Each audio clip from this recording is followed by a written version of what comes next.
that drinking my blood method. Hearing that, Gasper started freaking out and said, "No, I don't like blood." Isami looked at Gasper and said, "But aren't you a vampire?" Gasper shook his head and said, No, I don't like anything raw." Seeing him whining, Konako looked at Gasper and said, "Good for nothing vampire," and Gasper started crying once again. Seeing him, Tatsuya sighed and walked towards him and crouched down to his level and said, "Gasper, look at me." Gasper slowly lifted his head and saw Tatsuya looking at him. Tatsuya looked in Gasper's eyes and said, "Do you want to be like this forever, whining like this? Didn't you say that you will become a man?" Gasper sniffed and said, "But senpai, I don't like blood, I don't like outside, I am scared." Tatsuya placed his hands on Gasper's shoulders and said, "And when are you planning to overcome these fears? A man is not like this, a man never gives up, and even if he is scared of something he never shows it to others and face it head on." Don't you want to be like that? Gasper looked at Tatsuya for a while and then nodded his head and said, yes, I want to be a man. Are you really sure? I am sure. It will be very though. I am ready for it. Are you ready to become strong? Yeah, I am ready for it. Tatsuya nodded and said, good, if you do not give up then I promise that I am not going to give up in making you a real man. Gasper nodded his head and said, yes, I will become strong. Tatsuya nodded and said, do you know what the greatest hero said, when his disciple was resolute just like you? Hearing the question, Gasper shook his head. Tatsuya then pierced his finger with a fine needle and some drops of blood trickled down from his finger and then Tatsuya used his magic to turn them into pills. He then took the pill and showed it to Gasper and suddenly Tatsuya's face complete changed such that his eyes were not visible and his face became a bit angular, just like All Might, eat it. Gasper immediately freaked out on the sight of blood and ran away while screaming like a girl. After Tatsuya was somehow able to keep Gasper stay outside even after he was freaked out by blood coming out of Tatsuya's finger. Tatsuya then promised him to not force him to drink blood and continued the training without it. On the end, Gasper was able to stop 5 balls out of 50 without his power being drained out by the absorption line. He even stood out of his box for one whole something which was quite commendable for the shut-in vampire. The next day in the school, Tatsuya was roaming around aimlessly along with the second years in his group plus Zenovia and Isami. On the way they encountered Rias and Akeno who approached them and Akeno said, right on time, Ismai-chan, Tatsuya-kun, there is a place that we want you two to visit after school. Tatsuya and Isami looked at each other and then looked back at Akeno and Tatsuya said, text me the address and time and I will be there. Akeno nodded and said, fine, see you all later and then walked away along with her king. Later that day, Tatsuya, who have already changed back to his casual clothes, was walking on the streets of Kyoah and was going towards the shrine where Akeno called him. On his way he felt powerful holy signatures in the town and feeling them a smile appeared on his face. He then quickened his pace. Soon he reached the bottom of the hill where the shrine was and met Isami there who was still wearing her uniform. Isami looked at Tatsuya and said, do you have any idea why are we called here? Tatsuya looked at her and with a smile on his face said, in fact I do. Hearing that, Isami's eyes widened and she asked, then why have we been called? Tatsuya just smiled and started climbing the stairs and said, where will be the fun if I tell you the reason? Hearing that, Isami pouted and said, fine, don't tell me, and ran after him and jumped on his back. Tatsuya, who was somehow able to maintain his balance after Isami jumped on him, turned his head and said, that was dangerous, you know. Isami looked at him with a deadpan expression and said, you don't have the rights to call that kind of thing dangerous. Hearing that, Tatsuya's brows twitched but he calmed down and said, whatever, hurry up, we have to go to the shrine. Isami nodded and said, yeah, let's go, but still didn't got off from his back. Tatsuya looked at her, to which she only hugged him tighter and said, what happened, let's go. Tatsuya sighed and said, fine, just don't hug me so tight, it's already very hot. Isami smirked and said, are you sure that you are not feeling embarrassed because of the feeling of my breasts on your back? Tatsuya snorted and said, says the one whose hands are continuously moving all over my body. Hearing that, Isami smirked and said, well, how can I pass an opportunity like this, and started moving her hand towards Tatsuya's crotch. Seeing how things were going, Tatsuya smirked and moved his hands to grab her butt and gave it a light squeeze, which earned an eep from the brown-haired girl on his back. Tatsuya didn't turn around and said, what happened, with a playful tone. Hearing what he said, Isami glared at him and locked her legs around his waist and tried to squeeze his waist in between her legs. Tatsuya, who didn't only felt the pleasure from her soft thighs, had a smile on his face and said, your thighs have a nice feel to them. Thanks for the treat. Hearing that, Isami blushed and hid her face behind his back and muttered and said, pervert. Tatsuya just closed his eyes and said, you are the last person that I want to call me a pervert. Isami raised her head and looked at Tatsuya and slowly moved closer to his face. She then grabbed his face with both her hands and slowly turned it around. Tatsuya, who was now facing Isami, was a bit confused by her action, looked at Isami, who started to close the distance between them and pressed her lips against Tatsuya's. Tatsuya, who received a sudden kiss from Isami, was surprised by her actions but soon started to kiss her back. Isami, who took the lead in the beginning, decided to maintain it and tried to push her tongue in Tatsuya's mouth but was immediately counter-attacked by Tatsuya's tongue, which coiled around hers and soon dominated it. Both of them continued to make out for several minutes without even caring for the little peeper whom both of them has already sensed. Isami, who got out of breath, soon separated her mouth from Tatsuya's with a thin string of saliva still connecting them. But before she was able to move back, Tatsuya used his psychic powers and again pulled her in a kiss. Isami, who was surprised by his sudden action, widened her eyes in surprise but soon started melting in the kiss once again and continued to make out with him. Soon both of them separated once again and Isami, who had flushed face, immediately turned Tatsuya's face away and hid her face behind his back and muttered, you really are a pervert. Tatsuya just chuckled and said, well, thank you for the reward, and again started walking towards the shrine. On the way, Tatsuya looked towards a tree and said, you know, it is not good to peep on someone when they are doing something intimate. Just as he said that, Akeno, who was wearing a shrine priestess clothes, came out with a blushing face and said, Era, looks like I was caught. By the way, Isami-chan, you were very aggressive just a while ago. Seeing you two made me very hot. Hearing that, Isami started blushing once again and hid her face behind Tatsuya's and said, just kill me now. Tatsuya, who smiled and turned his face and said, now, don't talk like that, we still have to take steps and make you reach adulthood. Don't tell me that you don't want to do that. Hearing that, Isami immediately jolted up and said, there is no way I do want that. I am ready to do it anytime with you, just tell me when and where, with a huge smile on her face. Tatsuya looked at her with a deadpan expression and said, weren't you embarrassed and wanted to die just now because of the kiss? Hearing that, Isami immediately blushed once again and hit his head with her fist and said, idiot, don't say such embarrassing things so easily. Both Tatsuya and Akeno looked at her for a while and then Akeno said, forget it Tatsuya, her priorities and sense of shame are completely different. Tatsuya nodded and said, yeah, let's get going already, and again started walking towards the shrine with Akeno beside him while Isami was hiding behind his back with a blush on her face. After Tatsuya and the others climbed a few more steps, all of them reached in front of the shrine gate. Isami jumped off from Tatsuya's back and looked towards the gate and asked, so what now? Aren't shrines dangerous places for devils? Tatsuya looked at Isami and said, don't worry, I can see there are some enchantments here which will make sure that devils are not harmed. So we can pass through without any problems. Isami nodded and then all of them stepped through the gate, and just as they did, all of them heard a voice and stooped on their spots.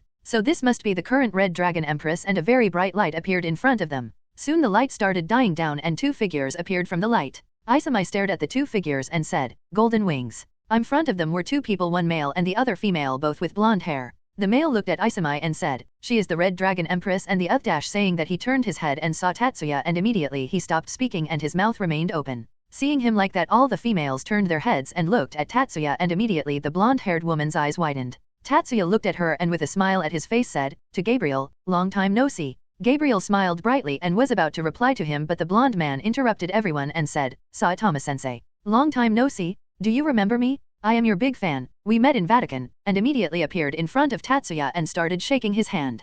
Tatsuya looked at Michael with a wry smile and said, of course I remember you, Michael. How have you been? Michael looked very happy when Tatsuya said that he remembers him and was about to reply to him, but suddenly a fist landed on his face and Michael was thrown away. All of them looked at the blonde male who was thrown away and then turned their head to see who the fist belonged to, and saw Gabriel standing there with a beautiful smile on her face. She immediately jumped on Tatsuya and hugged him and said, Tatsuya, I really missed you a lot. Tatsuya hugged her back and said, calm down, I am not going to run away. But Gabriel kept hugging him for a while and then looked up to him with a pout on her face. Seeing the pout, Tatsuya immediately blushed at her cuteness but controlled himself and said, what happened? Why are you so angry? Gabriel said, you didn't come to meet me at all for all this time. Tatsuya just smiled helplessly and patted her head and said, sorry, but I was very busy with school and all, you know. Gabriel continued to pout and hugged him tighter and said, I am not hearing any excuses. Tatsuya, who felt her soft breasts on his chest, was trying very hard to prevent his brother from taking any action. Normally he could have easily controlled his urges, but the act he did with all his girls last night still had some effect on him and his body was reacting to the stimulation.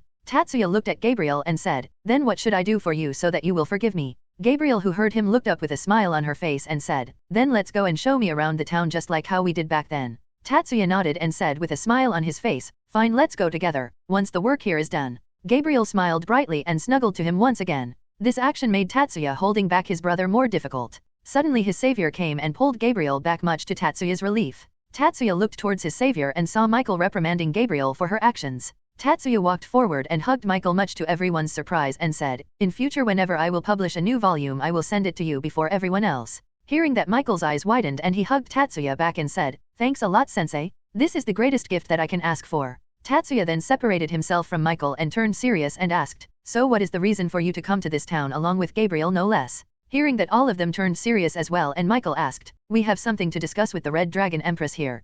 Before that, sends Tatsuya, what are you doing here? Tatsuya just realized that both the angels do not know of his identity and said, well, you say this town is my territory, so my presence was required in the meeting between you all. Hearing that, both Michael's and Gabriel's eyes widen and they said, you belong to the supernatural society. No, before that, did you know about us being seraphs when we met in Vatican? Tatsuya just smiled at him, making Michael sigh, and said, to not be able to look through you at all, you must be something. But since you are the leader of Kua, then that means that the one who defeated that Cotter was you. Tatsuya nodded and said, yup, and sorry for doing that to your former brother. Michael and Gabriel shook their heads and said, don't worry about that, it was necessary action in that situation. Isami then looked at the trio and asked, Tatsuya, do you know these guys? Hearing her question, Michael looked at Isami with an apologetic expression and said, where are my manners? My name is Michael, a seraph, and the current leader of heaven, and this here is my sister. Gabriel came forward and said, hello, my name is Gabriel, a seraph. Isami nodded and said, Isami Hayuado, a devil, and the current Red Dragon Empress. So are you also one of those that love Tatsuya?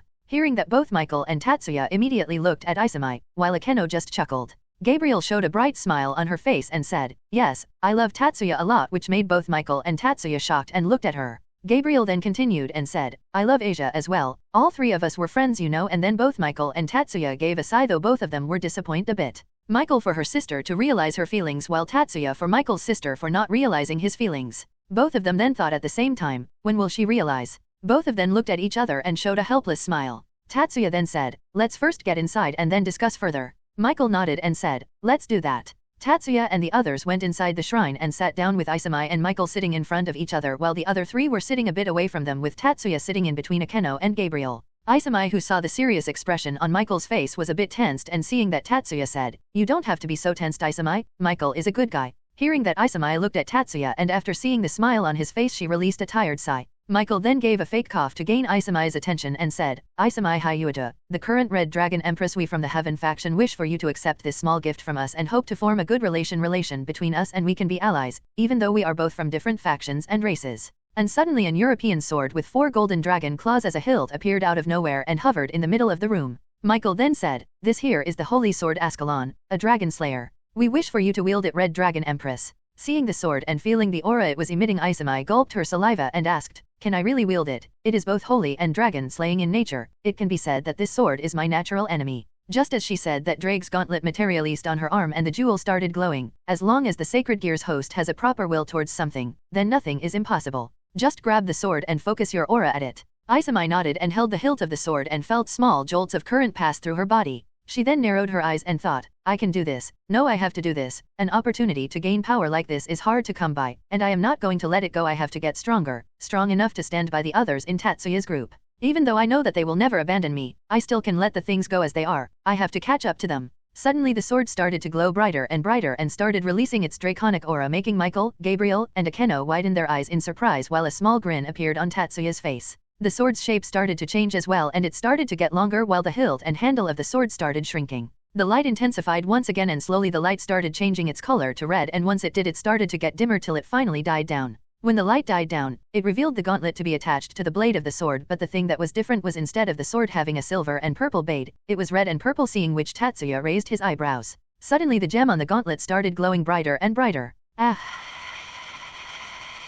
But just as the gem did that, Isami started screaming in pain. Seeing that, Tatsuya immediately stood from his spot and rushed towards her. He tried to grab her shoulder but felt a bit of resistance in approaching her. Tatsuya immediately started releasing a bit of his aura and glared at Michael. Michael, what is the meaning of this? Why is she suffering from pain? On feeling the sudden pressure and killing intent, all the people in the room except for Isami started sweating heavily and had problem in breathing. Michael looked towards Tatsuya in horror and said, I don't know what is happening. I swear that we didn't do anything. Tatsuya narrowed his eyes and said, then what explanation do you have for this? Michael was at a loss of words and didn't know what to say, but suddenly Drake said, it is not that angel's fault. Hearing that, Tatsuya stopped releasing his killing intent towards the people in the room and focused it at the gauntlet and said, spit up whatever you know. Drake, who was inside the sacred gear, was immediately terrorized by the amount of killing intent that Tatsuya was releasing and said, as she wanted to grow stronger and her will was focused on that goal while she was merging the sword with me, this is because of that. Tatsuya narrowed his eyes and said, tell me the truth, is her in danger? Hearing the question, the Drake said, as long as she doesn't lose her will then she is not in danger, but...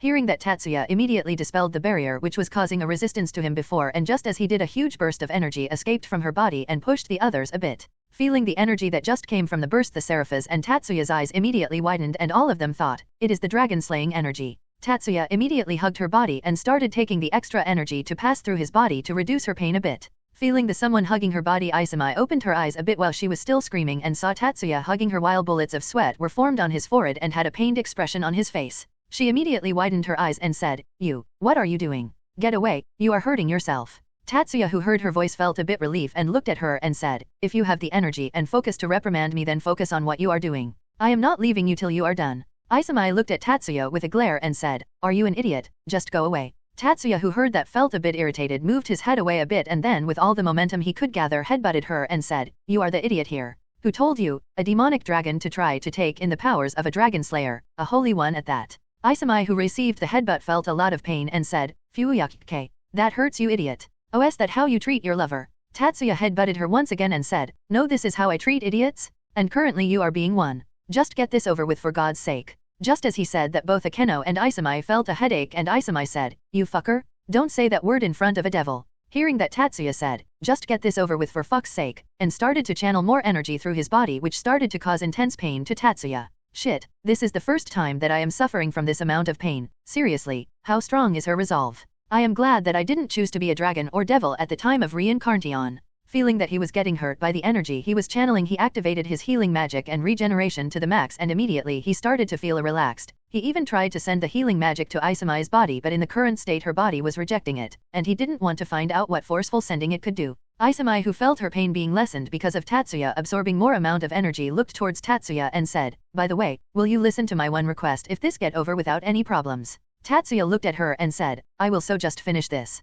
Hearing that, Isami's eyes widened and suddenly huge amount of energy started to come out of her which shocked all of them present in the room including Tatsuya. Isami started to absorb and channel more energy through her body and shouted, "Hell yeah, we are going to fuck the whole night, baby. Oh yeah." She said that and have a battle cry. All of them except Gabriel looked at her with a weird expression on their faces. Even Drake was doing the same, and Tatsuya said, "That's the source of your motivation," but Isami ignored him and kept on giving a battle cry. The gem on the gauntlet then said, "Even though it is weird, I am still impressed by her motivation." Isami then said, "I don't care what you think, if being weird can help me reach my goals then fuck everything, I am weird." The gauntlet light started to intensify more and the Seraphs and Akeno closed their eyes. Dragon Slayer element? Power is taken. After Drake notified, the light started to die down and the excess aura started to get back inside the sword. Tatsuya then stopped hugging Isami and held her shoulder and started shaking her and said, "What the hell were you thinking? Do you even know what could have happened to you?" But then he noticed that Isami was starting to lose consciousness and stopped shaking her. Isami then started to pass out and with a smile on her face said, "I did it," and closed her eyes and went to sleep.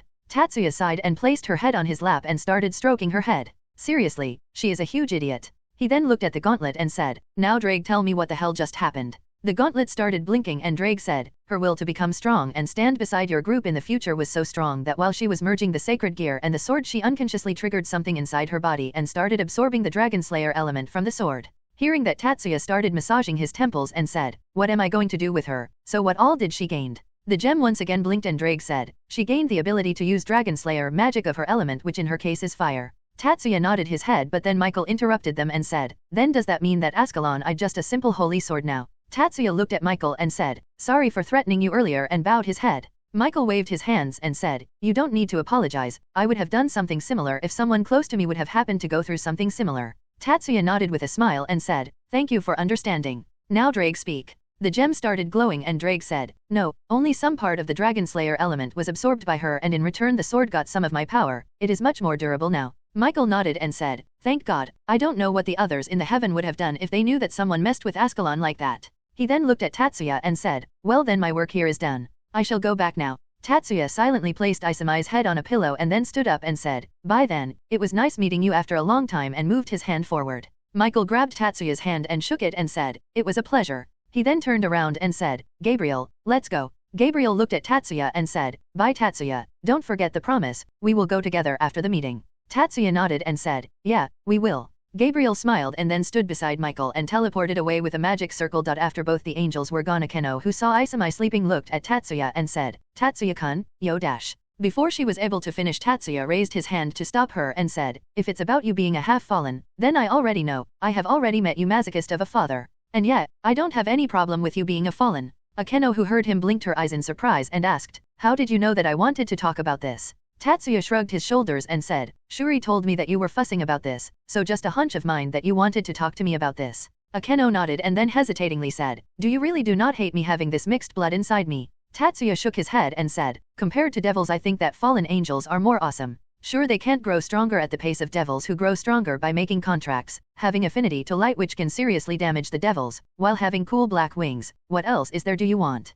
And compared to angels who have many restrictions over them, the fallen can do whatever they want." Akeno looked at him for a while and then said, "And what about all the innocent people that they kill? Even Isami-chan is killed by them." Hearing that, Tatsuya narrowed his eyes and said, "Then if you are talking about that, then tell me which faction doesn't do that?" Hearing that question, Akeno kept silent as she was not able to find any answer to that. Tatsuya then said, "It is common for people to take care of problem when it is not too dangerous, and that is the truth about life. Surely you can protect yourself from all that, but if you think that the other party does not do anything like that, then that's nothing but you being naive." Akeno, who heard what Tatsuya said, remained silent and lowered her head. Tatsuya, seeing that, sighed and put his hand on her head and said, "Don't think about it much, it just depends on person to person, about the way they think things through. Mine is mine, yours is yours." Akeno looked up and stared at Tatsuya's face for a while and then a smile appeared on her face. You know, it is getting very hard to hold myself back from attacking you. Tatsuya just smiled and stopped petting her head, making Akeno pout. Tatsuya just chuckled and said, sorry, but I guess my schedule is pretty busy because I already promised someone.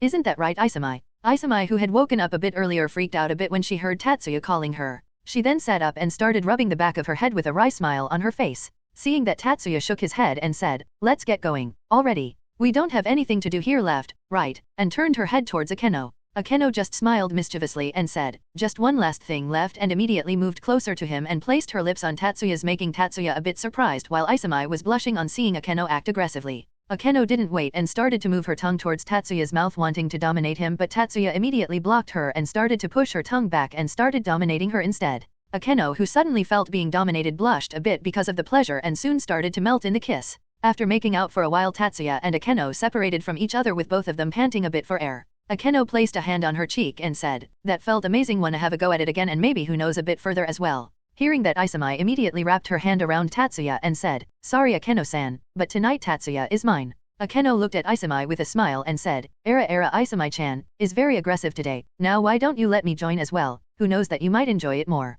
Hearing that, Isami thought for a while and then looked at Tatsuya, who looked back at her and said, I don't know, I already told you that I would hear one of your request. If you want it that way, then I don't have any problem. Isami once again started thinking, then looked at Akeno with narrowed eyes and said, fine, but I am going at it first. Akeno just chuckled and said, I have no problems with that, in fact it would feel like I am having an affair, just thinking about it is making me hot. Tatsuya and Isami looked at her and then shook their head, and Tatsuya said, then let's go to the bedroom directly, and immediately teleported himself with the other two. Suddenly Tatsuya along with Akeno and Isami appeared in his bedroom, and Tatsuya immediately formed a barrier around the room so as to prevent the sounds from going out of the room. He also Isami's connection with Drake so as to maintain their privacy. He then looked at the girls and saw that both of them had already started to take off their clothes. Tatsuya then approached Isami and pulled her closer to him by grabbing her waist. He then put his lips on her and started to make out with her. He then moved his hand towards Akeno and removed her shrine maiden robe and started groping her breasts and pinching her nipples, which started making her aroused, making her moan in pleasure. Soon Isami and Tatsuya separated from each other, and Tatsuya saw Isami with a flushed face.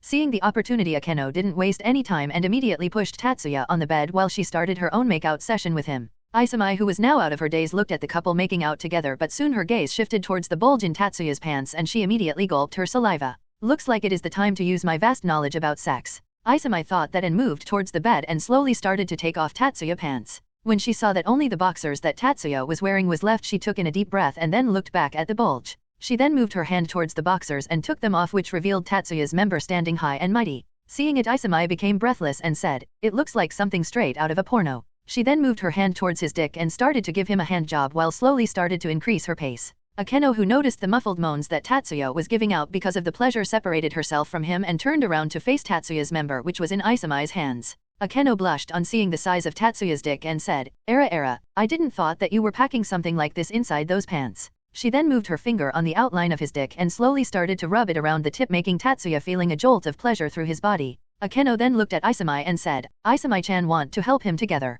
Isami, who heard Akeno, looked at her with a confused expression, which immediately turned into a grin when she saw Akeno lifting her boobs with her hands. Isami started to take off her shirt, whose buttons were already open, and then started to unhook her bra. She then bent a bit so that her breasts were at the same height as Tatsuya's dick and positioned it around it. Akeno, seeing that, chuckled, but she too did the same and then enveloped the dick around hers and Isami's breasts. Both of them looked at Tatsuya and said, let's see how long will you last, and both of them started to massaging his dick between their breasts in a rhythmic movement, making Tatsuya feel the softness of their breasts around his member. Akeno, who saw the face that Tatsuya was making, showed a mischievous smile on her face and moved her head forward and started licking his dick. Seeing what Akeno was doing, Isami's eyes widened and she said, no fair Akeno-san, I wanted to do that. Akeno just smiled and said, then do it, I am not stopping you, and kept on licking his member. Isami too moved her head forward and put the head of the dick in her mouth and started to move her tongue all around it, making Tatsuya's pleasure increase exponentially. Akeno too didn't stood behind and started to move her breasts faster, and seeing that, Isami started to do the same as well. After 10 minutes or so with Akeno and Isami kept on pleasuring him, Tatsuya was unable to take it anymore and said, I am coming.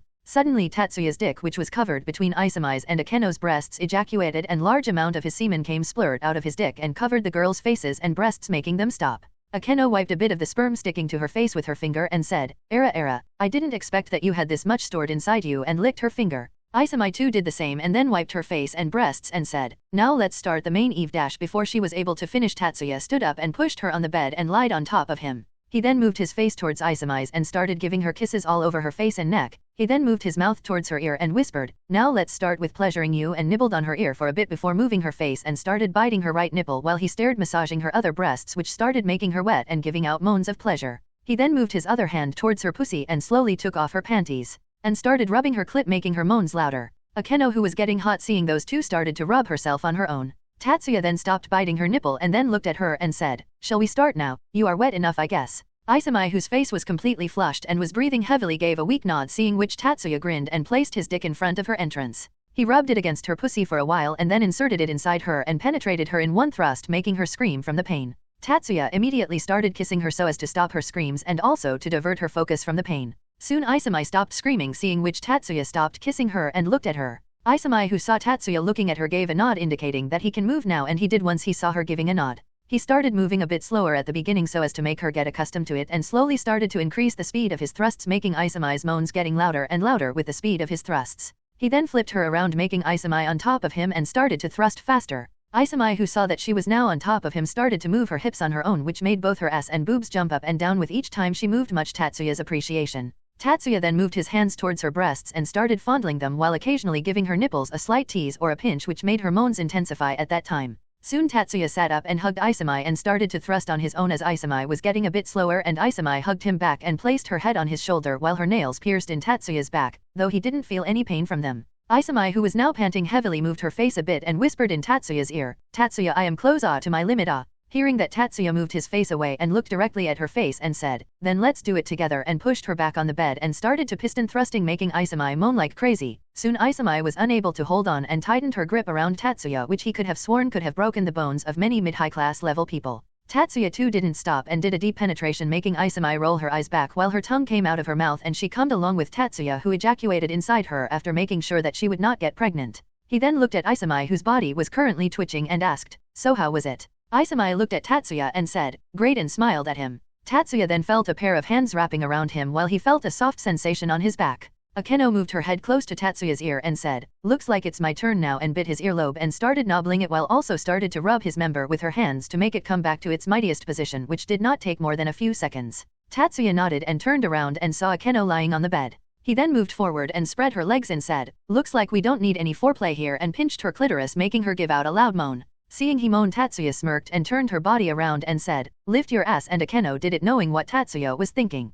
Tatsuya then positioned her properly such that they were on doggy style, and Tatsuya immediately pushed his member inside her, making Akeno jolt out in pain while also giving out a moan of pleasure. Tatsuya moved a bit forward and turned Akeno's face around and started kissing her. Akeno, who was enjoying the kiss, suddenly felt Tatsuya groping her breasts, which started to make her moans louder, but only a muffled sound came as her mouth was covered by Tatsuya's. Tatsuya then started pinching her nipples and gave them a slight tease from time to time, much to Akeno's amusement. Soon Tatsuya stopped kissing her and started banging her crazily while spanking her ass from time to time, which made her hips completely red on the spots where Tatsuya spanked her. Akeno had already gone crazy from the speed with which Tatsuya was banging her and had her tongue coming out of her mouth while her eyes were rolled back. After half an hour or so of thrusting, Tatsuya felt that he was about to come while Akeno was already lying on the bed with her ass raised, as she has came twice already from all the thrusts and spanks that Tatsuya gave her. Tatsuya did one last thrust while ejaculating a huge load inside her. Tatsuya then took his dick out of her pussy and saw Akeno was already unconscious and some of the semen was leaking out of her pussy. He then laid her beside the already sleeping Isami and covered their bodies with a blanket.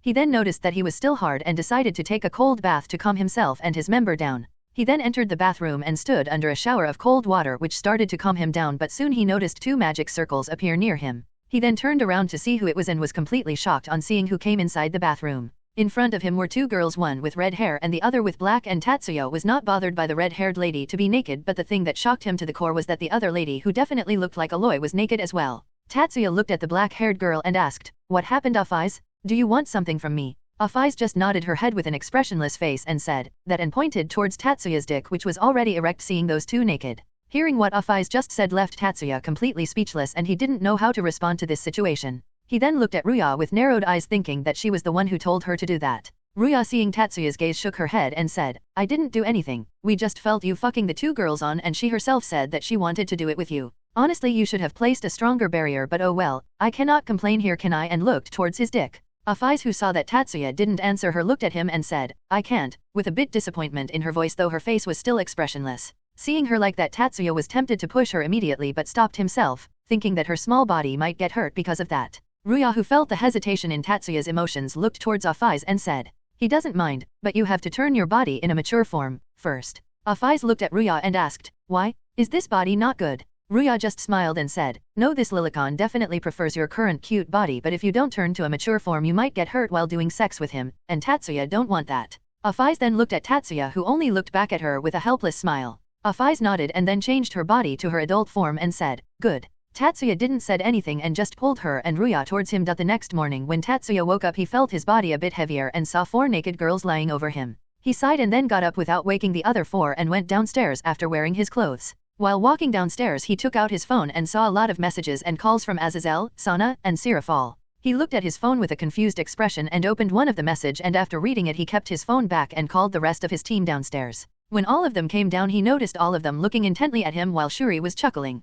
Tatsuya immediately understood why they were staring at him and said, "If you are thinking about what I think you are thinking, then yes, I did it. Now onto the more important topic." Hearing that all of them became serious, and Tatsuya said, "Looks like we have to attend the meeting between the 3 factions as well, as we have the authority over QA. So out of you all, which 2 are going to attend the meeting with me?" Hearing that all of them started discussing among themselves, and Asia asked, "Can't all of us attend with you?" Tatsuya shook his head and said, "I don't think that it will be a good idea. First of all, there is the fact that all of you were attacked recently, so leaving the house and Shuri-san without any security doesn't seem like a good option. Secondly, Afaiz was talking about the one of the factions of the Cows Brigade planning to attack the town on the day of the meet. So if all of us were to be ambushed by their plan, then it might get problematic." All of them then understood the meaning of Tatsuya's decision and then once again started discussing. Soon they were done discussing, and the ones who were going with him were Ingvilt and Miyuki. Ingvilt because she was the second strongest after Kuromi and they left the strongest out of them for emergency, while Miyuki because she won rock paper scissors, which left the others completely disheartened. After they were done grieving, Afaiz and Ruya came down with Afaiz still being in her adult form but soon changed back to her usual form and sat on Tatsuya's lap. Tatsuya then looked at Afaiz and said, "Afaiz, are you still leading the Cows Brigade?" Afaiz shook her head and said, "No, since I got my home back I do not lead them. But I still go over to their meetings because Vala said they will get suspicious if I were to leave so suddenly." Tatsuya nodded and went back to feeding Afaiz and himself the breakfast that the girls prepared. Later the other 2 came down as well, and just when Isami's and the other second year's eyes met, all of them showed their thumbs up, while Akeno just went towards Shuri and started to describe the battle that she fought last night. Afaiz, who heard Akeno describing the details to her mother, caressed her belly and said, "I did it as well," and then looked at the others, making all of them completely speechless while Tatsuya just choked on the food he was eating. Seeing them, Ruya was just trying very hard to not break out laughing. After hearing that, all of them looked at Tatsuya with a bit of disgust in their eyes, and seeing them, Tatsuya immediately said, "Before any of you decide to report me, let me say something. Firstly, I don't regret it. Secondly, she is legal, and lastly, she turned into her adult form when we did that." He then looked at Afaiz and said, "Right, Afaiz?" And hearing the question, Afaiz nodded her head, making the others sigh. Tatsuya sighed as well and then said, "Afaiz, you should not talk about such things in front of others." Afaiz looked at Tatsuya then at Akeno and said, "She did it as well." Tatsuya looked at Akeno, who was smiling mischievously, and then turned back to Afaiz and said, "Don't take her as an example. She is not a good girl." Akeno, who heard him, didn't got angry but instead grinned and said, "Then it looks like you have to punish this bad girl of yours." Tatsuya looked at her with a dumbfounded expression but soon looked back at Afaiz and said, "Understood, Afaiz." Afaiz just nodded her head and said, "Understood," and Tatsuya patted her head, making Afaiz happy. Tatsuya then looked at Isami and Akeno and said, "Shouldn't you be leaving by now? I think Rias would be needing you both for the meeting." Hearing that, both Akeno and Isami looked at the clock and immediately started collecting their belongings before teleporting to the school. Tatsuya looked at Miyaki and Ingvilt and said, "We should get going as well," and both of them nodded and went back to their rooms to change their clothes. Tatsuya then looked at Afaiz and said, "Afaiz, I have to go as well, so can you get up?" Afaiz looked at Tatsuya for a while and then nodded her head. Seeing that, Tatsuya smiled at her, but soon he felt a smooth sensation on his lips and saw Afaiz was kissing him. She kissed him for a while and then stood up and sat beside Ruya, who patted her head and praised her for her taking action. Tatsuya got up from his seat as well and then went back to his room with a smile on his face. After all 3 were done preparing, they came down and Tatsuya warned the ones who would be staying behind and then teleported to the school with the others. He looked at the other 2 and said, "Both of you keep your guard up all the time, and don't cause any trouble till someone messes with you." Miyaki looked at Tatsuya with a smile and said, "And what to do if someone were to mess with us?" Tatsuya smiled as well and said, "Mess them up so hard that they cannot even mess with themselves," and continued to smile while Miyaki did the same as well. Seeing the 2 siblings smiling, Ingvilt shuddered and thought, "I pity those who will mess with these 2 maniacs." And then all of them felt a barrier was formed around the school. Tatsuya looked at the other 2 who looked back at him as well and then nodded their heads. Tatsuya smiled and said, "Well, looks like it starts now," and the 3 of them started walking towards the meeting room. When they were close to the room they heard some voices from behind the door and then entered the room and Tatsuya said, "I hope that I am not late." After Tatsuya said those words all of them turned their gazes and looked at him. Tatsuya also noticed Vala standing behind Aazelle leaning against the wall. Tatsuya looked at him and waved his hand to which he replied with a nod. Tatsuya also noticed the members of Gremory Group, Sana, Sabeki, his childhood friend Irina, and Grafia standing behind their respective leaders. As for those who were sitting around the table as leaders were Sirzex and Sirafal, representatives of the Devil faction, Michael and Gabriel as representatives of the Heaven faction, and lastly Aazelle and a bearded old man who was looking at him with a glare. Tatsuya, who noticed him, widened his eyes and said, "The masochist is here as well, what a surprise." Hearing what he called him, all the others present around the room except for Gabriel tried to control their laugh except for Aazelle, who was laughing his ass off. Aazelle looked at the man beside him and said, "Barakil, you are quite famous, huh?" The man named Barakil gave a glare to Aazelle, making him immediately stop laughing. He then looked at Tatsuya and said, "And you brat, don't get too full of yourself, I already have a score to settle with you." Tatsuya ignored him, but soon an idea came to his mind and he turned his head and looked at Akeno and said, "Akeno, I hope you are feeling well, after all that. At this not only Barakil but Sana, Sabeki, Sirafal, and Grafia looked at him. And all of them thought at the same time, he did it with her. Barakil stood up from his chair and immediately walked towards Tatsuya and was looking directly in his eyes with hatred evident on his face. Tatsuya looked back at him with a smile on his face and said, "What happened, masochist-san?" But Barakil ignored what he called him and then said, "Kid, don't mess around with her, if you are not serious." Tatsuya became neutral and said, "If it comes to those things I am always serious." Barakil was about to say something but Aazelle interrupted them and said, Now, let's calm down, we don't want to have a dispute before the meeting starts, now do we?" Both of them looked at him and Barakil and Tatsuya immediately said, "Keep quiet, pervert." Hearing that Azazelle's brows twitched and he said, "You yourself are pervs and you are calling me a pervert." Barakil looked at Aazelle and said, "I am not a pervert like you, pervert." Tatsuya just smiled and said, "Now that was rude of you, Aazelle. Do you really want to taste my fried fallen wings so much?" Hearing that Aazelle immediately shivered. Tatsuya just chuckled on seeing that and said, "Besides, we are not perverts, you know." At this Barakil looked at Tatsuya with a confused expression, thinking why he was taking his side, but the Tatsuya said, "I am a man of culture while this old man is a man of torture."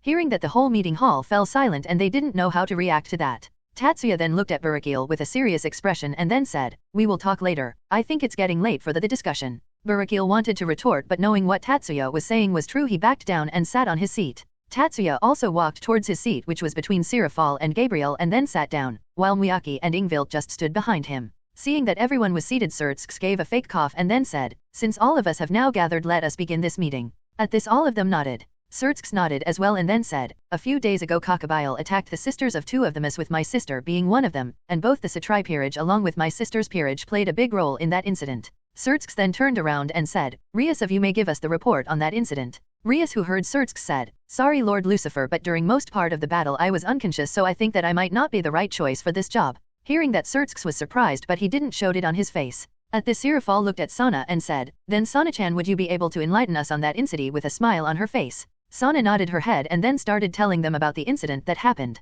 Once she was done, Sirzex looked around the room and asked, "Can anyone testify her claim?" At this, only Tatsuya and his group raised their hands, as the other devils didn't dare to raise their hands when their king was not raising hers. Tatsuya then looked at Vala, who raised his hand as well. Sirafal then looked at Sana and thanked her. Sirzex then looked at Aazelle and said, "So what do the Governor General of the Fallen Angels have to say about this matter?" Aazelle looked at Sirzex and said, "If you are asking about whether I knew about this or not, then I didn't knew about this. He was always a very unruly subordinate. He was very unsatisfied with my decision of retreating when we were almost about to win the war. But you don't have to worry about him anymore. He has already been sealed, and even if he were to get out somehow, I don't think that he can do something anymore. His mind is completely broken, thanks to a certain someone," and moved his gaze towards Tatsuya. At this, all those who have seen the three-way war shuddered, while the one who caused the war just smiled at the others. Michael, who saw some discomfort among some members who were present inside, have a fake cough to get back their focus and said, "The topic of discussion is not Kakabile himself but the motives he was after." He then remained silent for a while and then asked, "And what is the thing that happened to Kakabile which made him motionless during the fight?"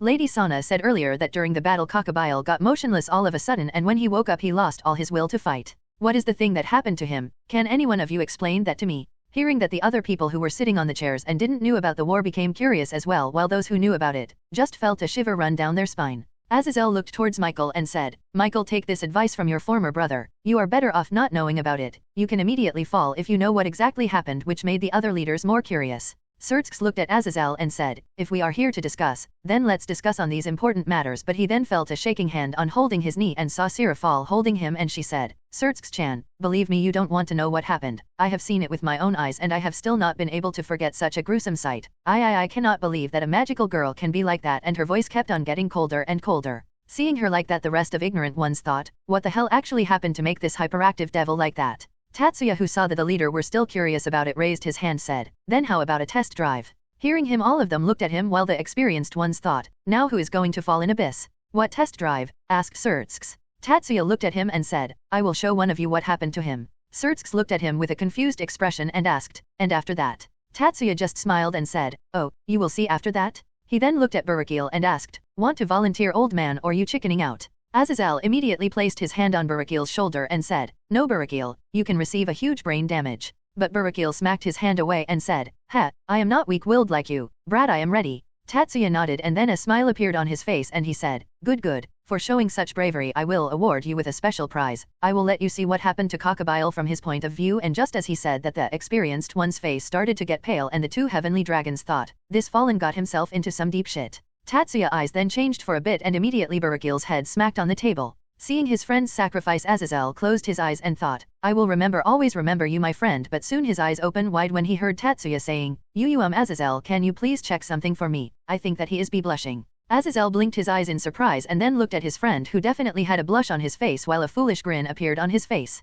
Seeing him like that, all the experienced ones could only look at him with a weird look, while the others were thinking what the hell happened to him. While the others were thinking that the man of the discussion was only laughing like an idiot. Soon Barakil opened his eyes and blinked for a while, but soon he came back to his senses and glared at Tatsuya and said, how could you do something like that to a fallen angel? Even though he betrayed us, he was still a comrade of mine before. But Aazelle looked at him and said, Barakil, you have already lost the right to complain after you showed the expression filled with pleasure to the others. Barakil, who heard that, widened his eyes in shock and then immediately started sweating and didn't know how to answer. Seeing the awkward atmosphere that was forming around the room, Sirzex showed a wry smile and said, let's leave that matter for now. I think that it is quite sensitive. Let's just put some trust in our fellow leaders here and drop this matter. Don't you agree with me, Michael? Michael looked at Sirzex for a while and then looked at Tatsuya and said, is the thing that you did really very gruesome? Tatsuya shrugged his shoulders and said, depends on the taste that the person has, but just so you know, 2 heavenly dragons, 1 dragon king, 1 Satan, and a governor general of the fallen angels immediately became unconscious after seeing the incident and regained their consciousness after hours.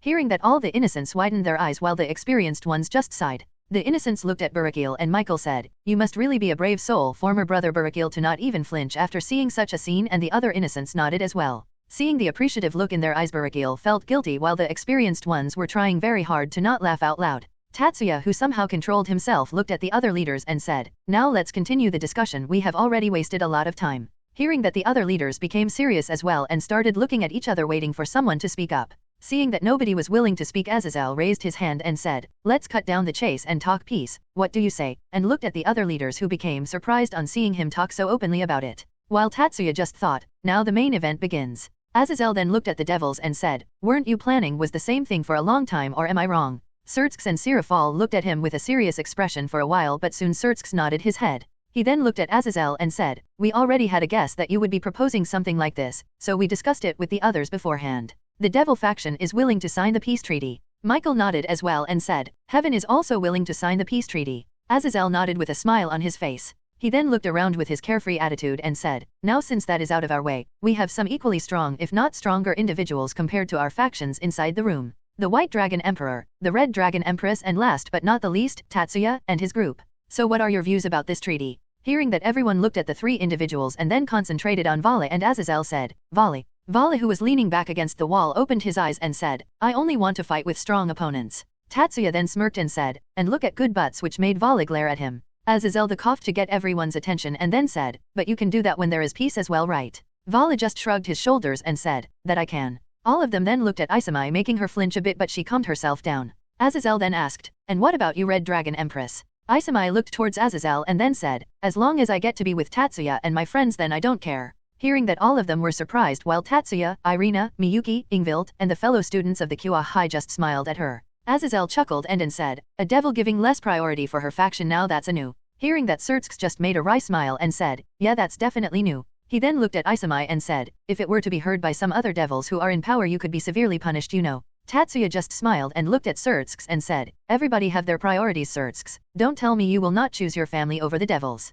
Hearing that Sirzex looked at Tatsuya and said, I am a Mutatsuya, I cannot be biased. Hearing that Tatsuya looked at Sirzex with an amused smile and said, you really must be very diligent towards your duties. Hearing that the whole room looked at Tatsuya with serious look and all of them thought, I think something bad is going to happen. Sirzex soon turned normal and just gave a laugh in response. Muyaki and Ingvilt looked at Tatsuya's back and thought, Tatsuya is up to something. Everyone once again looked at Tatsuya and Aazelle said, now Tatsuya wh-. Before he was able to finish, Tatsuya raised his hand making him stop and a smile appeared on his, making the feeling of uneasiness return to their bodies. Tatsuya looked at the devils and the fallen angels and said, before you ask me about this treaty, there is something that I want to ask, especially from the devils and fallen angels, while he still had a smile on his face. Hearing him, the devils and the fallen angels gulped their salivas while the angels unconsciously released a sigh of relief. Tatsuya then eyed both Sirzex and Aazelle and then stood up from his place and started walking around the room, making the tension in the room rise with each passing second. You see, a few days ago an incident happened in the town which involved my family.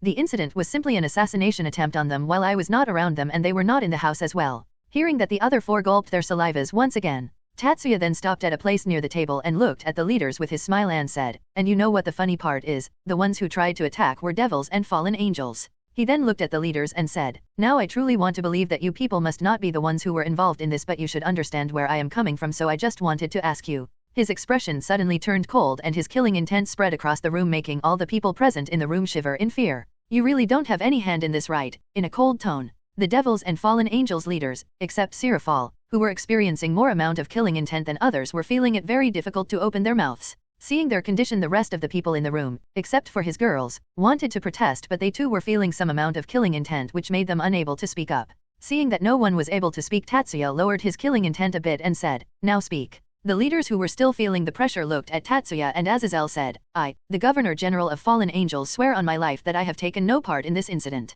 Tatsuya immediately looked at Age directly in the eyes, making Aazelle flinch a bit. Tatsuya then used his telepathy to read his mind, and after confirming what he was saying was true, he stopped pressuring the fallen angels and looked at the devils. Sirzex looked at him and then said, I, Sirzex Lucifer, swears on my life that I have not taken any part in this incident. Sirzex nodded as well and said, I, Sirzex Leviathan, swears on my life that I have not taken any part in this incident. Both of them looked with a serious expression on their faces. Even Sirzex was serious because the amount of killing intent that she was facing was too much for her. Tatsuya checked their thoughts as well and stopped pressuring them, making everybody in the room to sigh in relief. Tatsuya, seeing that, smiled and said, now, there is still some work left, my friends, which made everyone serious once again. Tatsuya looked at Aazelle and Sirzex and said, as I have said earlier that my family was attempted to assassinate, but as you can see that all of them are completely fine, so you should be knowing what happened to the assassins, right? Hearing that, the rest of the leaders nodded their heads and said, they must be killed, right? Tatsuya nodded and then made a disappointed face and said, unfortunately yes, and since they are dead I cannot ask questions to them. But he then showed a bright smile and said, but I can still do one thing. He then snapped his fingers and soon a tear in the space opened and a lot of corpses started to fall from them and got piled up on the floor. Seeing the sheer number of corpses made the younger supernaturals a bit uneasy, but the others were still calm. Tatsuya then walked towards the corpses and said, all of these are very fresh, since I stored them in a time storage space, so they are as good as new. Tatsuya then lifted one of the corpses and showed it to the others and said, as you can see my team attacked them quite brutally, so their facial features are quite difficult to recognize. He then threw the corpse to the side. He then lifted another corpse and showed it to the others, but this time the older Gremory peerage, the Miss, Grafia-sana and Sabeki had a change in their expression which Tatsuya clearly noticed. He then smiled and said, but still there are some corpses which can be recognized, so are you both willing to check those corpses and tell me whether they are someone you identify? Hearing that, Aazelle and Barakil immediately nodded while Sirzex and Sirzex gave a hesitant nod which the others clearly saw. Tatsuya then used his telekinesis to segregate the bodies into those who are recognizable and those which are not.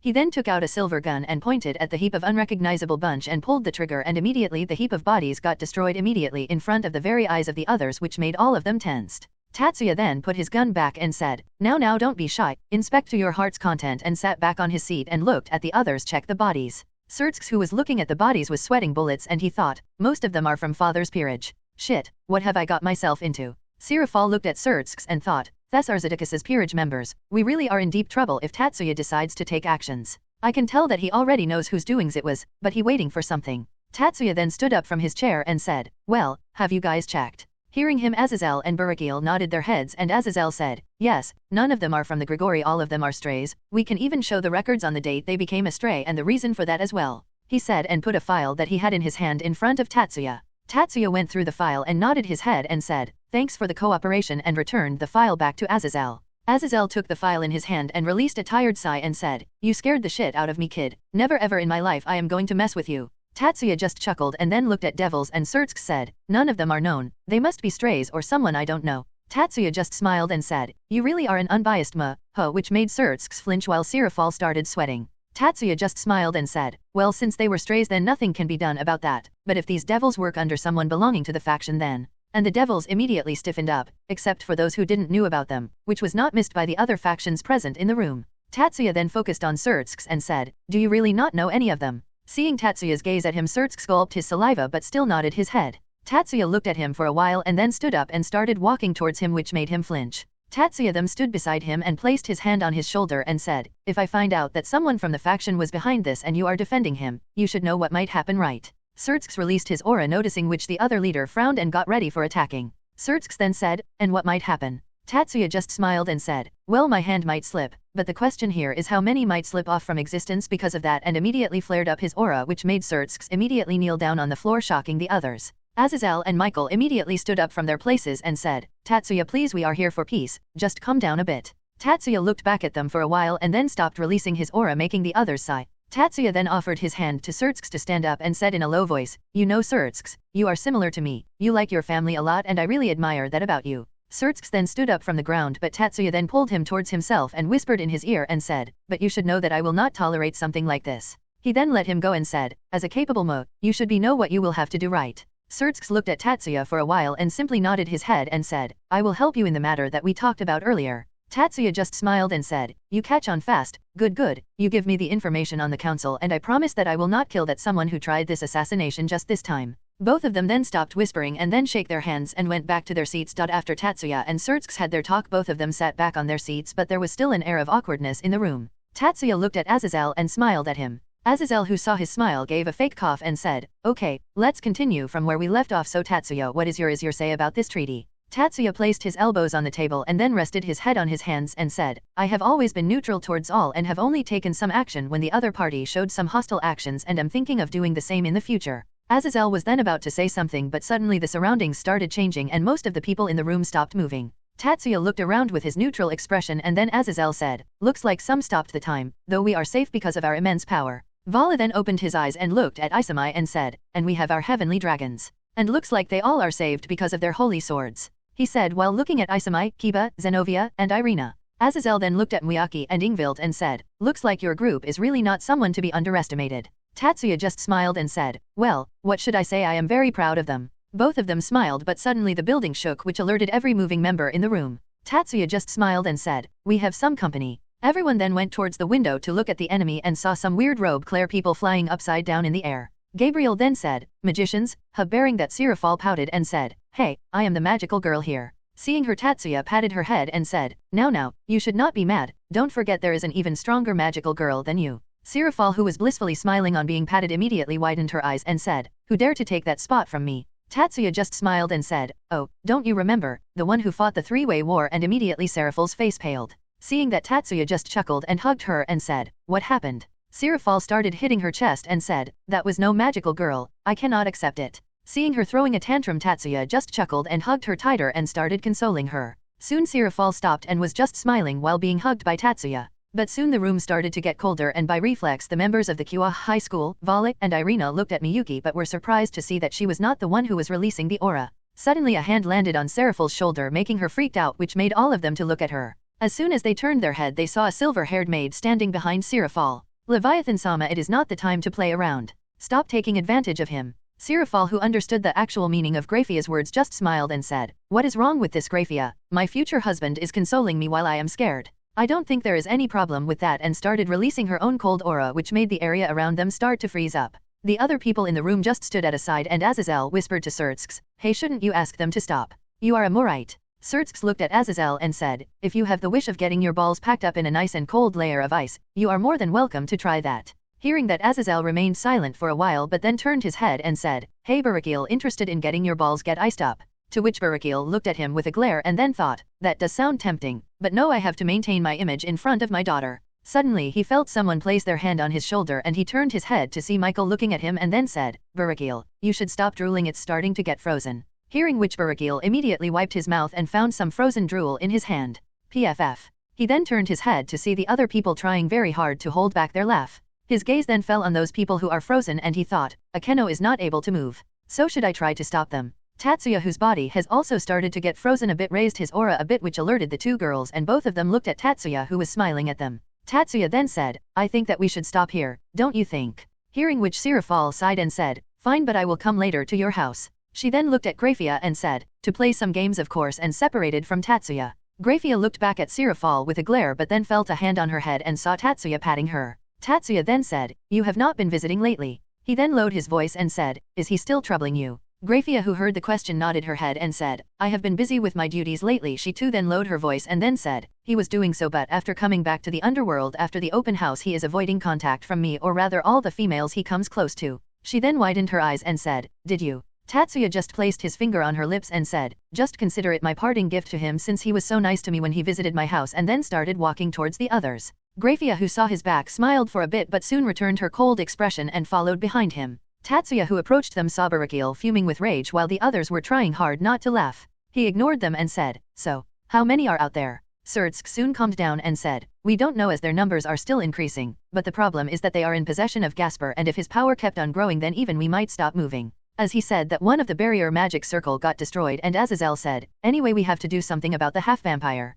Vala then said, want me to do it? I can just one-shot the terrorists and the half-vampire. Hearing which Tatsuya looked at him and then said, oh, I consider Gasper my brother, were you saying something, Vale? I didn't quite hear you. Vale immediately said, I was asking if you want me to one-shot the entire terrorist army, son, that we can go and save the half-vampire with his whole forehead covered in sweat. Tatsuya just smiled and said, no need to worry about that, this matter is personal now. Suddenly a lot of killing intent started to ooze out of his body and Tatsuya said, Konako is there as well, and nobody dares to mess either with my brother or with my cat. Just as Tatsuya was about to move out, a magic circle appeared inside the room. Tatsuya looked at the magic circle and then said, looks like we have a guest. After he said that, a bespectacled woman with a huge chest, brown hair, and tanned skin appeared from the circle. He then noticed the leaders to narrow their eyes on seeing this woman while the others were just on their guard against her. The woman just gave a bow and said, good day to you all, leaders of the three factions. Sirafal was surprised seeing her here and said, WW, what are you doing here? Sirzex then said, descendant of the Leviathan, Katya Leviathan.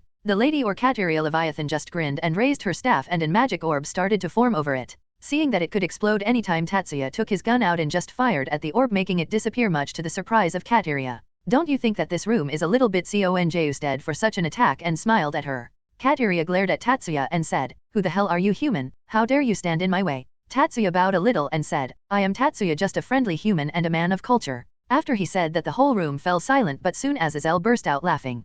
Katya just glared at him and pointed her staff towards him and started to charge an attack, but before she was able to, Tatsuya once again cancelled her attack. Katya just got more pissed and said, stop doing that, but Tatsuya just smiled for a while and then said, if you want to continue this further, let's just go outside. But then Tatsuya felt a hand placed on his shoulder and saw Aazelle looking at him. Aazelle then said, we can take care of her, you still have to do something about the half-vampire or things will mess up pretty bad. Tatsuya, who was just reminded by Aazelle, widened her eyes and said, yes, I still have to do that. He was about to take off but he stopped and looked at Ingvilt and asked, you know her, and pointed at Katya, which made her a bit surprised. Ingvilt looked at Tatsuya and said, yeah, but I met her just once when I was young, so I don't much about her. She is my distant aunt of sorts. Tatsuya nodded and then looked at Katya and said, well, it was nice meeting you, distant aunt-in-law, and teleported from the room. Katya, who stood there completely motionless, asked, what just happened? Ingvilt looked at her and said, it is nice to meet you, Aunt Katya, making Katya look at her. Katya's eyes then widened and she said, you are a Leviathan as well. To which Ingvilt nodded, making her surprised. Katya then shook her head and said, doesn't matter if you are not with the old Satan faction, then you are an enemy. Besides, I can feel that you are not a pure blood as well. And before anyone could have said anything, she fired another orb, causing a huge explosion which engulfed the whole building. Meanwhile, Tatsuya, who came out to intercept the terrorists, stood still in the sky, making the enemies look at him as he was an idiot. Tatsuya looked at them and said, hello there. To which one of them, who Tatsuya seemed to be the leader, said, hello. Tatsuya then smiled and said, good, now die, and immediately used his psychic powers to crush all the magicians' heads, killing all of them instantly. He looked at the bodies of the mages who were falling on the ground and said, well, this area is cleared, let's go towards the old school side and deal with the rest, and started flying towards the old school building. The other people who saw the dead bodies of the terrorists falling down had their mouths completely opened wide except for Miyaki, who had a proud smile on her face, and Ingvilt, who just gave a tired sigh. Aazelle looked at Sirzex and said, "Hey, can you handle all of them as easily as he did?" Sirzex looked at Aazelle and said, "What do you think, am I? A monster?" But soon he felt a sword on his neck and immediately he started sweating. "Oi, redhead, did you just called Unai-sama a monster?" Sirzex slowly turned his head so that the sword does not cut his neck and looked at Miyaki, who was looking at him with a menacing glare. Sirzex showed a wry smile and said, Now Miyuki, how can I say something like that about him?" Miyuki, who was still pointing her sword at his neck, said, "You better not even try, or something even worse could happen to that small stick of yours hanging down there than being frozen in ice," and moved her sword away, and immediately a happy smile appeared on her face and she saw the magicians' bodies falling from the sky and said, "Well, nothing less expected from Unai-sama." Sirzex looked at Aazelle with tears in his eyes and said, "Aazelle, I am amorite." Aazelle just caressed his back and said, "Just don't think much about it, I have already stopped minding them. Follow my advice, it will help you live longer." Katya looked at the sky with horror in her eyes and said, "What just happened?" Vala looked at her and said, "Tatsuya," happened, and smirked. He then thought, even though my plan to reveal that I am a part of the Cow's Brigade is crushed very badly by Tatsuya, just thought of fighting someone with this kind of power someday is making me excited. Katya then looked at the group and said, "Whatever, I will just kill you all, I don't need their help anyway. Besides, I still have Afiza's power," and started releasing her aura. Aazelle started releasing his aura and said, "Sirzex," but before he was able to finish, Ingvilt raised her hand and said, "Can I deal with her?" which made the rest of them completely silent. Katya then started laughing and said in a mocking tone, "That was a very nice joke, you want to fight with me?" Aazelle looked at Ingvilt and then said, "Are you sure that you can handle her, because if anything happens to you then we are definitely doomed. Tatsuya will kill us." Ingvilt nodded and said, "I am sure, and if you think that I am on the losing side, you can interfere anytime you want." Aazelle looked at her for a while and then shrugged his shoulder and said, "Well then, do what you want." All the leaders looked at him and said, "Are you sure, Aazelle?" Aazelle looked at them and said, "If she says that she can deal with her then she can do it, don't forget she is in his group." All of them thought for a while and then nodded their heads. Sirafal looked at Ingvilt and said, "Don't worry, Ingvilt-chan, if you were to be in danger I will save you." Ingvilt nodded and then walked forward and said, "Well, let's check how am I compared to these old Satans," and started releasing her aura, making all of them completely shocked by her power. Tatsuya, who felt her power, smiled and said, "Well, Katya is done for." Ingvilt started to fly in the air while releasing a violet aura around her, making others feel the pressure coming from her body. Katya narrowed her eyes and said, "Looks like you were not joking when you said that you want to fight me. You look quite strong, why don't you join us and help us rule the world? We belong to the same clan after all." Ingvilt just smiled and said, "I don't mind, but you only if Tatsuya and my friends decide to join. But you don't think that they will be willing to join you, so, sorry."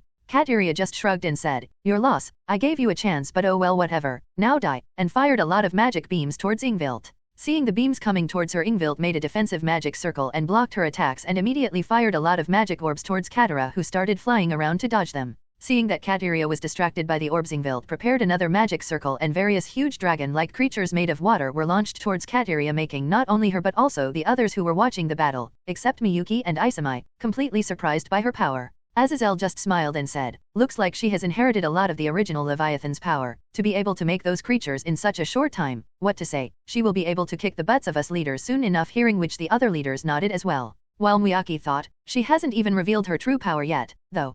Katya, who saw the dragons coming towards her, formed a huge defensive magic circle and started blocking the attacks. She have this much control over water even though she is a mixed blood. Looks like I have to use that or else this battle may get stretched out. I have to deal with them before that human brat comes back. She was then about to use something, but before she was able to, she saw an bluish-yellow beam coming towards her and immediately dodged. Ingvilt smiled and said, "I have to say that you are good," and then immediately used her whip, Lucy's whip from Fairy Tale, again to attack her continuously, which Katya kept on dodging. "What the hell is this thing? No matter how far I go it just keep on getting longer and longer," Katya said, then fired another wave of demonic energy towards Ingvilt. Ingvilt just moved her hand a bit and the whip crashed to the wave and immediately destroyed it. Seeing the power of the whip, the audience was once again surprised. Michael then said, "That whip is something? Is that her sacred gear?" To which Miyuki shook her head and said, "No, it's her weapon that Unai-sama gave her." Michael narrowed his eyes and said, "But I can feel that she have a sacred gear? Do you know what is it?" Miyuki just smiled and said, "Sorry, this information is confidential." Michael looked at her for a while and then sighed before nodding his head. Aazelle looked at the whip with stars in his eyes and said, "That is something. I have to ask Tatsuya later to let me have a look at it, to be able to negate an attack from Katya so easily. Oh, I am getting very excited. Don't you think so too, Barakil?" Barakil, who was intently looking at the whip, thought, "Yeah, that whip looks great, I wonder how would it feel," and some lewd thoughts started coming in his mind. Aazelle looked at his friend with a weird gaze and said, "Forget it, he is a lost cause," and started watching the battle once again.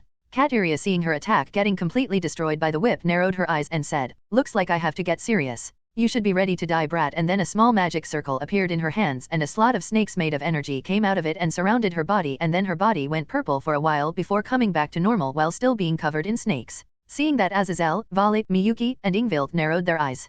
Katya then moved her hand forward and a huge magic circle appeared in her hand. Seeing the circle, Ingvilt too form a circle of her own of similar size to Katya. And at the same time both of them fired their attacks towards each other, with Katya's being a mixture of blackish and orange-colored wave while Ingvilt's was a deep blue-colored one. When both the waves collided, a very strong shockwave was released, but soon both the attacks cancelled each other out. Seeing that there was no damage on either of them made the leaders and those who were not aware of Ingvilt's full strength completely shocked by her power. Ingvilt smiled and said, "Looks like I can go all ou-" but before she was able to finish, Aazelle came in front of her and said, Now, Leviathan-chan, let me take over. There are some things that we have to discuss." Ingvilt looked at Aazelle with an unpleased expression but soon sighed and said, "Whatever, it must be important since someone like you is butting in." Hearing her say someone like you, Azazelle's lips twitched in, but he didn't say anything and was about to thank her for understanding, but Katya interrupted her and said in a mocking tone, "What happened? Got scared of my power or what? Want to hide behind that boyfriend of yours? How about it? I kill that weak-ass shitty human in front of you."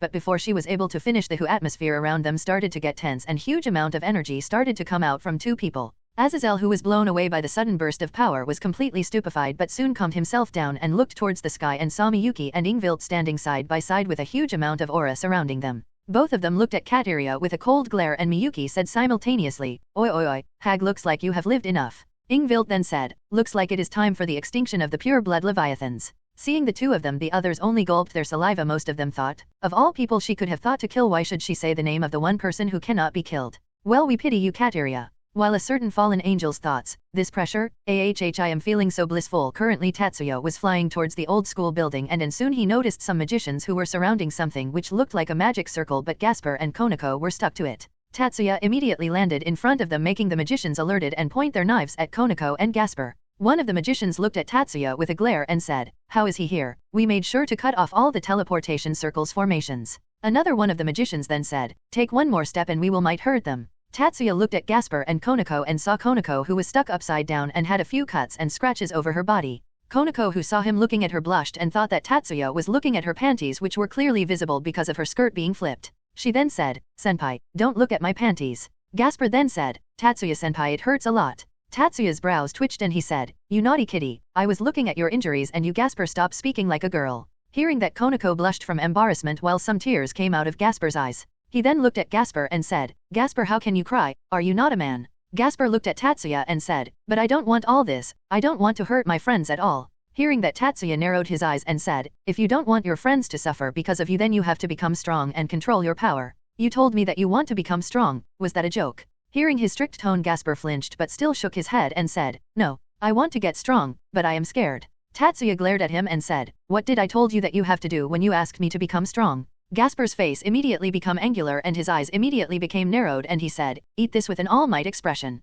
But just as he opened his mouth a bit, Tatsuya threw a pill made of his blood in Gasper's mouth and said, "Yes, just do that. You need to try something different if you want to become strong. Being scared of something isn't an answer." Gasper, who felt the taste of blood in his mouth, widened his eyes and started to get scared, but after hearing Tatsuya's words, a determined expression appeared on his face and he gulped down the pill. Just when he gulped down the pill, his eyes shone and he immediately split it into a number of bats and stopped the time in the area. Though Tatsuya was still able to move and saw Gasper saving Konako. Gasper then brought Konako back to Tatsuya and then the time started moving. Tatsuya immediately caught Konako in his arms, making Konako blush. The magicians who saw both Gasper and Konako disappeared from the circle were shocked and were about to say something, but before they were able to, Tatsuya shouted, "And what the hell were you all doing? Not making any moves when I was talking to Gasper and just kept on watching me? Are you all idiots? At least you should have made some plans or something." Seeing him scolding them, the magicians felt a bit guilty, but soon one of them realized something and said, "Hey, we are the terrorists here. Why are you scolding us? We heard those two brats, you should be attacking us, not correcting our mistakes." Tatsuya then looked at Konako's injuries and immediately healed them and said, "Want me to beat them or you want to do it on your own?"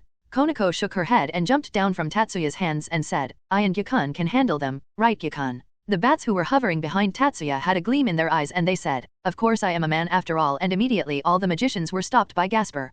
Konako didn't waste any time and immediately covered her fists with magic and punched the magicians with all her power, but when she killed one of the female magicians, her big breasts jiggled a bit, making some tick marks appear on her forehead. She narrowed her eyes and then said, "You don't deserve to live," and the aura surrounding her fists suddenly became large, making Gasper surprised. He looked at Tatsuya and asked, Tatsuya-senpai, what happened to Konako-chan? Tatsuya looked at the bat who was sitting on his shoulder and whispered, Konako went into a state which is called the rage of the flat chest. In these moments it is best to maintain your distance from her and definitely, and I mean definitely, not talk about someone's chest. The bat nodded its head and said, I understand senpai, I will make sure not to talk about this to her. Tatsuya nodded and said, you better do it, if you don't want your cardboard box to be filled with garlic, which immediately made Gasper started sweating. Both of them then looked back only to see Konako brutally attacking the magicians. Tatsuya and Gasper looked at each other and then Tatsuya said, let's look the other way, I don't want the image that I have of her in my mind to be ruined, to which Gasper nodded as well, and immediately Tatsuya and all the bats looked the other way. After Konako was done beating the magicians, she returned back to Tatsuya and Gasper, who was now back in his human form.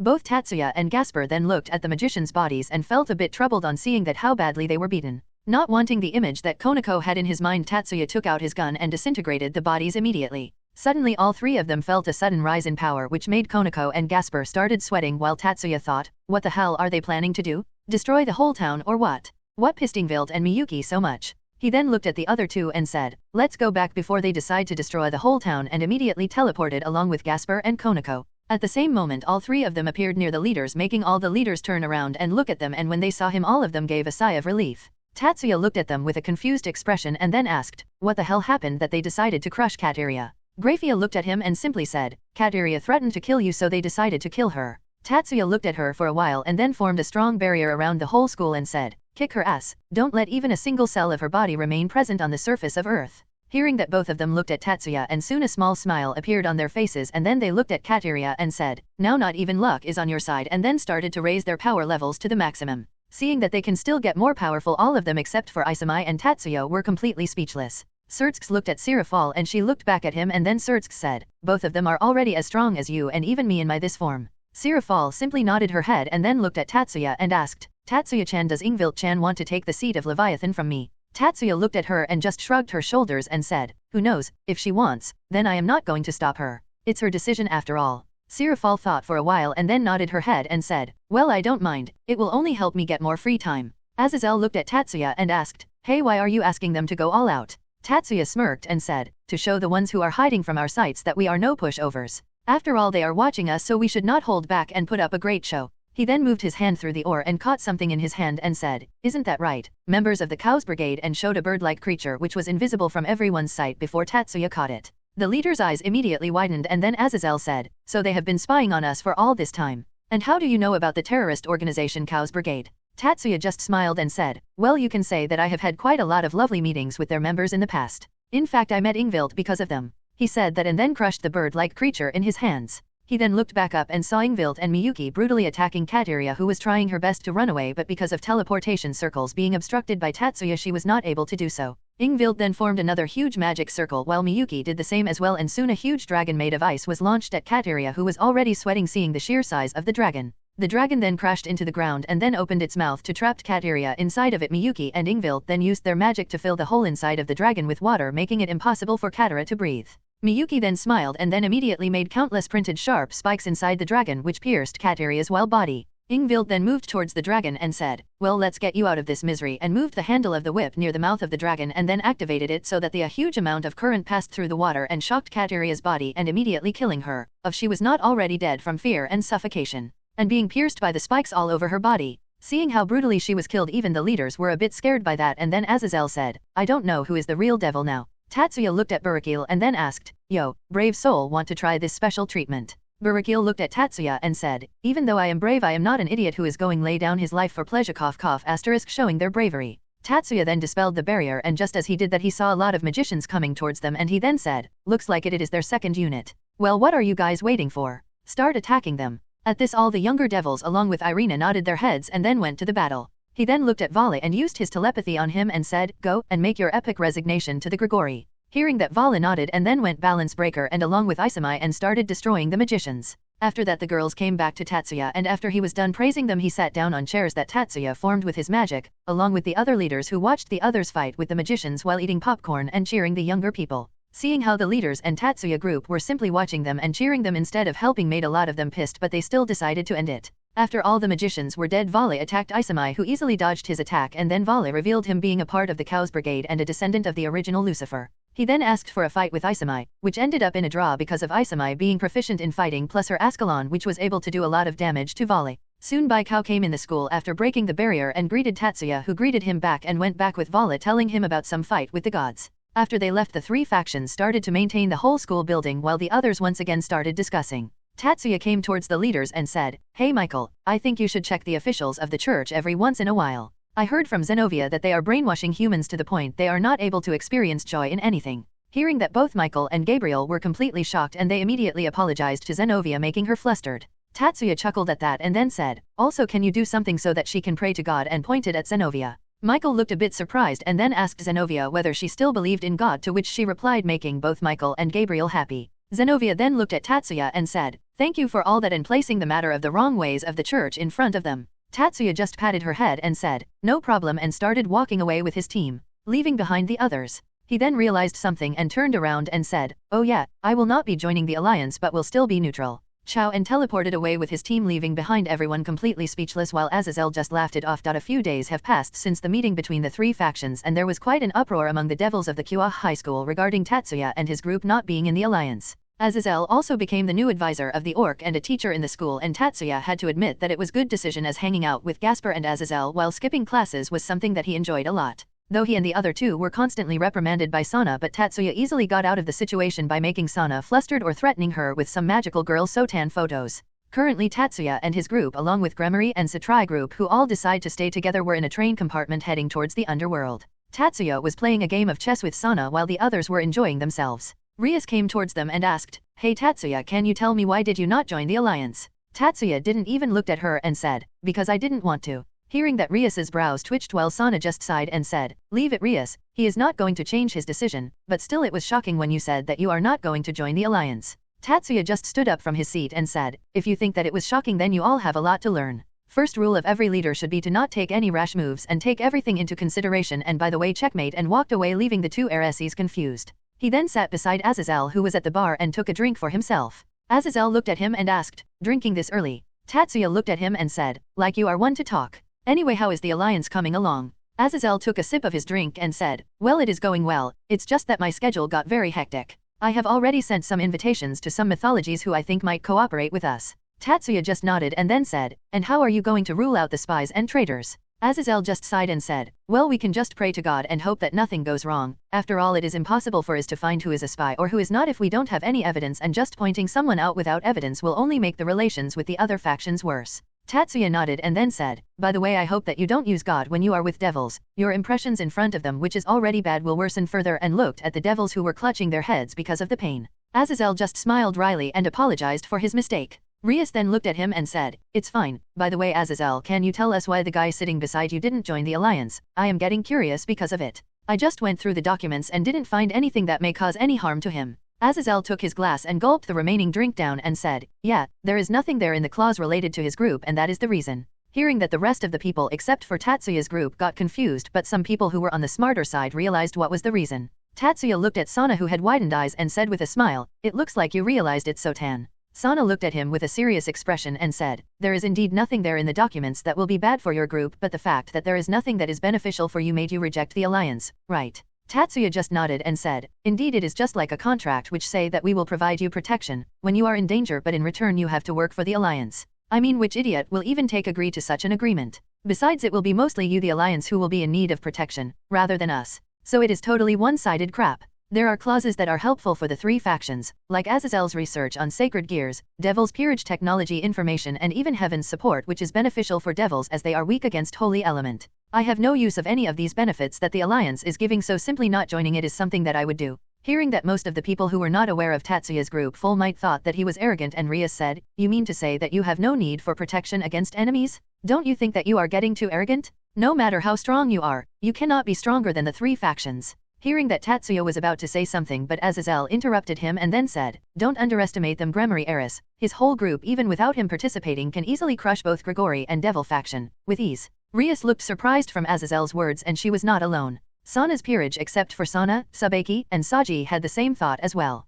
Rias then said, "That is simply over-exaggeration." But Aazelle shook his head and said, "I would have agreed with you if I would have not seen the power of those two girls against Katya that day, but now I cannot say the same, especially since I don't know the power that other members of his group pack." Who knows if they are at the same level as them or some might be even stronger than them. Hearing that the all of them remained silent till an announcement about reaching the Satrai territory was made. Tatsuya stood up from his seat and bid Sana and the others farewell and promised to meet her later. Aazelle then looked at Rias and then said, "Anyway, let's go, we have to discuss something important, right?" Rias looked at Aazelle and then nodded her head. Aazelle then looked at Tatsuya and said, "You too, Tatsuya." Tatsuya, who was playing games with Gasper, threw the console towards Kiba, who caught it and said, "Coming," and left with the other two. Tatsuya went to a different compartment with Rias and Aazelle, and all of them sat down around the table, and Aazelle said, "As you both may know that we are trying to bring the different factions together for the upcoming threat of the Chaos Brigade." "Yes, I am well aware of that." Rias, "Stop beating around the bush and just get to important part." Tatsuya. Aazelle looked at him and said, "Hey, at least let me build up the atmosphere."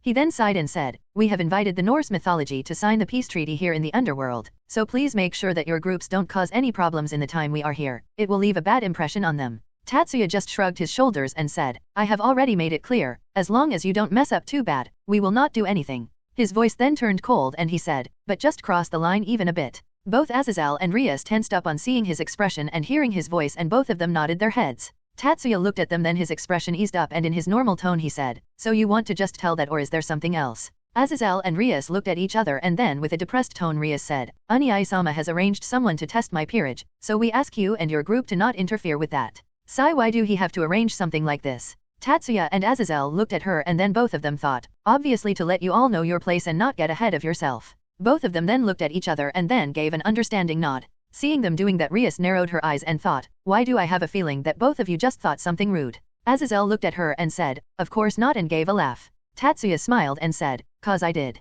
Hearing that, both Aazelle and Rias looked at him in disbelief, but seeing his smile both of them immediately averted their gazes. Tatsuya then stood up and then said, "Well then I guess all this talk is done." Aazelle and Rias stood up as well and then nodded their heads and went back to the compartment where everyone was sitting. Just as they reached the compartment, the train suddenly stopped, and because of inertia, Rias went falling towards Tatsuya. Tatsuya looked at the person who was coming towards him and saw Rias looking at him. Tatsuya nodded his head and moved one of his hand and grabbed Rias's head, preventing her from the fall. Rias, who now had stopped falling, looked at Tatsuya with a sweat drop and asked, "Shouldn't, in a situation when a beautiful girl like me is falling down, a gentleman like you should catch me in your arms?" Tatsuya just smiled and gripped her head tighter, making Rias shriek out in pain and said, "Oh, I am sorry for not being gentlemanly enough." He then strengthened his grip more and said, "You should be happy that I didn't let a beautiful girl like you fall down." Rias, who was screaming out in pain, was trying very hard to get away from Tatsuya's grip but was not even able to move his hand a bit. Tatsuya then looked at the others who were looking at the comedy show that was happening in front of them with a deadpan look and said, "Girls, team meeting, back compartment." Now, the girls in his team nodded and then left towards the compartment. Tatsuya looked at the others and said, "Well then excuse me," and then stopped squeezing Rias's head and then left with the others as well. Tatsuya looked at the girls and said, "Sit down and do whatever you want." All the girls looked at him for a while and then Shizuka said, "And the meeting?" Tatsuya looked at her and then said, "The redhead Siscon wants to have a test for her peerage and we have to stay away from them." Understanding what was happening, all of them nodded and then started to talk to each other. Suddenly Karen looked at Tatsuya and asked, "So what are we going to do in the summer vacation?" Tatsuya looked at her and then said, "Well, first few days we can relax and meet with some friends here in the underworld. Then there is also the Youth Devils meet, my main objective of coming here. Aazelle also told me about some peace meeting with the Norse mythology." Hearing that, Miyuki said, "Those perverts that once came to the house during the raiding game with Fenex? It has been a long time since we saw them." Himura then asked, "And why is that youth meeting important?" Tatsuya just smiled and said, "Oh, that is a surprise." He then said, "Also there will be your training session at the HQ, so try to relax as much as you can in the first few days." Almost all of them immediately became stiff when they heard about the training, and all of them thought, "We have to experience hell once again." Tatsuya just smiled and said, "I heard that." Kurumi then said, "But still we have not visited the castle since a long time, will it not be completely dirty?" Tatsuya shook his head and said, "Don't worry, I have already sent some people for the cleanup."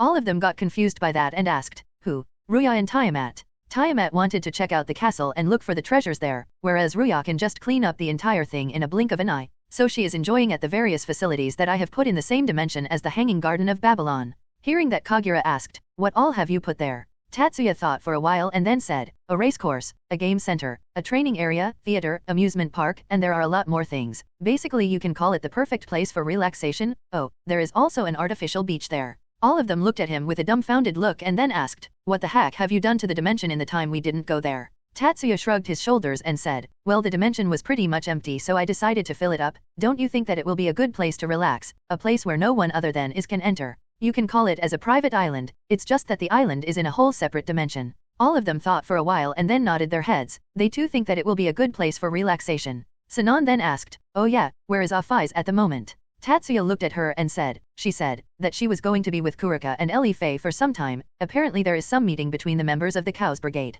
Sinan nodded and then suddenly the door of the compartment opened and Rias and Aazelle came in there and Aazelle said, "Well, I think we should get going. All of them are already sent to their training location." All of them nodded and then went with Aazelle and Rias. After Tatsuya and the others went out of the train, they were immediately teleported and appeared in front of a small mountain. Aazelle looked at them and said, "They are fighting just ahead behind this." Tatsuya nodded and then all of them flew in the air and reached the top of the mountain and came to the edge to see the others fighting a huge bipedal dragon. Seeing the dragon, Tatsuya thought for a while and then used his magic to summon his familiar. Just as he did that, a magic circle appeared beside him and a beautiful lady with blue hair appeared out of it and jumped at Tatsuya. Tatsuya caught her and gave her a peck on the lips and said, "Looks like someone missed me." Tiamat hugged him and said, "Yeah, I missed you a lot. If not for taking care of my treasures and the young dragons, I would have permanently stayed in your house." Just as she said that, Kuromi snorted and said, "Ha, and we would have to take care of another freeloader and lizard hag at that?" Tiamat immediately looked at Kuromi with a glare and said, "Wanna have a go, vixen?" Kuromi glared back at her and said, "Sure, lizard hag."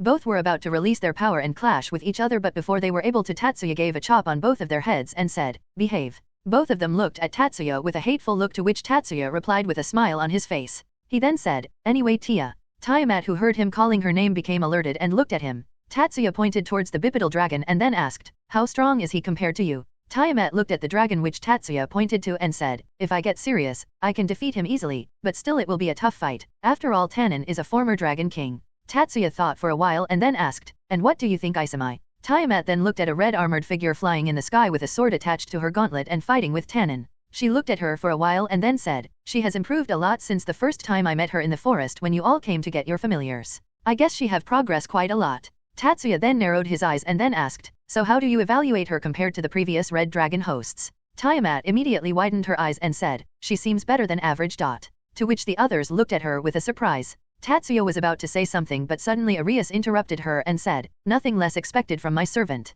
Before anyone can reply, Tatsuya said, "What are you doing here?" Hearing his question, Rias and Aazelle looked at him with a confused expression while the rest of them just sighed, knowing what Tatsuya was going to do. Rias looked at him with a dumbfounded expression and then said, "Observing my peerage." Tatsuya looked at her with his usual neutral expression and then asked, "Why has you brother sent that dragon here?" "To check my peerage." "And what are you to them?" "The king of their peerage." Tatsuya nodded his head and moved towards Rias and placed his hand on her head. Seeing that Rias was confused, but suddenly Tatsuya gripped her head and said, "Then that means that you are a part of the peerage as well, so move your lazy ass and help them a bit." He then opened a portal and took a stance. Rias, whose head was gripped by Tatsuya, was trying her best to free her, but just like before, it was still all in vain. Tatsuya then lifted her body and said, "Here, I will give you a head start. Also, I advise you to prepare some attack, so that you do not waste the head start." Hearing that, Rias started panicking, as she has almost guessed what Tatsuya was about to do and just followed her instructions and started charging her power. Tatsuya pulled his hand back, and by using enough force so that Rias don't die, he gripped her head tighter and threw her while shouting, "Read head bazooka," and immediately Rias was thrown at a very high through the portal. All of them then looked down the hill and saw a similar portal appear down there, and from it a crimson-colored flash appeared. Rias, who just appeared on the battlefield, shouted, "Get out of the way, I," and immediately all her peerage members stopped attacking the dragon and just moved away from her path. Seeing that the path was clear, Rias immediately unleashed all the power that she had stored up till now in one attack. A huge magic circle was formed in front of her hands, and just seeing the sheet size of the circle, some of the people were surprised by it. Tatsuya, who looked at the circle, said, "Though her method is inefficient, I guess she did train a bit recently," and the others just nodded their heads. Rias then immediately fired the huge orb of power of destruction towards Tannen, seeing which Tannen got a bit wary as well and decided to use a bit more of his power. Tannen then fired huge amounts of flame towards the orb, but this time as well the others were surprised when they saw that the orb held out for a bit, before being completely engulfed in the flames. Isami, who saw the flames coming towards her group, immediately rushed towards Rias and then caught her and moved away, while the others did the same as well. Tatsuya, who saw the scene in front of him, nodded his head and then looked at Tiamat and asked, "So what you were saying, continue." Tiamat nodded and said, "She is good, but just like the past wilders, she is relying on the sacred gear too much, and just like them, she too will be consumed by the juggernaut drive, sooner or later." Tatsuya nodded and then said, "Well, there is still time for that. I will take care of that when it will surface." He then looked at the battlefield once again, and then a grin appeared on his face and he said, "Looks like my red dragon is going to use her dragon slayer magic." Hearing that, the other people who were standing beside him got surprised, and Aazelle asked, "You mean to say that she have dragon slayer magic? Since when?" Tatsuya didn't look at him and said, "Just a few days ago she absorbed it from Ascalon. But I don't think that she could do much right now, she have no practice using it." And just like Tatsuya said, Isami just covered the sword with a weak fire dragon slayer aura and attacked the dragon, who just got a few cuts, which were not fatal. All of them continued the fight for a bit longer, but all of a sudden they saw Tannen charging up for a big attack, but before anything got out of hand all of them appeared on the ground and Aazelle stopped Tannen. Tatsuya and the others went towards the devils and helped them, and Asia started healing them. Rias looked at Tatsuya with a glare, seeing which Tatsuya smiled and said, "Looks like you really enjoyed the fight." Rias only narrowed her eyes and said, "I could have died." Tatsuya nodded and then said, "Yes, you could have." Rias just got more annoyed by that and said, How can you treat someone like this? I am your friend." Tatsuya nodded and then said, "You are my friend, that's why I am helping you become stronger. We are at a time where the Cow's Brigade may attack is any time. So there might be chances that someone might not be there to save you. Then what are you planning on doing at that time? Just wait for your death." Hearing his reasoning, Rias immediately shut her mouth and started thinking about what Tatsuya said. Tatsuya then shrugged his shoulders and said, "And if it had come to a life-death situation then I would have stopped him, so don't worry." Suddenly the ground started to tremble and they saw the huge dragon coming towards them. Tannen looked at Tiamat and asked, "It is very rare to see you, old friend. How come you are here today?" Tiamat nodded her head and said, "Yeah, I just came to meet my mate," and pointed at Tatsuya. Tannen then looked at Tatsuya, to which Tatsuya just waved his hand in response and said, "Tatsuya Shiba, human. Tia's mate." Tannen looked at Tatsuya for a while and then said, "I cannot feel anything special from you." Tatsuya just smiled and said, "Isn't it common sense to hide your power so that the enemy don't recognize you?" Tannen just nodded and said, "That is true, but who in this day and age do that?" Tatsuya's lips twitched and he said, "I don't know you, maybe people who have the capability to think." Hearing that, most of the people around him tried their best to not laugh at the answer, while Tannen just said, "Did you just make fun of me?" Tatsuya just smiled in response and said, "Who knows?" Tannen looked at him for a while and then sighed and said, "Forget it, since Tiamat chose you as her mate, you must be something, and I really don't want to mess with that mad woman." Immediately Tiamat had tick marks on her forehead which only kept on increasing when Kuromi started to insult her. She glared at Kuromi and said, "Wanna have a go?" Kuromi glared back and said, "Huh, come at me, Huggy." But once again Tatsuya hand chopped their heads and stopped the two of them and said, "Behave," to which just the two of them pouted. After Tatsuya was done reprimanding Tiamat and Kuromi, all of them decided to go for a bath as the Gremory group was covered in sweat and dirt. Tatsuya, who was done undressing, looked at the others and then his eyes fell on his not-so-masculine brother. "Gasper, hurry up and take off your clothes, you have to take a bath. You cannot go back to the Gremory territory if you are dirty." Gasper looked at Tatsuya with a blushing face and then said, "But it's very embarrassing, here." Tatsuya then said, "If you don't do it here, then where are you planning on taking your bath?" "The women's section." Gasper then, with a bit of hesitation in his voice, said, "See, can I?" Tatsuya walked towards him and placed a hand on his shoulder and then said, "Gasper, you are a man, right?"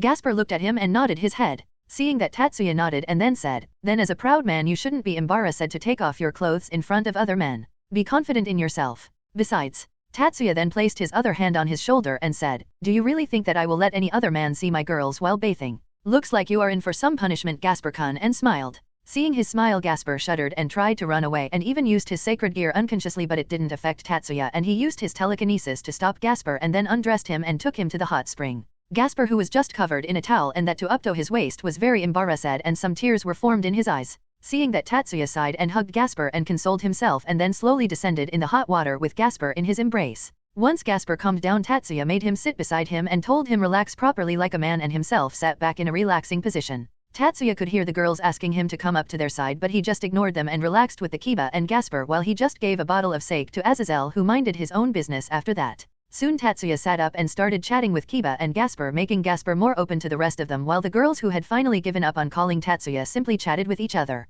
Once all of them were clean and refreshed, they all left the hot spring and then got into some carriages which belonged to the Gremory household and continued their journey, while Aazelle just teleported to Sirzex's office to discuss about the meeting. Tatsuya and his group, who were kept in a different carriage than Rias's peerage, were chatting to each other. Tatsuya then became serious and said, "Be careful from here on out, we are in Zoticus territory now, we don't know what all he might have planned. Although, I doubt he will be at his home thanks to my special gift." Hearing that, all of them nodded and then chuckled on thinking what Tatsuya did to the Gremory head. They were thinking that he must be quite frustrated since he cannot get close to any woman. Suddenly all of them looked at the person who was sitting beside Tatsuya with a glare, while Tatsuya just smiled wryly. Miyuki then said, "I don't know what are you doing here, if you are the maid of the family shouldn't you be in their carriage instead?" The silver-haired maid who was sitting beside Tatsuya with a cold expression on her face said, "It is my duty as the maid to not let the guests feel uncomfortable, so I am simply making sure of that while also protecting Tatsuya-sama from hungry bisi *** wolves." Hearing that, the girls' brows twitched and all of them thought, "You are the most hungry amongst all of us." Kurumi then pointed at Tatsuya's arm, which was enclosed between Graphia's breasts, and said, "And what do you have to say about that?" Grafia looked at Tatsuya's hand and then after a while said, I am just preventing him from doing something indecent to all of you by making sure that he is unable to move his hand. No need to thank me, it is my duty to take care of the guests, and looked back at them with a smile which soon turned into her usual cold expression. Seeing her smile, the rest of them became a bit pissed, and then Himura looked at Tatsuya and said, why are you not saying anything to her? Tatsuya blinked his for a while and then nodded his head. He looked at Grafia and then with the other hand, which was free, patted her head and said, good job, FIA, and smiled at her. Being patted by her, Grafia mouth curled up in a smile and she just nodded her head. Seeing the two of them, the rest of them just sighed and stopped thinking about the matter. They knew that they were currently in the Grafia's home ground, and in this place she has a lot of power over them. Soon the Gremory mansion came in their sight and Grafia reluctantly released Tatsuya's hand and said, I shall be going now, I have to make the preparations for the arrival, she said, and then teleported away to the mansion. Seeing her leave, Tatsuya just sat back comfortably and said, Miyuki, freeze up the pursuers and kill them without leaving behind any trace of them. Miyuki just nodded as she too felt the devils who were appeared as soon as Grafia teleported from the carriage. A magic circle then formed in her hand, and all of a sudden the group of devils who were following them froze up and then crumbled up in fine pieces and died without leaving any traces. Tatsuya nodded and said, good job, Miyuki. Miyuki just smiled and nodded her head. Tatsuya then used his psychic powers and found the service which was installed in their carriage that the devils used to know when Grafia left the carriage. He just took it in his hand and crushed it, breaking its connection. He then looked outside the window and said, if the same number of people will come daily during our stay, then I guess the whole territory's population will be a problem. He then took out his silver gun and pointed it towards the devils who were either hiding or flying above them, acting as their guards, and started firing each one of them down one by one with his mist dispersion. Once he was done, he put his gun back and said, most of Zoticus's own force is gone now. He then felt that the carriage stopped moving and said, looks like we reached at our destination, and then looked at the door and saw it suddenly opened by one of the butlers. Tatsuya just nodded at the girls and stepped off the carriage, and after making sure that everything was fine, he helped the girls to step off the carriage. All of them then walked towards the Gremory group, who have surprisingly reached the mansion 15 minutes before them. Tatsuya looked at Rias and said, well, looks like our carriage was quite slow, compared to yours. He then looked around the mansion and then said, also, don't you think that the security is pretty lax? Rias nodded as well and then said, I have been wondering that as well, there are very few people who have been stationed here. This has never happened before. Tatsuya just looked at his group and then said, I wonder why, and the girls smiled at his comment. Rias smiled and then said, well, leaving that aside, let's get going, and started walking towards her house leading the others. Grafia, who was standing beside the door, opened it and bowed towards the others and said, welcome home, Rias-sama and her family. She then looked at Tatsuya's group and said, welcome to the Gremory Manor, and then moved aside to let the path be cleared for them. The other just nodded and entered the house and were surprised by the number of maids and butlers bowing to them. Suddenly all of them heard a voice and turned their heads. A small boy with the same hair as Rias's was running towards them with an excited smile on his face. Rias-sama. Rias, who heard him call her name, smiled and opened her arms to take him in a hug, but the boy just went past her, making her completely speechless. Tatsuya Onii-chan. And the boy jumped at Tatsuya with a very happy smile on his face. Tatsuya just smiled at the boy and caught him in his hands. Calm down, Milikas, I am very happy to see you as well. Milikas just hugged Tatsuya and said, I missed you a lot, Onii-chan. Did you bring anything for me? Did you bring anything for me? Tatsuya just smiled and said, of course I brought gifts for you, after all you are my favorite young devil, but let's see your gifts later. Hearing that, Milikas pouted but still nodded his head. Tatsuya smiled at him and then patted his head and said, now I think that you should introduce yourself to the others, there are a few amongst us who do not know you. Tatsuya then put Milikas down on the floor, and Milikas immediately went to his formal mode and gave a bow and said, it is very nice to meet you all, my name is Milikas Gremory. I hope that we all get along. Tatsuya then looked at Rias and said, Rias, your turn. Rias, who had been standing with her arms open wide, came back to reality and then immediately turned around and said, meet him, guys, he is my brother's son. Suddenly she realized something and said, wait a minute, how are Milikas and Tatsuya know each other? Tatsuya just smiled and patted Milikas's head and said, well, we have met quite a number of time in the past, he is a regular customer, you know. Also, he is just like my little brother. As he said that, all of them, including the maids and butlers, smiled at him and Milikas except for Rias and Gasper. Rias, who was surprised to know that her nephew knew about Tatsuya before her, and Gasper, who mumbled, my little brother position is in danger. Konako, who was standing beside him, placed a hand on his shoulder, making him freak out a bit. He then turned her head and saw Konako looking at him. Konako then said, I know how you feel, I also have to fight for the lab, take it as advice from a senpai, never give up or you will lose your position, and then looked back at the others. Gasper looked at Milikas for a while and then thought, I will not lose to you. After the new members were done introducing them to Milikas, they all started to walk again, with Milikas taking the lead. Soon they reached a room and Milikas rushed inside and shouted, Rias-sama has came. Inside the room they all saw a brow-haired woman who looked similar to Rias in both age and appearance. Seeing her walk towards them with a smile, Rias smiled as well and walked a step forward and opened her hands, but before she was able to open them, the woman went past Rias and hugged Tatsuya and said, long time no see, Tatsuya-kun. Tatsuya nodded his head and said, yeah, long time no see Venelana-san. Meanwhile the rest of them were trying to hold back their laugh on seeing a red-headed girl who was standing in between the room with her arms open wide. Venelana soon separated himself from Tatsuya and looked at the others and said, Era, looks like all of you came. I can see some new faces here though. She then bowed and said, nice to meet you all. My name is Venelana Gremory. I am Rias's mother. The older members of the Gremory group and Tatsuya's group bowed and greeted her, seeing which Isami and Zenovia bowed as well. Rias, who was now out of trance, looked at Venelana and said, Mother, you know Tatsuya as well. Venelana placed her hand on her mouth and said, Fufufa, well of course. I have been in his care for quite a long time. She then walked towards her and hugged Rias and said, well, it's been quite a while since we met. I guess last time it was the party for your victory in the raiding game. Rias hugged her back and said, yeah, it's been a while. Soon both of them separated and Venelana said, now what, don't you and your peerage who already have their rooms here, go and rest, meanwhile I show the others their rooms. Rias looked at the old members of her peerage and then nodded her head and said, yeah, all of us must be tired. Isami, Zenovia, rest well and treat this as your own home. She then looked at Tatsuya's group and said, you all as well, treat it as your own home. She and the older members of the peerage left the room, and then Venelana looked at Grafia and said, Grafia, if you would. Grafia nodded and then looked at the others and said, please follow me, and walked towards Tatsuya and was about to lead them but suddenly stopped. Venelana looked at Tatsuya and said, Tatsuya-kun, there is something that I want to ask you. Tatsuya looked at her and when he saw her serious face understood what she was going to ask. He looked at Milikas and said, Milikas, how about you go and prepare your room, we have to talk a bit. Later I will come there and give you the gifts. Milikas looked at Tatsuya and nodded his head and silently left the room.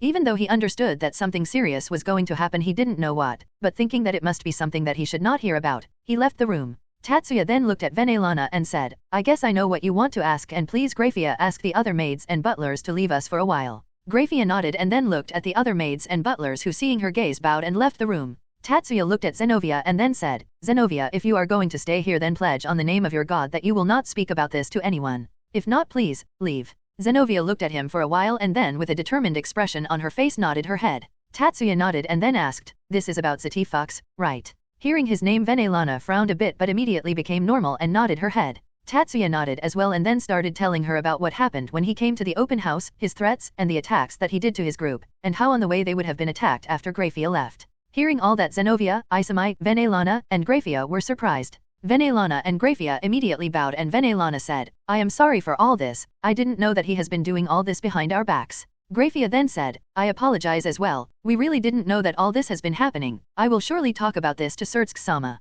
Tatsuya immediately shook his head and said, please raise your heads, and both of them looked at him. Tatsuya then said, you don't have to apologize for something that you haven't done, and Grafia, don't talk about this to Sirzex. I will handle it on my own. If Sirzex gets involved then his reputation will be ruined, and even though I don't have any problem with that, but still the masses will surely slander the House of Gremory and too much commotion will be caused which might ruin the peace that the three factions are aiming for. He then grinned and said, and I would like to take care of him myself. Seeing his grin, all of them filled their saliva and shuddered a bit. Tatsuya then said, oh, also you don't need to be troubled by him, he will not come close to you anymore. He said and then explained about the gift that he had given to Zoticus. Hearing about that, those who didn't know about it started laughing. Venelana then looked at Tatsuya and said, thank you for all this, Tatsuya-kun. Tatsuya just waved his hand and said, no, you don't have to thank me, it was my personal revenge. Venelana just smiled and then said, Fufufu, but still I am thankful to you. She then grabbed his hand and put it between her breasts and said, well, leaving that aside, you must be very tired. Let's go, I will show you the room. Seeing that the rest of the girls' brows twitched, but Grafia walked towards them and pulled Tatsuya away and hugged his other hand and said, don't worry Venelana-sama, I can show him the way. You need not trouble yourself over such matters. With her expressionless face,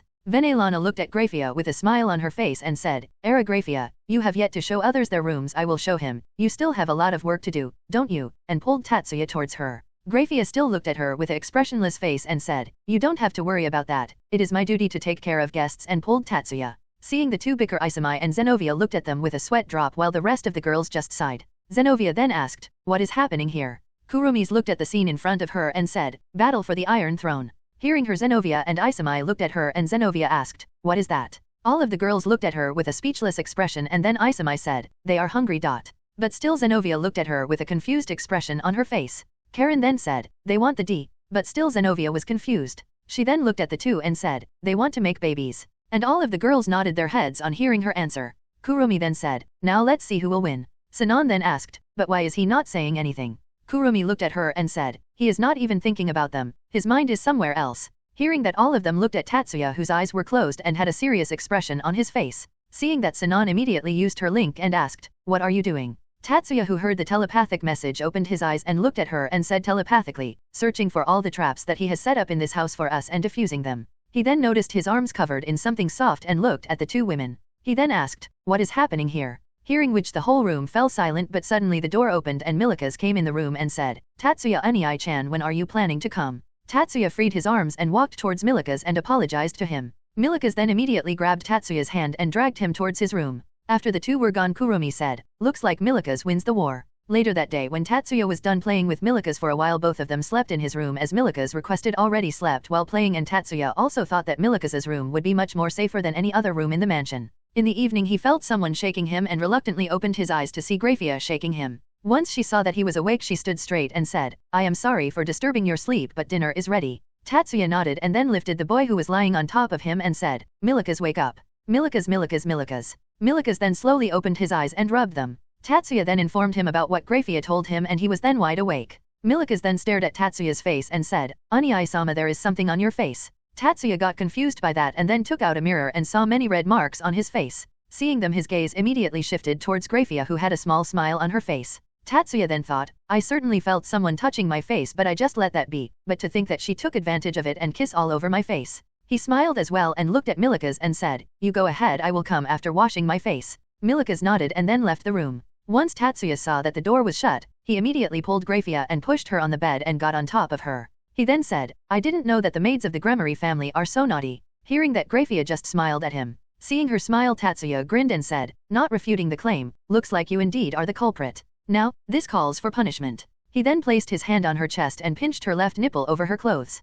Not expecting the sudden action, Grafia immediately opened her mouth to let out a moan, but before she was able to, Tatsuya covered her mouth with his own and immediately started kissing her. Grafia, who was already in shock because of her nipple being pinched, got even more surprised by the kiss, but soon she came back to her senses and cupped Tatsuya's cheeks and started kissing him back. Tatsuya, who saw this, grinned and moved his other hand and pinched her other nipple as well. Feeling that Grafia once again tried to moan, but this time as well, Tatsuya took advantage of that and inserted his tongue in her mouth and started exploring her mouth very roughly. Grafia, who felt the sudden attack, tried to counter him, but all her effort was in vain. Tatsuya kept on doing it roughly till he felt that Grafia was going to climax, and just at that moment he stopped and separated himself from her. Grafia, who suddenly stopped feeling the pleasure she was feeling earlier, got confused and looked at Tatsuya, who was standing straight and was fixing his appearance. He then used his magic to clean up his body and looked at Grafia with a smile and said, "Let's go then, we are getting late for the dinner." Grafia wanted to ask him to continue, but seeing the smile on his face, she understood that he will keep on teasing her. She looked at him with a pleading expression and said, "Tatsuya-sama, see, can we dash?" Before she was able to finish, Tatsuya flicked her forehead and said, "If we continue, then how will it be a punishment?" and then started walking towards the door and left the room. Grafia, who saw him leave her still unsatisfied, pouted for a bit. Soon she gave out an annoyed sigh and then stood up from the bed and then fixed her appearance and said, "I don't know whether to do this again or not. He will punish me, but still he didn't let me finish my business." She then turned back to the maid mode and silently moved out of the room. When Tatsuya entered the dining room, he only saw Venelana and Milikas to be sitting there. He looked at them with a confused expression and asked, "Where are the others?" Venelana smiled at him and said, "Grafia has gone to call them. It seems you and Milikas were the first ones whom she called. But I wonder why they still didn't come." Tatsuya just smiled and said, "Yeah, I wonder why as well. She is a very capable maid in my opinion," and then walked towards an empty seat and sat beside Milikas. Soon the others started to come in one by one, and when the fight for the seat beside Tatsuya was about to start, Gasper ignored the others and immediately sat beside him, even though he was totally embarrassed by her actions. He looked at Milikas and thought, I am not going to lose." Seeing his determined expression, the girls who wanted to complain simply let the matter go and silently to their seats. While eating, Ria suddenly asked, "Where is father? I haven't seen him since I came back." Venelana looked at her and said, "He has been working very hard and only sometimes comes back." Rias only nodded her head, and then once again everyone started eating. Tatsuya then noticed Isami having trouble eating in a formal manner, so he used his telekinesis to move her body and help her eating. Seeing her body move automatically, Isami was confused, but soon she realized and looked at Tatsuya, who just gave her a wink. Tatsuya then looked at Rias and asked, "So what are you all doing tomorrow?" Rias looked at Tatsuya and said, "Well, we all are free during the day, but in the evening we have to attend the youth's devil meet. Oh, and Unii-sama said that you all are invited as well." Tatsuya just smiled and said, "How very kind of him." He then sent a telepathic message to his team and said, "Looks like we will be meeting the Diodora asshole tomorrow. Asia, be prepared at all times, and we don't know till what extent that shit can drop." Asia slowly turned her head and nodded with a smile on her face, and then sent a telepathic message to others and said, "If he dare try something, I will smash his balls with my full strength," in a very cheerful voice. Seeing the innocent girl talk like that, the rest of the team only looked at her with a sweat drop. After dinner everyone went back to the room that they were provided, and to the girls' dismay they were all in a different room than Tatsuya's.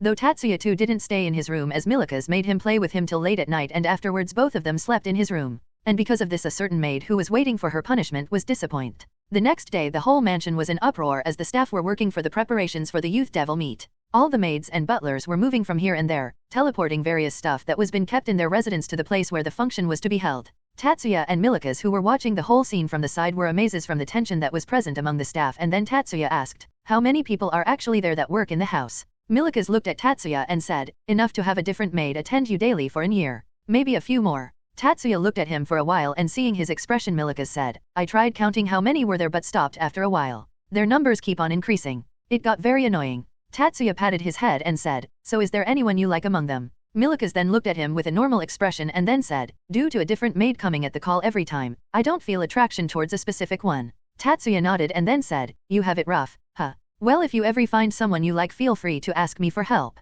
Milika's looked at him for a while and then said, "I think it will be better to talk to me about this once I am a bit more older." Tatsuya just shrugged his shoulders and said, "What's the big deal? You should be thanking me that I am giving you a head start." Milika's looked at him for a while and then said, "Well, thanks, I guess." Tatsuya just patted his head and said, "Don't worry, just make sure to become a fine man of culture in future." Suddenly Tatsuya and Milika's heard someone coming towards them and then turned around to see who was coming and saw Venelana and Grafia walking towards them. They stopped once they came beside them, and just as they stopped Tatsuya felt Grafia staring at him intently. Venelana then asked, "What are you two doing?" Tatsuya and Milika's then said in unison, "Watching the commotion." Tatsuya then asked, "So what do you two need?" Venelana chuckled and said, Era straight to the business, huh? Well, we wanted to measure your size for the clothes that you will wear in the evening." Tatsuya shook his head and said, "I thank you for your concern, but have already arranged for my clothes for the evening. You don't have to worry." He then thought, besides Grafia is giving out a dangerous vibe. Hearing his answer, Venelana just pouted, but Tatsuya clearly heard Grafia clicking her tongue, making him more convinced about his guess.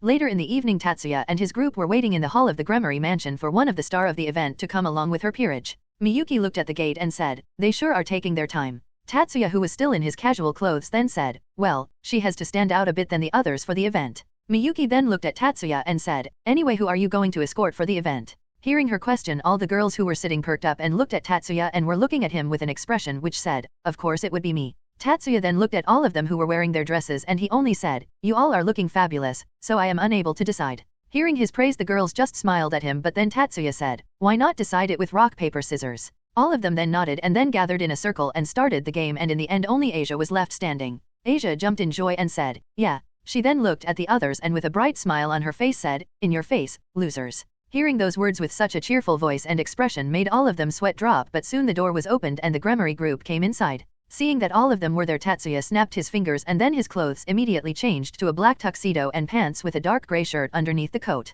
Tatsuya then said, "So shall we get going?" Hearing him, the girls, who has a slight blush on her cheeks, snapped out of trance, and Akeno immediately walked towards him and was about to latch out on his arm. But before she was able to, her shoulder was held by someone. Akeno then turned around and saw Asia looking at her with a glare which made her entire body stiffen up. Asia then applied a bit pressure in her grip and said in a cold voice, "Make another move and you will be in one hell of pain." Akeno immediately took a step back and Asia once again returned back to her cheerful self and hugged Tatsuya's arm and said, "Let's go then." Hearing her cheerful declaration just after incident made all of them had a cold sweat and gulped their saliva and thought, "I am glad that I didn't took his hand." All of them then stood inside a magic circle which was made by Tatsuya, and then all of them were teleported from the Gremory mansion. The next instant all of them appeared in front of a huge building which was looking very majestic because of all the decoration and lighting that was present on it because of the event. Tatsuya then looked at the Gremory peerage and said, "After you, heir of the Gremory family," and did a bow. Seeing him acting playfully, Rias played along and said, "Thanks for the honor," and lifted the hem of her dress and did a court bow and then started walking. The rest of them then followed her.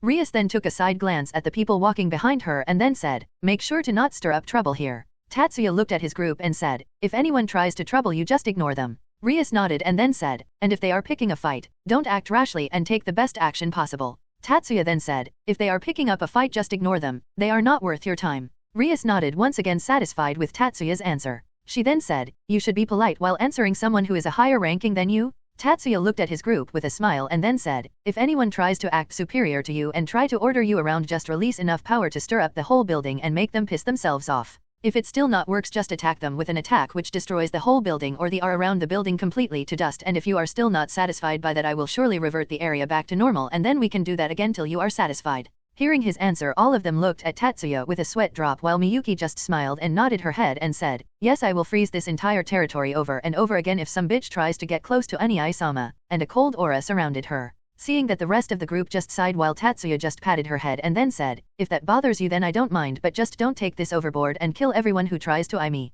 Miyuki nodded and said, don't worry Ani-sama, I will not kill everyone who look towards you. Tatsuya nodded his head and then Miyuki thought, I will just gouge their eyes out, and a smile appeared on her face. Akeno then tried to ease up the mood around them and looked at Tatsuya and then mischievously said, by the way Tatsuya-kun, what will you if the men out there try to flirt with one of us? Tatsuya looked at Akeno and just gave a smile to her. Seeing his smile, Akeno's eyes twitched and she took a step back, and all of them then thought, to all the devil in there, we pray that you all don't incur the wrath of the Shiba siblings for the safety of underworld. Tatsuya then returned back to normal and then said, well, let's get going, it will be problem if one of the stars of the event is not there. All of them then nodded their head and then started walking towards the building. Tatsuya and the others were silently walking towards the hall where the stars were asked to gather, but on their way they met a buffed up man having black hair and was about their age. Seeing the man, Tatsuya grinned and walked ahead of the group, confusing the Gremory group while the rest of them gave a knowing look to Tatsuya. Tatsuya stood in front of the man with a small smile on his face while the man had a smile as well. Tatsuya then raised his fist and said, long time no see Sirzex. Sirzex nodded his head and bumped fists with Tatsuya and said, yes, it's certainly been a long time. How about it, want to have a spar of the occasion of our meeting after a long time? Tatsuya just sighed and said, you really have a one-track mind, at least remember what you are here for. Sirzex just laughed out loud and then playfully smacked Tatsuya's back and said, well, there was no problem in asking, right? And who knows that you might have accepted as well. Tatsuya just sighed and said, you know that I don't like troublesome things. Rias and the others then came closer to the duo and Sirzex then noticed them and with a curt bow said, a pleasure to meet you, Rias and her peerage. He then looked at Tatsuya's group and said, long time no see, I hope that you all are doing well. Rias then gave a court bow as well and then said, the pleasure is all mine, Sirzex. Tatsuya's group then nodded their heads and said, long time no see Sirzex-san/kun. We hope that you are fine as well. Rias then looked at her peerage and then introduced them to Sirzex. Sirzex then looked at Isami and then said, I really hope that I can fight you someday, and moved his hand forward. Isami, who was a bit nervous, nodded her head and shook hands with Sirzex. Sirzex was about to try the strength that Isami possessed by gripping her hand tighter, but before he was able to, Tatsuya came between then and separated their hands and said, I would really appreciate if you don't hold the hand of my girl for so long, Sirzex.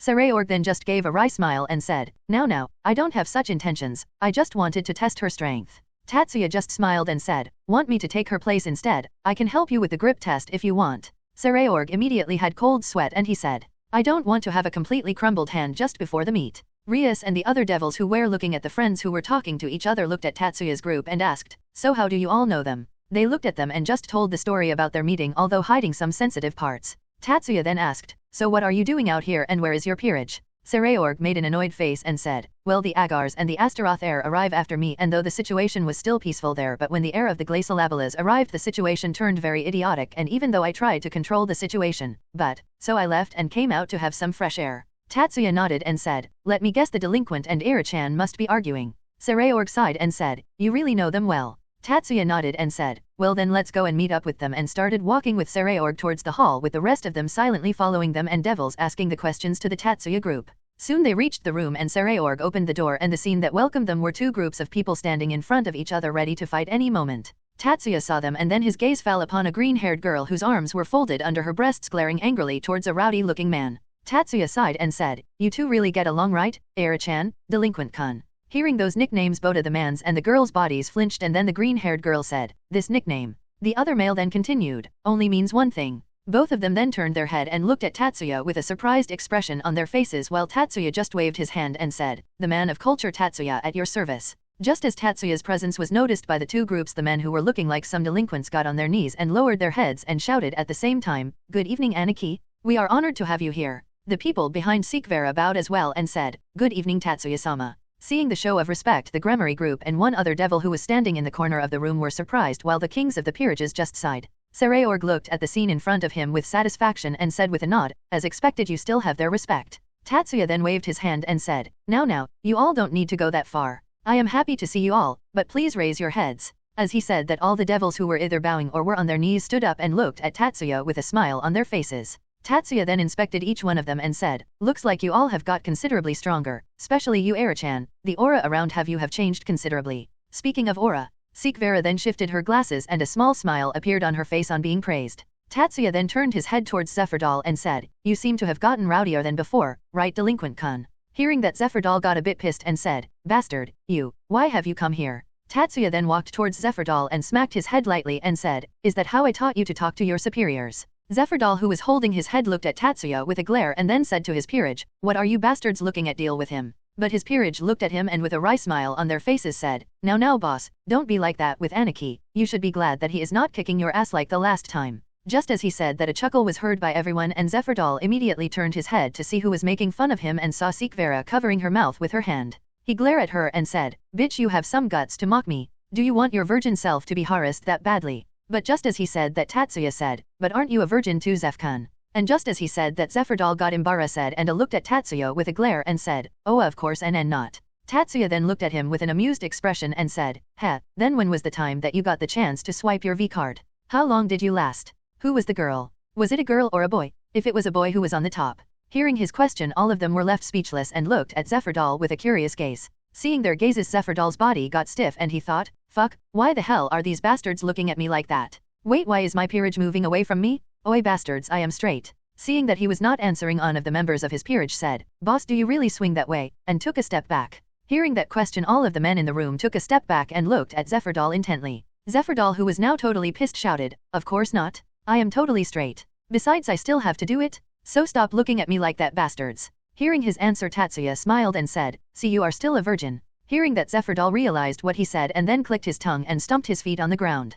All of them then started laughing, making Zephyrdal angrier. He then looked at Sikvera and said, "Forget it, we still had some matters to settle, right bitch?" Sikvera looked at him with a smirk and said, "What are you talking about, cherry boy?" And just as she said that, Zephyrdal snapped and started to release his demonic energy. Seeing which, Sikvera started to release her energy as well, making the atmosphere tense once again. Seeing that the two were not going to stop, Sirzex came forward and said, "Stop it, you two, we have a meet just after this. I don't want to use force if necessary." Zephyrdal looked at him and clicked his tongue and said, "What can a fail dash?" Before he was able to finish, Sirzex moved from his place and punched him on the face, sending him right through the wall, and then said, "Oops." Tatsuya sighed and looked at the delinquent peerage and said, "Bring him back," to which they all nodded and then immediately rushed towards their king. Tatsuya then turned towards Sirzex and said, "Calm down, man." Sirzex looked at Tatsuya for a while and then released an annoyed sigh. Suddenly the door of the room opened once again and the Satri peerage came in. Tatsuya, who saw Sana wearing a dress, rushed towards her and hugged her, making Sana flustered and said, "Sotan, good evening." He then looked at her face and said, "You are looking very beautiful tonight." Sana, who saw her face very close to Tatsuya, became a blushing mess and was not able to say anything. She then lowered her head and said, Thank you for the compliment." Seeing her acting so cutely, Tatsuya moved forward and whispered in her ear, "If you act this cute, then I might eat you right now." A shiver went down Sana's spine, but before she was able to process anything and answer Tatsuya, she was pulled back by her reliable queen, Sabeki. Sabeki looked at Tatsuya and said, Now, you should not mess with her right now, she still have to attend tonight's meet. Why don't I accompany you tonight?" But just as she said that, she felt a huge amount of killing intent aimed at her and she got covered in sweat. She then looked at the direction from where it was coming and saw Aazelle looking at her with a smile on her face. Seeing her reaction, Sana smirked and pushed Sabeki forward and said, "Yeah, I am busy tonight. Sabeki, why don't you accompany him tonight?" making Sabeki experience more killing intent coming from Aazelle. Suddenly Aazelle felt someone tap her shoulder and turning around she saw a black-haired devil with a handsome face and gentle expression on his face. The devil bowed and said, "Nice to meet you, I am Diodor Dash." Before he was able to finish, Aazelle said, "I have a boyfriend," and walked away from him, leaving behind a completely surprised Diodora. Seeing that, Tatsuya and the rest of his group couldn't help but internally laugh at him. After Diodora was completely ignored by Aazelle, the delinquents soon brought back their king. Tatsuya then used his magic to heal him back and then looked at the other young devils that were present in the room and said, "We are sorry for the commotion. Please don't think bad about him, he is just in his rebellious phase," and placed his hand on Zephyrdal's head and made him gnaw it forcefully. The delinquent looked at Tatsuya and said, "Bastard, stop acting like my parent." To which Tatsuya simply turned his head and smiled at him. Seeing his smile, the rest of the young devils just shuddered and all of them then thought, "Just who is the devil amongst us?" Tatsuya and then others then gathered around with everyone's peerage behind their kings and Tatsuya's group behind him. Sirzex then said, "Well then, I don't think that there is any need for it, but let's introduce ourselves. I will go first. Sirzex Bale, the heir of the Bale family." Rias then stepped forward and said, "Rias Gremory, heir of the Gremory family. Sana Satri, heir of the Satri family. Sikvera Agars, heir of the Agars family. Zephyrdal Glacialabalas, heir of the Glacialabalas family. Diodora Astaroth, heir of the Astaroth family." After that, everyone turned their heads towards Tatsuya, who on noticing that said, "What? I am not a part of the meet, you want me to introduce myself too?" To which Sirzex said, "I mean, it's not a problem." Tatsuya shrugged his shoulders and said, "Tatsuya Shiba? I am businessman of sorts and a human. For all those who don't know me, I just have one thing to say. He then released a bit of his aura and said, "Don't piss me off for your own sake." Feeling the pressure he was releasing, all the devils tensed up except for Sirzex, who had an excited smile on his face. Soon a butler came in the room, seeing whom Tatsuya stopped releasing the pressure and looked at the butler. The butler then bowed and informed the others that it was now the time for the meeting to begin. All of them nodded and then left the room and walked towards the main hall. Tatsuya and the others then entered the hall and then went their separate ways. Asia immediately latched onto his arm and then all of them went around the hall with the males giving a glare towards Tatsuya. Soon Tatsuya noticed a blur coming towards him and immediately moved his hand and stopped the person coming towards him. Tatsuya looked at the person with a smile and said, "Hey Sira, you look beautiful tonight," and then moved back his hand. Sirafal looked at Tatsuya and said, "Tatsuya-chan, you look handsome as well," and immediately hugged him. Tatsuya hugged her back and said, "So are you skipping your work again?" Sirafal looked at Tatsuya with an innocent expression and said, "No, I already took care of it." Tatsuya smiled and said, "So you gave your work Sirzex," without him noticing it.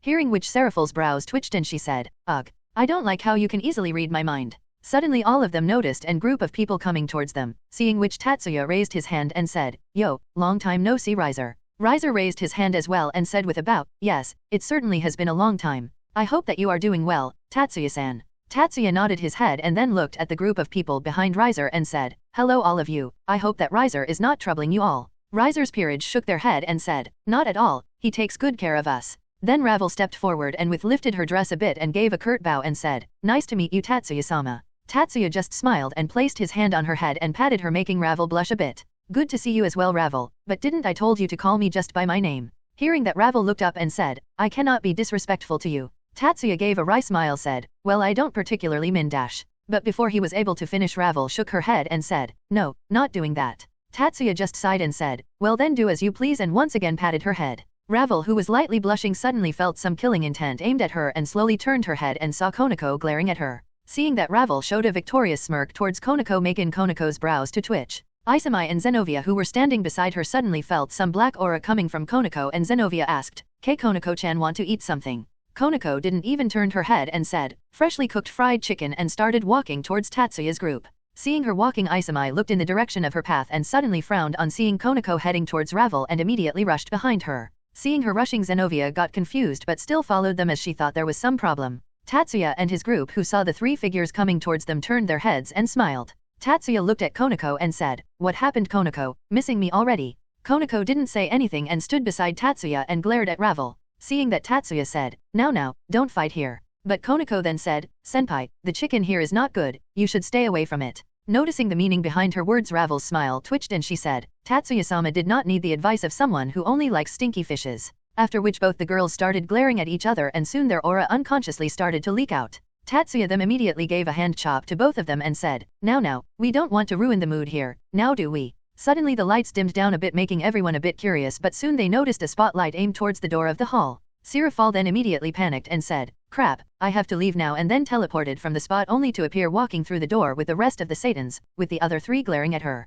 Tatsuya then said, "So the show begins, huh?" After the mess entered the hall, the people started making a commotion on seeing all four of them together, which completely overshadowed the entrance of the council men who entered them. Tatsuya looked at the council and noticed that some of them had a displeased expression on their faces, and then a small smile appeared on his face after he read the minds of those devils. The info given by Sirzex is indeed correct. Well, nothing less expected from Amu. All of them then got on the stage, and then Sirzex came forward and gave a speech about how the youngsters were important for the future and all. Once he was done, a devil who was a council man stood up and said, "Now, we will continue on with the youth meet, but before that we would like to hear about the goals from the devils who will lead in the future." Hearing that, the 6 kings came forward and stood in front of the stage. Sirzex then took a step forward and said, "My goal is to become a Mu in the future," with a resolute expression on his face which made all the council men praise him for his goal and all. Tatsuya, who noticed this, sighed, and then suddenly he heard a voice. "They sure know how to butter up someone." Tatsuya then turned his head and saw Aazelle standing beside him with a glass of wine in his hand. The rest of the group saw him as well, and the devils exclaimed, "Sensei, you are here as well."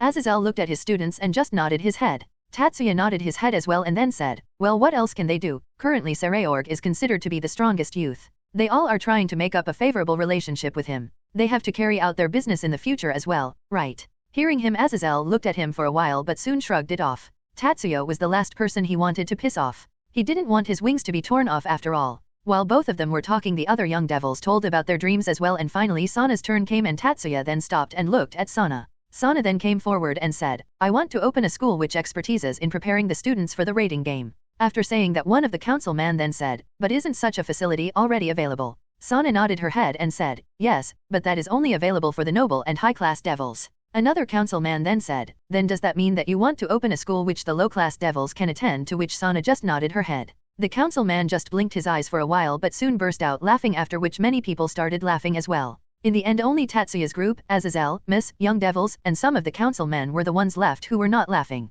Sirafal was glaring at the councilmen while Sirzex was looking at Tatsuya with a panicked expression on his face. Tatsuya looked back at Sirzex, and once their eyes met, Tatsuya showed a friendly smile to him. Sirzex immediately understood that if he interfered with Tatsuya's actions, then death is the last thing that he should be worried about. Tatsuya, who saw Sirzex understanding what he wanted to convey, was suddenly called by a voice. These damn devils, they don't even know about President and are still mocking them. Aniki, aren't you angry at all? Tatsuya turned his head and saw Sajji glaring at the crowd who was laughing at Sana. Tatsuya then smiled and said, do you really think that I am totally calm? I want to destroy the whole underworld right now, it's just that it will not make Sana happy, even if I did something like that. Hearing his friendly tone, the group who was standing near him took a step back. They clearly understood that Tatsuya was totally pissed right now, and if he got angrier then it would be very bad for them. Aazelle, who heard Tatsuya wanting to destroy the underworld, got panicked but soon released a sigh of relief when and gave a silent prayer to Sana. Sajji, who understood how pissed his Aniki was, tried to change the topic and said, but why are they so opposed to her dream? To which Tatsuya normally said in a bit loud voice,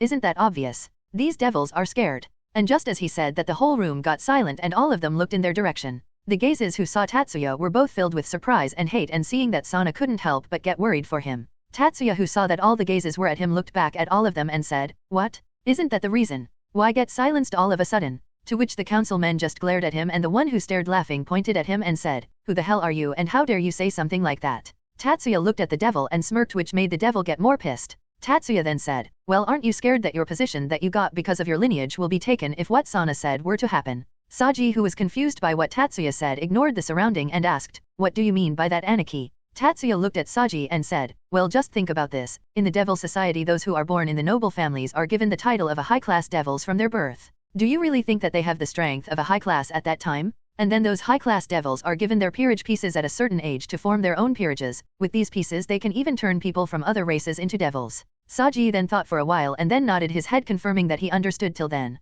Tatsuya nodded his head as well and then said, now do you think that devils would reincarnate any normal human they want? No, they will reincarnate someone who have something special about them, like a sacred gear, strong weapon, superior genetics, etc. Now the Devil Society, which promotes the low-class devils based on their strength and the knowledge that they have about their society and the house to which they belong to. Just think about if such devils who are reincarnated as low-class devils were to be given an opportunity to have the knowledge about the Devil Society and the rating games, won't they rank up very quickly? As they were strong from the beginning, their growth might also be fast, and since they possess the sacred gears, other things like that, it is only obvious that these new devils will easily rank up to high class. He then turned his head and looked at the devil, who clearly had a displeased expression on his face, and said, so it is only natural for them to get worried, as if more capable devils started to emerge more and more, their positions will be in danger. The devil stood up from his seat and said, brat, do you know who are you talking to? I am not only a high-class devil but a member of the Devil Council as well. Do you have any idea what will happen to you? Tatsuya just looked at him with an amused expression and said, you are a high-class devil. To which the devil just glared at Tatsuya and said, yes, I am, and I can clearly say that you will never reach such a position in your life. Tatsuya just chuckled and said, is that so? Then you won't mind to prove that you are a high class, right? The devil then said, what? You want me to prove that I am a high class? Tatsuya just shrugged his shoulders and said, I mean, if you are actually a high class then you won't mind, right? The devil just got more pissed and said, sure, I accept. Tatsuya just showed a gentle smile on his face and clapped his hands together and said, so nice of you. Then you won't mind to take out your wings, right? A high class devil must have 3 pairs of wings as far as I know, so you must have them as well, right? And just as he said that, most of the councilmen got surprised and looked at the devil, who was standing with a panicked expression on their faces, while the devil in question was left completely speechless and was just looking here and there because of nervousness. The devil, who was acting arrogantly just a minute ago, was now completely silent and was looking around the hall with nervousness. Seeing that, Tatsuya smirked and said, what happened? Weren't you going to show your high classiness to all of us? Spread your wings. He then took a step forward and said, or is it that someone cut off your wings earlier? The devil, who heard him, got pissed, but feeling all the gazes that were at him made him unable to speak. He then turned his head towards a particular member of the council with an expectant gaze and in a low voice said, Lord Bale. The person who was called then turned his head and looked at the devil with narrowed eyes and said in a cold tone, what? Hearing his tone, the devil shuddered and said, nothing. Lord Bale then turned his head and closed his eyes and thought, these councilmen who have been selected just because of their house are getting too arrogant nowadays, let them suffer. Not having power to support the devil pride, then you are just trash. Tatsuya looked at Lord Baal for a while and thought, well, he is a good bastard. Tatsuya then looked at the devil and said, what are you hesitating for? Show the world you high classiness. Hearing that, all the devil from the council who were in the same position as the devil glared at Tatsuya, to which Tatsuya just smiled and said, I know I am handsome, but you don't have to stare at me. Tatsuya then looked back at the devil in question, and after waiting for a while he said, are you feeling shy about showing your wings in front of so many people? To which the devil blinked for a while and then said, it's not like I am embarrassed, it's just that you are not worthy of seeing my majestic wings. And at that, all devils in the room thought at the same time, bullshit. Tatsuya looked at him with a smile and then said, then how about a demonstration of power? Hearing that, the devil once again became a bit nervous and said, and how would that confirm that I am a high class? Tatsuya then said, well, you just have to fight a fellow high class. That's all. The devil then started thinking, fighting a fellow high class, considering all the people that are here are the youths, the Miss, council. The only high class that I can think from are from the council, they will not GI against me. Okay. The devil then said, fine, but do it quick, pick up someone who is willing here and now. I don't have a lot of time. Tatsuya then smiled and walked forward and pulled 2 people. Choose whichever you want to fight. The ones here are the 3rd son of the Phoenix clan, Riser Phoenix. The other is the heir of the Baal clan and the strongest youth, Sirzex Baal. Seeing the 2 people, the devil council was once again shocked and looked back at the devil who was to fight. PNLY to find him completely motionless. How the hell am I supposed to fight these 2? I remember that I only won against Riser because he himself backed out. Not to mention, the son of Lord Baal is said to be stronger than many genuine high-class devils. On the other hand, the 2 who have been pulled by Tatsuya were confused as well, and seeing their faces, Tatsuya said, just cooperate, and if you win, I will give you a reward as well. Hearing the word reward, both Sirzex and Riser became spirited and their aura started leaking out of their body and a grin appeared on their faces. A reward from Tatsuya-san is can be of a lot more worth than sucking up to the council. I can ask him for a fight if I beat the shit out of this council man. Both of them then looked at the devil and said, please pick me, I am ready to fight you with all my might. Both of them then looked at each other and then glared and said, back down, I will be the one to fight him. Riser is not someone who will hear to the likes of you. Riser wants to fight him. So you back down. Riser will take care him. Both of them then started to get agitated and soon their auras started to get wilder and wilder. Feeling the auras, the most of the council men gulped their saliva and the said devil was sweating. He then looked at Tatsuya and said, I don't mind fighting either of them, but you were the one who questioned my authority, so you should be the one who should fight me. Tatsuya then grinned internally and thought, he took the bait. While the other who knew of Tatsuya's prowess thought, he is in deep shit now. Tatsuya then innocently said, are you saying that you want to fight a weak and frail human like me? I should tell you the strongest thing that I fought was a lizard, great red, ... Just as he said that, the people who knew him thought, frail and weak my ass. Hearing that, the devil got delighted and thought, he is a human, fuck yeah, he is so dead. The devil once again became arrogant and said, so you were the guest that the miss talked about. Acting arrogant in a place where you don't belong. Looks like someone has to punish you. Hearing that, Tatsuya just grabbed Miyuki and Asia, who were about to beat the shit of the devil, and said, oh, so you want to punish me, Then I accept your challenge. The miss then looked at the devil and said, our condolences are with you. The devils were a bit confused by that but still shrugged it off and said, don't hold back, human, this might be the last day of your life. To which Tatsuya was about to say something but Sirzex interrupted him and said, I hold back a bit, we don't want to have casualties here. Yeah, I don't want to see the end of the world. Tatsuya looked at Sirzex and said, don't worry, I will only swing my sword. Sirzex, who was still uneasy about that, nodded his head and thought, what's the worst can happen if he were to just swing a sword? Just as they were about to make an imaginary field, a magic circle appeared besides the miss and 2 people appeared out of it. Tatsuya looked at the 2 people and said, yo Michael, Gabriel, good evening. Both the seraphs then looked at Tatsuya with a smile and then returned the greetings. Michael then noticed the tension in the atmosphere and asked Sirzex about the matter, and after hearing it looked at the devil and said, even though we are from different factions, you have my condolences. To which the devil was once again confused but still shrugged it off. The miss then made an rating game field for Tatsuya and the council men for the battle, and both of them were standing 100 meters away from each other. Suddenly a huge screen appeared in the sky and the devil's face was visible in it. You can still back away if you want. To which Tatsuya just smiled and said, oh, don't worry, I will hold back enough. The devil then clicked his tongue and said, to show how generous I am even after you disrespected me so much, I will let you make the first move. Tatsuya just smiled and said, well, I will gratefully take you up on that. He then formed a sword out of magic and raised it up in the sky. The sword had a golden hilt with a blue handle and a shining silver blade. Seeing the sword, both Michael and Gabriel felt a lot of holy energy but still didn't know what that sword was. Golden lights started to come out of the ground and gather around the blade, making it shine in a golden light. Tatsuya then smirked, and then the speed of the light particles which started to gather around the sword increased and a huge sword made of light was formed in the sky. Seeing the size of sword and the amount of holy energy that it was emitting, the devil's face paled and his whole body started shivering. You have the guts to insult Sana in front of me. Like hell you are going to let you live. The light sword started to get bigger and waves of energy started to come out from the sword, making a strong gust of wind. Tatsuya then used space lock so that no one could interfere with them and then moved his hand a bit backwards, readying to swing the sword. Caliber. Tatsuya then swung the sword in Devil's direction and suddenly a huge wave fully made of holy energy was fired at the Devil, completely engulfing his body. Seeing the scene in front of him, Sirzex smacked his head in the table and thought, like hell, just a swing of sword can't make things worse. After Tatsuya confirmed that the Devil was dead, he teleported back at the venue hall and noticed that all the devils were looking at him with both awe and fear. Tatsuya then looked towards Diodora and decided to hear what he was thinking. That attack was certainly powerful, but I think that was the power of the sword itself. Also, it being a holy sword was also a reason for the death of the Devil. Anyways, I have the power of Afais, I will not have any problems with some small fry human. Hearing that, Tatsuya internally smirked. Suddenly he felt some devils coming towards him and turned his head and saw the Devil Council walking towards him with Lord Bale leading them. Lord Bale then stood in front of Tatsuya and looked at him with a stern expression and said, "You certainly possess a powerful weapon." Tatsuya just smiled and said, "Oh, I am honored to hear your praise." Lord Bale then said, "But you should know that killing a member of the council will certainly make you our enemy, even though you are in an alliance with us." Tatsuya just smiled and said, "I think you are mistaken, me and my group are not in an alliance, we have been neutral from the beginning. Besides, was he really a member of the council?" A devil who was standing at the back of the group said, "What do you mean? Of course, he was a member of the council." The devil then became confused. Hearing him, the other members of the council became confused as well and started to discuss among each other. "Hey, was he really the member of the council? Who are you talking about? The one that the human brat just killed? Oh, that one, I don't know. Which family did he belong to? I don't know." The commotion started to get louder and seeing that, Tatsuya smirked and thought, mind control is simply awesome. In just an instant they even forgot about the devil. Then one of the devils said, Then too you kill the devil in front of us. Do you think that you can get away with that?" Tatsuya just chuckled and said, "Then going by that logic, you won't mind if I take actions for all the humans that were killed in my territory by the devils, right? I don't mind swinging my sword a few more times, a little bit stronger this time." And then the sword appeared in his hand. Seeing the sword, which was releasing a holy aura far stronger that they have ever experienced from a holy sword, all the devils became tensed and took a step back. Lord Bale looked at Tatsuya with narrowed eyes and said, "Do you think that you can threaten us in our own territory?"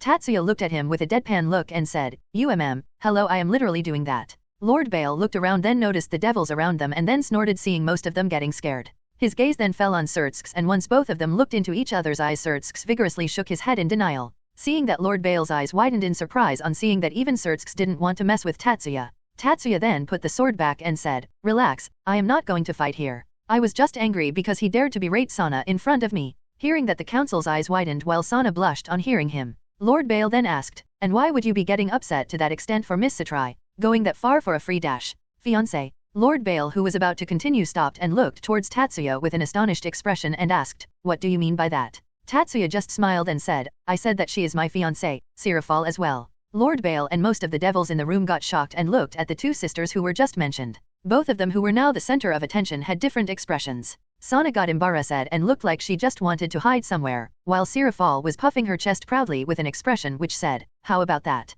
She then glanced at Grafia, who was standing behind Sirzex, and smirked. Grafia, who saw Serafal's expression, smirked back, remembering the thing that happened back in the Gremory mansion. Seeing the expression, Sirafal had a bit panicked and looked at Grafia with a glare which said, "What happened between you two?" Grafia, as if understanding what Sirafal was asking, showed a cheerful smile on her face and then looked away. Sirafal, who saw that was about to attack Grafia a bit, stopped herself after realizing where she was and thought, "I will deal with that maid later." Some of the devil from the council then looked at Sirafal and Sana and said, "I didn't know that both of you will fall so low that you will get engaged with a human. Both of you have really degraded the reputation of us devils." Hearing that, both Sana and Sirafal glared at Lord Bale, who didn't even flinch at that. Tatsuya looked at those devil and then thought, "Looks like there is going to be quite a news in tomorrow's underworld newspaper." Sirzex, who noticed Tatsuya's expression, thought, "Looks like my work is going to increase by a large scale," and slumped his shoulders. Tatsuya then clapped his hands, becoming the center of attention once again, and said, Now don't scare my fiancés, otherwise there might be something funnier happen here," and took out Excalibur and started charging the magical energy in it, making its blade glow.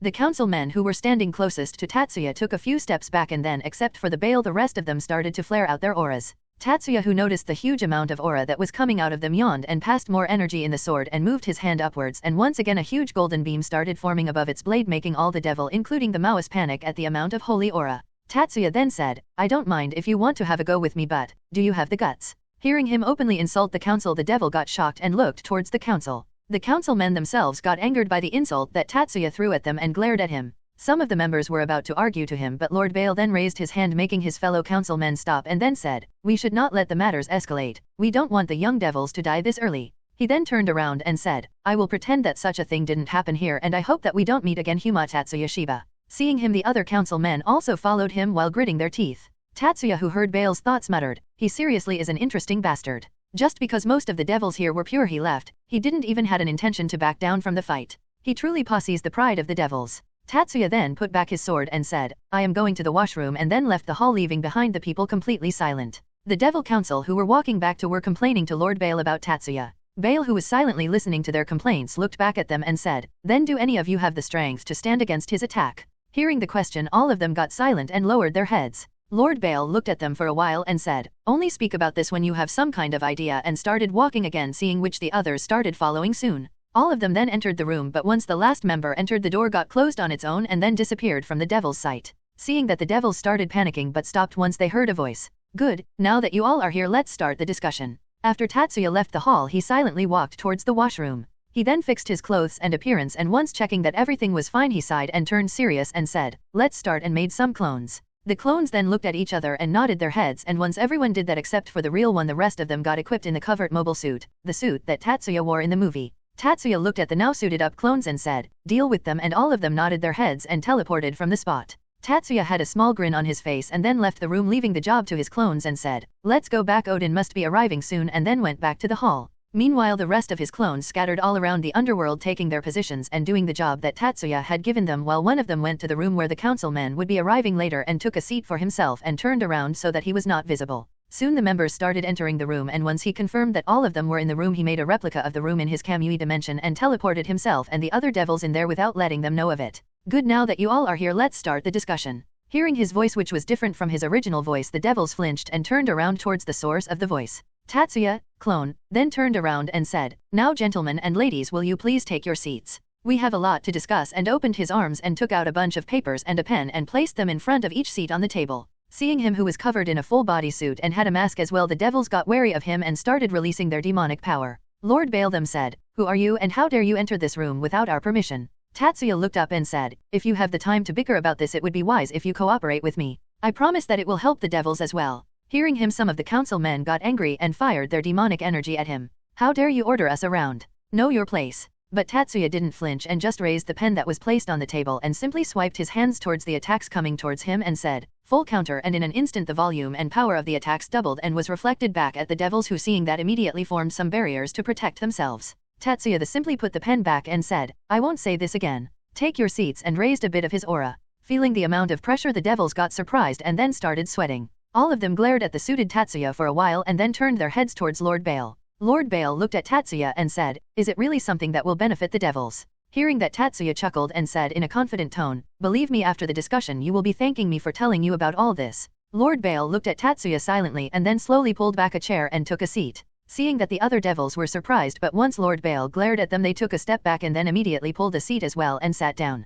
Tatsuya looked at all of them and said, now then, we are already quite delayed, so let's beg dash. But Lord Bale interrupted him and said, before that, tell us, who are you? Which faction do you belong to? Tatsuya looked at Lord Bale and said, it is very rude to interrupt someone, and as for your question, you can call me Black, and I belong to a small group called Dark Reunion. Hearing him, all the devils got serious and thought, what is this Dark Reunion group? I haven't heard of them. Are they someone who haven't yet revealed themselves? Lord Bale then asked, and what would the Dark Reunion be planning contacting is this way, more importantly helping us devils? Tatsuya then simply said, don't think much. You can say that this matter is personal. He then paused for a bit and then summoned a huge bundle of papers in front of everyone and said, now we have wasted quite a lot of time. Please go through the documents. Hearing that, one of the devil looked at him and said, who are you to or dash? Before he was able to finish, Tatsuya used his psychic powers and threw him towards the wall with a great force, making a huge crack on the wall while a lot of blood dripped from the devil's body. Seeing that, the rest of the devils were shocked, but Tatsuya, as if nothing have happened, said, please go through the documents. Hey, what is the meanie dash?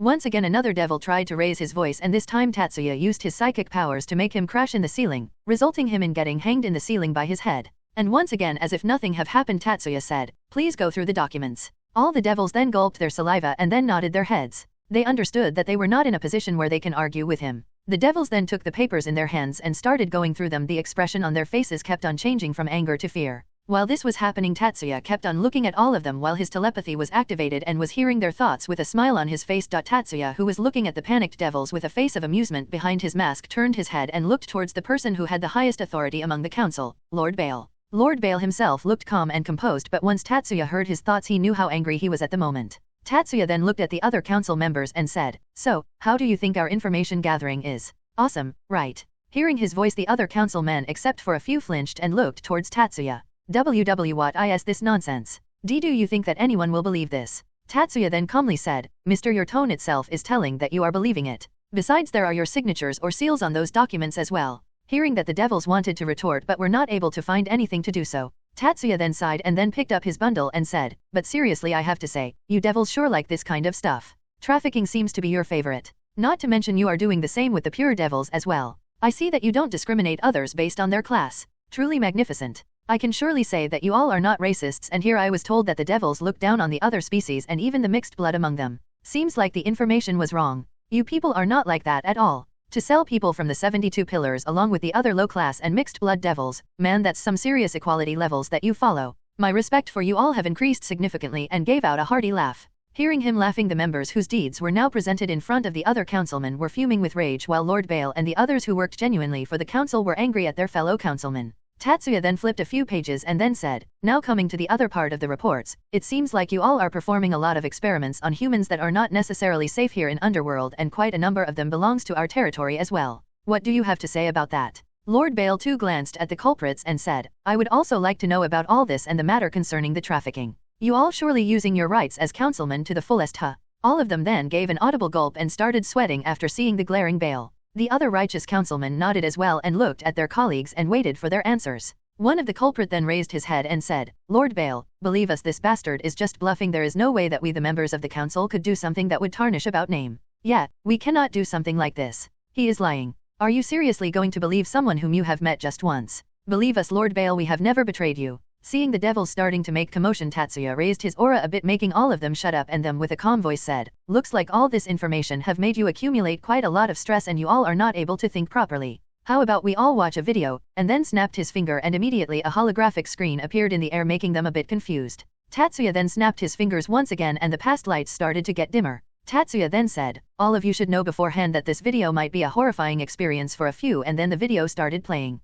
Just as an image appeared on the screen, one of the devils said, "Hey, that's my territory." Hearing that, the other devils looked more carefully and nodded their heads. Tatsuya then chuckled and said, "Of course, needless to say it is live as well. So you can say it is based on real events." Tatsuya then said, "You can start the show, all of you." Just as he said that, a man who was wearing the same suit as Tatsuya came in front of the camera and said, "Roger that," and then the screen broke down into smaller screens and each of them showed a different locations. Seeing that, one by one the devils said, "Hey, that is my territory." "Yeah, mine as well." "What is the meaning of this?" "Mine is there as well." Lord Bale then looked at each of the territories and then said, "So these are the territories of all those who are suspected among us." Tatsuya clapped his hands and said, "As expected of Lord Bale. You should be knowing what fun things are about to be seen right now, right?" Hearing that, the culprits got alerted but soon realized what was going to happen and began panicking. Tatsuya then took the documents in the hand and said, "Now if you may please open to the third last page. You may be able to see a list of names." All of them then did the same and opened the page, and after reading the names some of the councilmen began panicking, and then Tatsuya said, "Judging by your reactions it seems like you all know the actors who are going to work in our small video. Of course they are the ones who have been working day and night for the sake of your acts of equality." All of them then started getting agitated and glare at Tatsuya, while the man himself was sitting in a relaxed position and had a tub of popcorn in his hand and was silently watching the movie. Seeing that, some of the devils were questioning how he was able to eat with the mask on, but they got an answer when they saw his hand pass through the mask. All of them then looked at the screen and saw the members of Dark Reunion walking closer and closer to the facilities. Tatsuya then said, "Oh, the actors are about to enter." Hearing that, all of them straightened themselves, and just as Tatsuya said, a group of people came into various screens. The group of people immediately rushed towards the Dark Reunion members but were immediately stopped by them by telekinesis, as their bodies were simply held motionless in the air. Now you may check the faces of these devils with the list and you will know how great was the part that they played. Lord Bale immediately started matching the faces, and once he found most of the members in the list he looked at the suspects and said, "I have certainly seen some of them with you all. So is there anything that you still have to say?" The devils were immediately ready to make excuses, but Tatsuya stopped them and said, Wait, let's get a closer look at the facilities as well.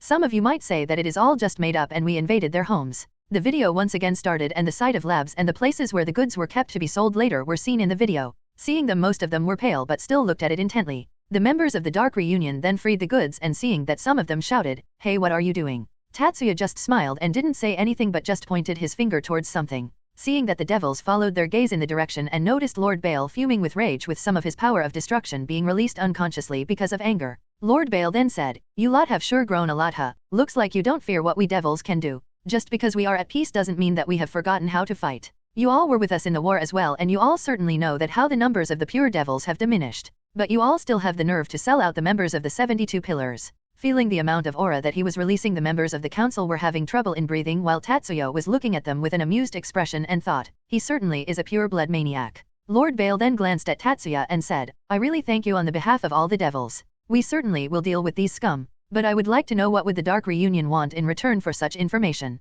Besides I would like if dash." Before he was able to finish, Tatsuya said, "To keep my mouth shut? Don't worry, I will not tell anyone about this. Besides I didn't come here to negotiate with you. I said in the beginning that I only want to discuss with you. Now I will just finish my own business and then go back." Hearing that, Bale looked at him with suspicion. This deal was too good to be true. He then hesitatingly said, "And what would your business be?" "We will certainly cooperate with you if it is within our power." Tatsuya then said in a cheerful voice, "Don't worry, it is not something difficult or painful. If you will cooperate then my job will be much more easier." Bale then asked, "And what would this task be, if I may ask?" Tatsuya chuckled and said, "Oh, nothing much, just a small massacre," and took out a pair of black guns. Seeing him take out a pair of guns, the devils got shocked and stood up from their seats and started the preparations for attack. Tatsuya, who saw, then kept on sitting calmly and said, Now don't be like that, I promise you will not feel any pain," and raised his gun. One of the devil then said, Do you really think that a simple gun can kill devils like us? Even gun filled with bullets dipped in holy water will have trouble to kill dash." Before he was able to finish, Tatsuya pointed his gun towards him and pulled the trigger, and immediately the devil disappeared with a white light. Seeing that, all the devils were speechless and had their mouths open wide. Lord Bale then glared at Tatsuya and said, "You, what the hell do you think you are doing?" But Tatsuya ignored his question and said, Lord Bale, you and the other two who are not involved with any of this shit can leave if you want. You are not a part of this massacre, yet. So please don't force yourself to come in my list of people who should be fucked up." Bale, who heard him, was angry, but he knew that he cannot do anything to him. He gritted his teeth and said, "Is there no way that we can negotiate? They are still high-ranking devils." Tatsuya immediately said, "Not a chance. Besides I already told you that I didn't come here for negotiations to begin with. The only thing that I can give you as an option is whether you want to go back before they die, or you will go after they die. So what will be your choice?" Bale looked down and after thinking for a while he said, "I don't want to see this through. I cannot let someone threaten the name of us devils. I will dash." But Tatsuya ignored him and said, "Oh, enough," and then pointed at the screen floating in the air and said, "Look there," and all of them then looked at the screen and could see the territories of various council men. Then one of the members of the Dark Reunion appeared on the screen holding a rifle in their hands and pointed it towards the labs and places where the devils were kept for sale. All of them then simultaneously pulled the trigger. Immediately a small orbs formed over the establishments and then started getting bigger and bigger till it completely engulfed those establishments, completely destroying them. The clones used material burst. Seeing that, all the devils were speechless and those to the territories belonged to were not able to think rationally and kept staring at the screen for a while, and finally one of the innocent devils said, Did you really dash?" Tatsuya nodded and said, "Yup, that was live, but don't worry, I already moved the innocent people out of the area. They were not caught up in the attack." Tatsuya then pointed his gun towards the devils and said, "Let's finish this soon," and killed every devil in the room which was found guilty of doing such tasks. Tatsuya then looked at Bale and said, "I will advise you take in people who are faithful, or at the very least those who you can control in the council." He then passed by him and said, "Also make sure to tell a certain red hair that not to mess with me, it would be beneficial for him. I advise you to be wary of him as well." Bale, who was continuously glaring at Tatsuya, then said, "What do you mean by that?" Tatsuya then said, "These scumbags whom I just killed were seeking the devils in human territories. Who do you think has an ownership of a human territory in recent time? And we both know Satrai cannot do such a thing. You should be knowing this since you have fought with them in the war." Bale then began thinking, it sounds reasonable. That Gremory is someone who can do something like this. I know that he always have a calm and noble aura around him, but I too think that he is faking it. Lord Bale then started charging power of destruction in his hands and said, "But before all that I cannot let you go out alive. You killed all the council members in front of me." Tatsuya just looked at him and while tilting his head asked, "Do you really think that you can kill me?" But Bale didn't say anything and kept on glaring at him. Tatsuya just smiled inside the helmet and said, "You are so smart, and you are also not driven by impulses. This is something that is not seen in devils very often. Tell you what, I will give you an honor. I will let you lightly offend me once. I promise that I will not retaliate that time." The room then started glowing and Tatsuya waved his hand and said, "Farewell Lord Bale, I hope that we meet soon. And just remember to not do anything that will add you to my let's fuck up this person's life list." Soon the room stopped glowing and Tatsuya disappeared from the room. Bale looked at his fellow remaining council members and said in a serious tone, "Check whether those places have been actually destroyed or not. Also inform everyone to attack anyone from Dark Reunion as soon as they come in view. Also prepare for a list of individuals whom we should add in the council," and walked out of the room. He then formed a magic circle near his ear and said, "Check the hall where the meeting for the peace treaty is happening right now. Check whether the human who killed a councilman in the party earlier is present there or not. Also appoint some spies near the head of the Gremory house. Inform them to meet as soon as possible, and then the magic circle disappeared. Meanwhile, Tatsuya, who just got informed about all the tasks which were completed, smiled and then ordered one of the clones. Make sure that they are not able to cover up the news at any cost. Spread the info among the locals there. Some people from the media will surely notice the commotion. Also make sure to accidentally drop some evidence. Tatsuya then internally and smiled and said, and make sure to pay a visit to my dear friend Zoticus. He must be feeling quite lonely. Soon he noticed a portal appear near the stage and cut the connection, and then out of the portal few people appeared. Tatsuya looked towards the portal and saw Odin, Thor, and Rasius come out of the portal along with Burikil. Odin, who noticed Tatsuya, widened his eyes in surprise and said, I didn't know that you were a part of the alliance as well. Tatsuya just shook his head and said, Nah, I am not a part of the alliance. I am just an invited guest here. Odin looked at Tatsuya for a while and then shrugged his shoulders and said, well, whatever. It is good that we didn't know that you were here as well. It would have been difficult to hold back Freya and Hela from coming here if they knew. Thor and Rasius nodded their heads as well, and Rasius said, that certainly would have been very difficult. Freya-sama always complains that Tatsuya-sama have not contacted her at all. Same for Hela-sama as well. Hearing that, Tatsuya and his group looked at them with a wry smile, and Tatsuya said, well, you should be knowing that a lot have been happening in my territory as of late. So I was very busy. There are still a lot of work left back home. Hearing that, the Norse group nodded their head in understanding, and Thor said, make sure to complete the work quickly. We will most like come there for the alcohol soon. Odin nodded his head as well and said, yeah, that was really some fine alcohol. Make sure to stock up plenty for us. Tatsuya smiled and said, sure, I don't mind, but make sure to not make a scene like the last time if you know what is good for you. Hearing that, Odin burst out laughing and said, ha ha ha, no promises there. But we'll try our best.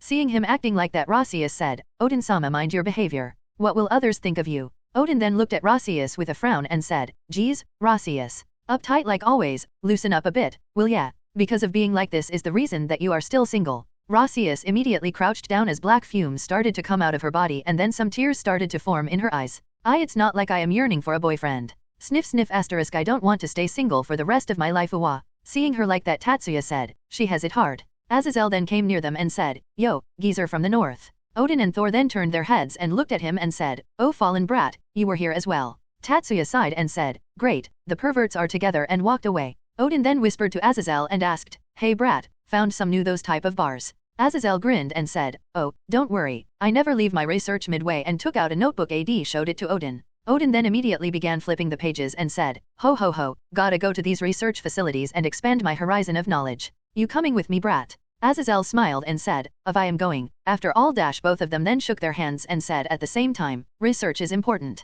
Seeing the two perverts acting like that, the others around them looked away and tried to act like that they don't know them. Burikil then murmured, geez, how come a person like this is the leader of fallen angels? No sense of dignity at all. Even I am better than him. Because of people like you, the name of us fallen angels is tarnished. Aazelle, who didn't heard him clearly, looked at Burikil for a while and said, he must be bad-mouthing me. Well, let's ruin his image in front of his daughter. Oi Burikil, here is the list of the SM clubs that you asked for. And immediately everyone looked at Burikil with a surprised expression, except for the ones who already knew about his great feats. Aazelle then walked towards him with a smile on his face and took out a paper from his pocket and said, here, don't need to thank me. I am already used to searching these type of stuff for you. Just try to hold back and don't come back tied in ropes. And simply walked back with a smile, and then both him and Odin started laughing while looking at Burikil's face. Which had an expressions of both anger and embarrassment. Burikil immediately wanted to lash out at Aazelle, but then he felt some piercing gazes at him. He lowly turned his head and saw Akeno and the others looking at him with a cold and disgusted expressions on their faces. He had no problem with him being looked upon like that by others, A/N. Obviously he would be feeling excited in such a situation, but seeing the same expression on Akeno's face made him extremely sad. He wanted to explain the situation to her, but Akeno simply turned her head and started talking to the devils she was talking to earlier. The other people who were standing on the stage looked at Burikil with pity, and all of them offered a silent prayer for him. Burikil then felt a hand on his shoulder and turned around only to find Aazelle with his body shaking and looking at him with twitching lips, which immediately made him understand that Aazelle was trying his best to hold back from laughing at him. Seeing that, Burikil immediately got pissed and covered his fist with lightning and punched Aazelle in the gut. Aazelle, who saw that, blocked the punch with his hand and then suddenly burst out laughing. Seeing that those two were about to fight, Sirzex and the others immediately rushed towards them to control the matter. Tatsuya, who was looking at the scene from the sidelines, sighed and said, if I already didn't know, I wouldn't believe that these people are the leaders of factions. He then picked up the glass of wine he have been drinking from and turned his head towards his partner and said, you have it hard to deal with someone like that daily, Rasius. Rasius, whose face was flushed from drinking alcohol, looked at Tatsuya with a glass in her hand as well and said, with some tears in her eyes, "You said it, Tatsuya-sama.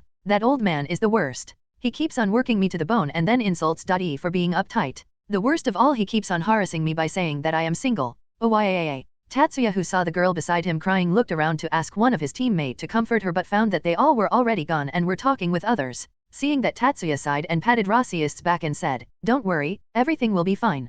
Calm down. Calm down." He then took out a handkerchief and wiped her tears and then said, Now calm down and stop crying. If someone who is supposed to be your boyfriend in the future sees you in such a condition, don't you think that it will be bad?" Hearing that, Rasius immediately looked up with puffed eyes and a flushed face and looked around and said, "Huh, my boyfriend is in this place." Tatsuya, who saw that, looked at her with a sweat drop and thought, "Well, alcohol really makes you honest with yourself." Tatsuya then said, "Who knows, look around and see if someone of your type is here." Rasius then looked at the boys in the hall for a while and then with a defeated sigh said, "No, I don't like anyone here. They all have that air of stupidness and arrogance around them. Ugh, I will never find a boyfriend," and then placed her head on the table. Tatsuya just smiled wryly and said, "Well, don't fret too much. Here, let's drink," and motioned the waiter who came near them and placed 2 new glasses of alcohol on their table and took back the empty glasses. Tatsuya and Rasius took their glasses and brought them to their mouths. Tatsuya was about to take a sip from his glass but stopped when he saw Rasius immediately gulping it down and place the glass back on the table with force and say, "More." Tatsuya looked at her for a while and then moved his glass towards her.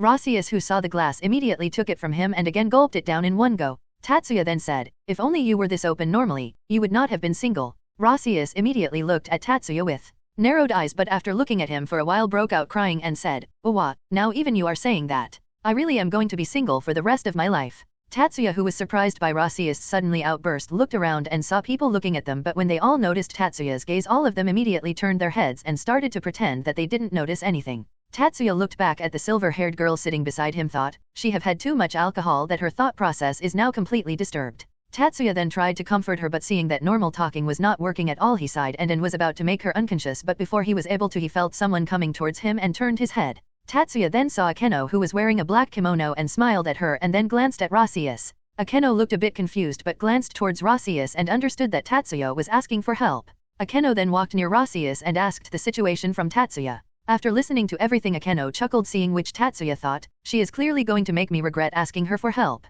Akeno then looked at Rasius and with a kind smile on her face said, "Then Rasius-san, why don't we take it this way? If in future you are not able to find a boyfriend for yourself and have convinced yourself that you will not find one later as well, you can join us to be with Tatsuya. He is certainly the best choice for both day and night," and innocently looked towards Tatsuya, who on seeing her expression thought, "Yeah, I am not asking her for help in future." After Akeno was done helping Tatsuya, she looked at him with a smile and said, "See, wasn't I helpful?" Tatsuya looked at her for a while and then with a sigh said, Yeah, thank you. I will make sure to give you a punishment for your help." Akeno then placed her hand on her cheek and with a blush on her face said, "Era, is that so? Then make sure to tie me up properly and tightly. Just tell me when you want to do the kinky stuff. I will gratefully accept my punishment." Tatsuya then looked at her with a dumbfounded expression and said, "Get your mind of the gutter, I was literally talking about a punishment. Sai, you really are Barakil's daughter without doubt." Hearing that, Akeno frowned for a bit but then leaned on Tatsuya and whispered in his ears, "But you still didn't deny about having that kind of punishment. Aren't you a naughty one as well?" and bit his ear. "Looks like it will be my duty to punish this naughty boy."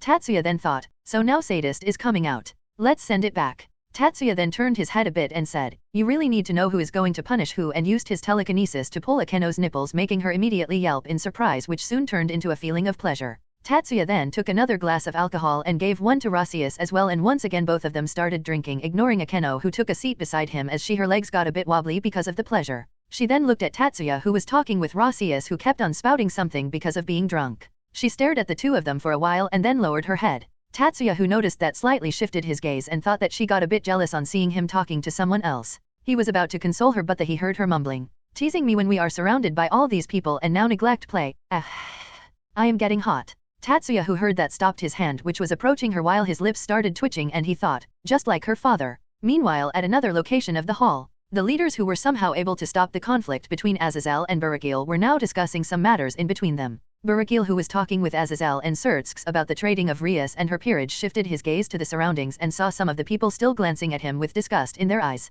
He clenched his fists and teeth and thought, just because of Aazelle now all of them are looking at me with disgust. Not only that, some of them are even looking at me with passionate gazes as well. Ugh.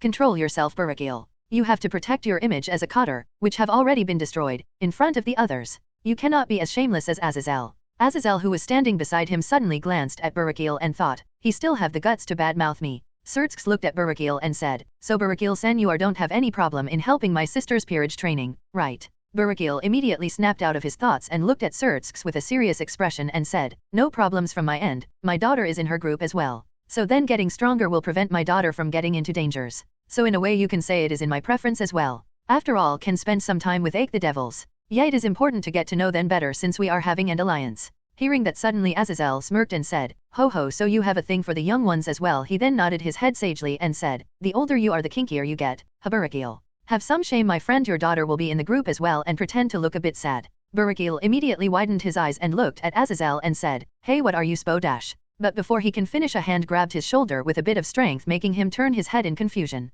After turning his head, the sight that welcomed him was a Sirzex with a menacing aura around him and a smile on his face. Barakil-san, neither it is my duty nor do I care about your unusual preferences, but Sirzex then tightened his grip and said in a cold voice, if you try to do something to Leviathan or make her sad, I will make sure to make your life so fucked up that you will feel pain even if you have those feeties preferences, with his smile not disappearing even for a second. He then loosened his grip and moved his hands back and said, I hope that you understand, Barakil-san. Barakil, who was dumbfounded by the sudden even, was still surprised and subconsciously nodded his head. Sirzex nodded his head as well and smiled and then walked away to talk with Odin. Barakil, who then got back to reality, then said, what happened just now? Aazelle just smiled and then gave a thumbs up and said, good for you, my friend, you just got one more person to look down on you and think that you are some kind of shit. Now you can brag about it to your other pals, and then walked away while waving his hand and saying, I am happy for your success. Make sure to treat me later, and then stood beside Ajuka and started to discuss some technological stuff with him. After the leaders were done discussing the matters that they wanted to, Sirzex gathered the attention of others, and once all of them were focusing on him, he have a speech about the factions and the disputes that they have been having for so long and how they were going to have an alliance with the other factions.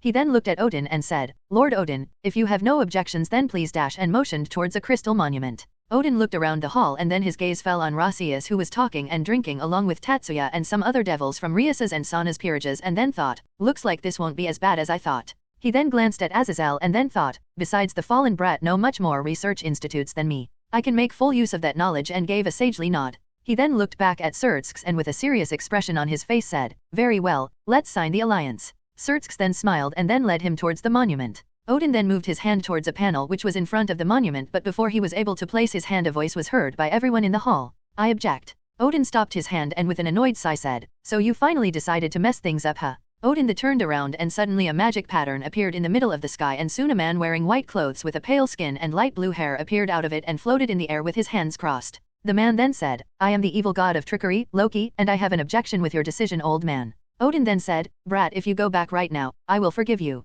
The man snorted and then said, shut up, old shit. I don't want forgiveness from someone who is thinking of making an alliance with such weak factions. Rasius, who was drunk, stood up from her spot and said, hey heek, how dare you insult Lord Odin like that, while wobbling on her spot. Tatsuya, who was sitting beside her, pulled her back on the seat and said, you are still drunk. So calm yourself a bit, and looked back at Loki and said, oh, don't mind us, continue, and looked at him while taking a sip from his glass. All the people in the hall looked at him with a dumbfounded expression and were surprised on seeing him acting so casually in front of a god. The leaders of the factions just sighed and massaged their temples as they looked at Tatsuya, while Sirafal puffed her chest proudly. Loki, who saw how Tatsuya was acting, got pissed and pointed his finger at him and said, you, who the hell are you? Tatsuya then pointed his finger at himself and said, me, to which Loki nodded his head. Tatsuya then stood up and said, I am the man of culture, Tatsuya. Nice to meet you. Hearing that, the others got surprised once again seeing him acting like that, and Loki narrowed his eyes and said, just a human and still acting like that? And why do I feel like I have heard your name? Tatsuya just shrugged his shoulders and said, who knows? Why not stop wasting your time and start doing what you came for? Loki snorted and said, don't tell me what to do, and then a magic circle appeared beneath him and 3 huge wolves appeared from it. Seeing them, the devils and the faction leaders got tensed and thought, Fenrir. Loki then pointed towards Tatsuya and said, tear him apart. Seeing that, all the leaders face palmed and said at the same time, well, he is fucked, and looked at Loki with pity. Tatsuya, who was drinking his fine, looked at the dogs coming towards him with an unamused expression in his face. Seeing him like that, the dogs growled in anger and jumped on him. Just as they were about to approach him, a skeleton appeared around Tatsuya, Susanoo, and then the skeleton bitch slapped the dogs away, making them plastered in the walls. Tatsuya looked at Loki and said, done yet? Seeing his wolves plastered in the wall, Loki got shocked and then looked back at Tatsuya, and after a while, as if he realized something, said, you are the human that the Cows Brigade have been talking about recently, right? Tatsuya smiled and said, oh, I didn't know that I have a fan club in the Cows Brigade as well. Seeing him acting as if nothing had happened, Loki's anger kept on rising and unconsciously he activated his divinity, making all the young devils shocked by the power that he was emitting.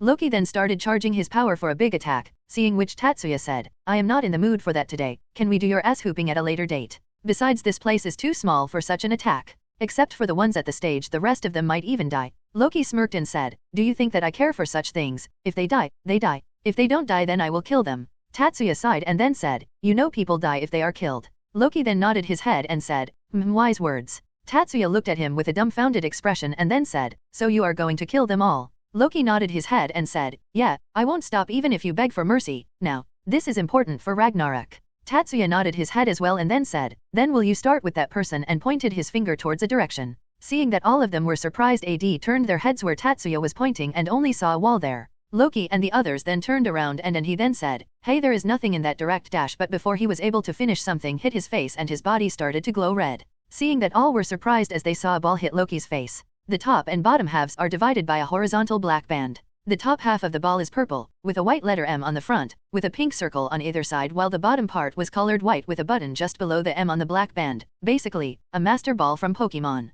The ball then opened up and shot a red light at Loki, who got covered in one as well and was then sucked in the ball, which then closed and fell on the ground. The ball then shook thrice before a sound and a flash of light came from the ball. Tatsuya then simply moved his hand forward and pulled back the ball with telekinesis and said, well, I caught a god type. After Tatsuya got the ball in his hand, he simply stored it in his storage and then walked towards the dogs. The wolves who saw him coming towards them took a defensive stance and were growling at him. They had already tried to attack him once and now they are not going to try that again. Tatsuya stopped on his spot once he was close enough and then eyed the wolves from top to bottom. And after nodding his head, he moved his hand forward and pulled the wolves towards him. The wolves tried to resist and sunk their claws in the ground, but Tatsuya simply lifted their bodies so as to stop the futile resistance and continued to pull them. Once they were close, Tatsuya placed his hand on each of their heads one by one and tried to form a familiar contract with them. The wolves, who sensed what was happening, widened their eyes in surprise and then tried to look for Loki. Noticing that, Tatsuya said, if you are looking for Loki, that guy is already sealed by me, though I will use him later, so I would advise if you go with the flow and accept the offer. I am even ready to give a job to you three. And I promise that you all will live a comfortable life, though you may have to fight from time to time. I guess it would still be a better life than the one you have been spending with Loki. The wolves who heard him were tempted but were still hesitating to accept, and seeing that, Tatsuya grinned and said, oh, if in the case you were not to accept, you would either be sealed or killed by the Norse faction, because you would be handed back to them, as technically you all are still their responsibilities. Hearing that, the wolves immediately allowed to form the contract with him and a crest immediately formed on top of their heads. Tatsuya then smiled and used his magic to turn the three of them into small pups and said, now then, welcome to the group, to which the three pups gave a delighted bark. Tatsuya then turned his head towards Odin and said, you don't mind, right? Odin, who noticed his gaze, opened his mouth and was about to say something, but before he could even utter a word, Tatsuya said, you know, I was actually attacked by a god. Who knows how much damage could he have done to me, if I wasn't lucky? Who should I blame for his actions? Should I try to take actions against this? Hearing that, all the people who knew Tatsuya immediately thought, like hell were you lucky. It was that goddamn bitch of a god that was lucky that he didn't suffer and was simply sealed. Some people among them thought, he didn't even suffer the three-way war? How dare you say that you were lucky? While this was happening, a certain black-haired and devil whose most of the body was artificial, Diodora Astaroth, thought, heh, and that bitch was saying that he was a god and refused to take off Iza's power. Now see, he fell in demise, and that too at the hand of a human. Useless. Odin, who saw Tatsuya's smile, showed a wry smile as well and then said, well, we would have sealed him away anyway, and like you said, we would have did the same things that you mentioned with those pups behind you, but they are my grandson and great-grandsons in a way, so I would be pleased if you take good care of them. And how about we discuss the matter about sealing after this event is over? Odin then thought, honestly, it is going to get me into a lot of trouble back at home, but it would still be better than to be in a conflict with him. Plus it's not like they can oppose me. I can get Thor, Hela, and Freya to stand up for H as well. So not much of a problem there. Besides, the sooner we get this over with, the sooner me and the fallen brat can do our research. He then looked towards Aazelle, who immediately noticed his gaze and nodded his head and said, Sirzex, let's continue with the treaty, and it is not like we can do anything about it anyway. The Norse faction itself has said that they have not a problem with it and none of our people are injured as well. Besides dash, he then slowly whispered, do you want to get on the brat's bad side? Hearing that, Sirzex gulped his saliva and nodded his head and said, Odin Dano, if you may, let's continue this treaty for the greater good of our factions. Odin nodded as well and said, yeah, for the greater good, and placed his hand on the panel, after which the audience started clapping their hands. After the party was over, all the leaders were assembled in the hall and all of them were looking at Tatsuya, who was looking at all of them with a calm expression his face. Thor was about to say something, but Tatsuya raised his hand to stop him and took out the ball from his storage, said, come out, and then the ball opened and a white light came out of it and Loki materialized beside him. Loki, who came out, looked at his surroundings and saw himself surrounded by all the leaders and immediately got into battle mode and used his magic. Seeing that everyone got surprised and were ready to attack back, but nothing happened, making all of them except for Tatsuya look at Loki in confusion. What is happening? Why can't I use my magic? Loki said, and then looked at the Tatsuya who was sitting beside him and said, Human, what did you do to me? Tatsuya just smiled and said, you can't use your powers without my permission. Also, in appreciation of our friendship, I just gave a little gift to you. See you wrist, and immediately everyone looked at Loki's wrist, which had a small golden chain wrapped around it like a bracelet. Tatsuya then said, that gift of mine can suppress divinity. Do you like it? No need to thank me. Hearing that, the two gods in the room other than Loki widened their eyes and looked at the chain with shock. Loki, who heard Tatsuya's explanation, tried to break the bracelet but was unable to even after using all his strength. Seeing that, Tatsuya said, Fufufa, you won't be able to break it that easily, our power of friendship is very strong. Now go and rest for a while, and then moved the ball in his direction and a red light fired towards Loki, and in the next instant Loki got sucked back into the ball. Tatsuya looked at Odin and Thor and then said, as you saw that he is still alive and kicking and is totally under my control, so any more problems on your side? Thor then rose his hand and said, what are you going to do with him? Tatsuya then started thinking and said, I haven't really thought about it. Well, most probably he will be doing odd jobs, like cleaning the restaurant, or working as a waiter. He can also take care of the pups, and if he works well, who knows, I can even make him take care of my new hotel that is still under construction. Or if he wants, I can even make him work in a host club if he prefers that. Well, on any note, he will not run around wild causing ruckus, so you can rest assured. Thor nodded his head and said, thank you a lot. I am glad that you are taking responsibility for his actions. However, he is still my brother and I care for him, even though he have tried to kill me on multiple occasions, or have set an ambush against me, or have made me sleep with a girl who have AIDS, or have turned a girl himself to seduce me and kill me while I was not looking. Sigh, I am surprised myself, how can he come up with that sort of thing? Tatsuya just showed a wry smile and said, well, look on the bright side, your brother has a good strategizing brain. Aazelle then said, well, if we have finished talking about Thor's love life, let's get this over with. A lot have happened today and I want to rest up a bit. So shall we over the discussion? All of them looked at each other and then all of them shrugged their shoulders and said at the same time, no problems, and then stood up from their chairs. Aazelle then stretched his body and said, well, I am going to relieve some of my stress, you coming, old man? Odin then cursed his beard and said, is that even a question to ask? Of course I am coming. I will show you whose spear will dominate. Aazelle grinned and said, heh, we will see, old man, and the two teleported away. Tatsuya then gave his farewells to the other leaders who teleported away after that and then sighed.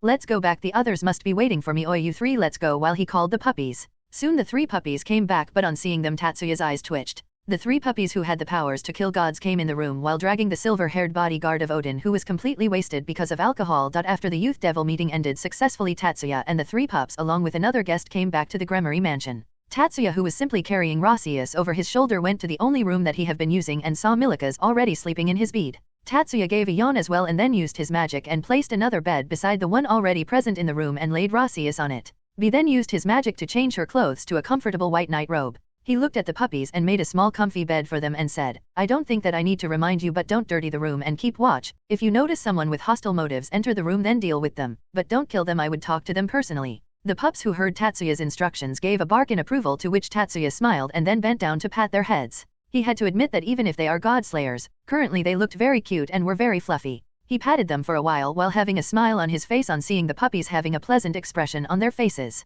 He then let go of them reluctantly and then changed his clothes to a half shirt and boxers and slept beside Milikas. The next morning, in a room in the Gremory mansion, a silver-haired lady who was sleeping started to wake up while having a frown on her face. The lady then groggily sat up while holding her head with her hands and muttered, I am feeling that my head is about to burst. She then rubbed her eyes for a while, and once she was done she looked around her surroundings and said, where am I? She then checked her body and was surprised on noticing the beautiful night robe that she was wearing and thought, how come I am wearing something like this? It looks very expensive, there is no way that I will buy something like this. She then began inspecting the room more clearly and then thought, this room looks exquisite as well, seriously, where am I? Her gaze then fell on the bed besides her and noticed a man and a child sleeping on it with the boy on top of the man. Seeing the man, the lady widened her eyes and said, Tatsuya-sama. Tatsuya, who heard someone calling him, slowly opened his eyes with a frown on his face and then started rubbing them. His gaze then fell on the lady who was calling him and said, Rossius, you are awake, do you have a headache or something? And then sat up slowly in order to not wake Milikas up and put him beside him on the bed.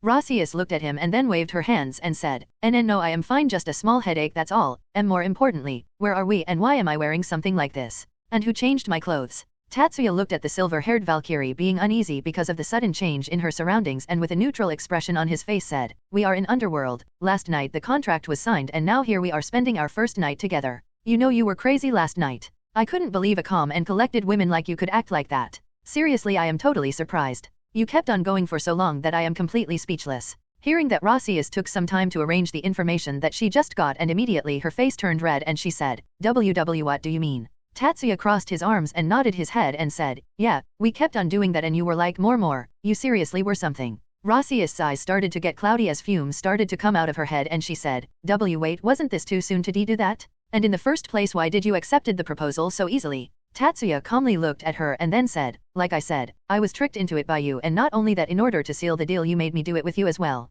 Honestly, it is me who should be complaining here, as I was the one who was taken advantage of. Rossius didn't know what to do now. If what Tatsuya was saying was true, she was the one who was at fault here. She took advantage of someone. And that was totally disgraceful for her as a Valkyrie. But despite it being disgraceful, she cannot say that she don't remember about it and just get away with it. She was a Valkyrie, and just as righteous as she is, she will take responsibility for her actions. She stood up from her head and walked towards Tatsuya and took his hands in hers and said, don't worry, Tatsuya-sama. No, husband, I promise that I will take responsibility for my actions. I am ready to take full responsibility for you and is even ready to give birth to a healthy child and take care of it. You don't have to be troubled. I am a responsible woman and will not give you any chance to complain. She then looked at him with a small smile and then thought, so the time for me to have a lover has come. Everyone who have been humiliating me for being single for all this time, I have just one thing that I want to say to you all, in your face, assholes. Always saying that I will never have a lover because I am uptight and strict. Fuck off. I can now die peacefully. And just as she thought that, she felt a lot of killing intent and her body became completely stiff. She somehow turned her head and noticed a lot of attacks coming towards her, but was not able to do anything because of the killing intent aimed at her. Tatsuya, who noticed the attacks coming, simply looked towards them and all of them immediately disappeared. Tatsuya then noticed his group standing there with most of them releasing a black aura, while Kurumi was looking at them with an amused smile on her face and said, oh, this is going to be fun. Tatsuya, who looked at them for a while and then said, what are you all doing? Why so enthusiastic in the morning? Miyuki looked at Tatsuya with a smile and was about to say something, but Rossius suddenly said, I knew it. The world cannot simply sit and watch my happiness. If this is the only way, then be it. I am not going to give up easily. Tatsuya looked at Rossius and was about to ask her about what she was talking about, but Miyuki then said, bitch, looks like you really want to die early. You have the guts to seduce Uni-sama and to even call her husband. I will make sure that you suffer greatly for your crime. Himura took a step forward as well and said, I hate to agree, but this time I agree with Miyuki. I will burn your whole body, and a fireball appeared in her hands. Asia looked at her with an innocent smile and then said, and I will punch the hell out of you with my heel punch so that we can kill you over and over again.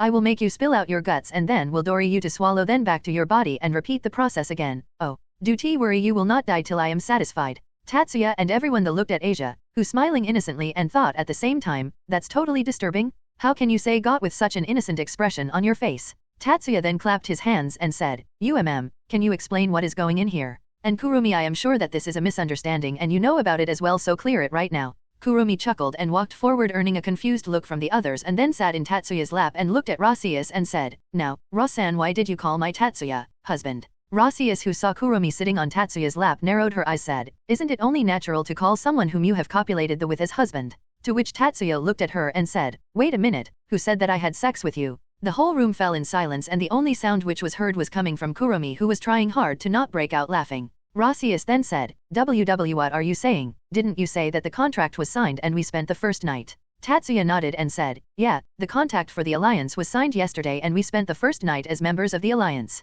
All of them were then speechless and Kurumi broke out laughing. Hearing her laugh, Rossius came out of her stupor and said, and what about me forcing you to do it? And any getting crazy? And keep on going for very long? Tatsuya nodded and said, yeah. Last night we started drinking. You went crazy after drinking and then forced me to drink with you as well, and you also kept on drinking for a long time, and when I asked you to stop you refused and kept on saying more.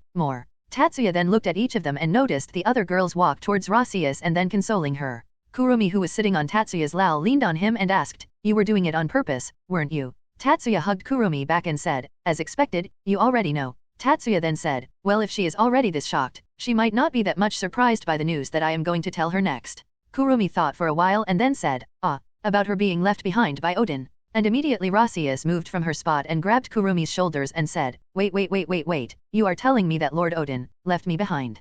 Kurumi looked at her for a while and then simply nodded her head. Seeing that Rossius stood motionless for a while and then took a deep breath and said, I have had enough of this shit, I quit working for him. All of them then thought, aren't you already fired? While Tatsuya thought, well, she looks fine after the whole misunderstanding was solved and Rossius was able to get over the shame. Tatsuya gave her some clothes to wear as the clothes that she had when she came to the underworld were not very comfortable to wear casually. Both of them then changed their clothes, of course in different rooms, and then left the room after Tatsuya woke Milikas up. All of them then head towards the dining hall and all of them took a seat. All of them were silently eating their food till Isami said, "President, you are looking very troubled. Did something happen?" All of them looked towards Isami and then turned their heads towards Rias. Rias, who noticed their gazes, got a bit nervous and looked towards her mother. Venelana, who noticed her daughter's gaze, thought for a while and then nodded her head, to which Rias nodded her head as well. Rias took a deep breath and said, "Last night, while we were at the meet, my father was attacked by someone at the place where he was staying. Though he don't have any physical injuries, his mental condition is a bit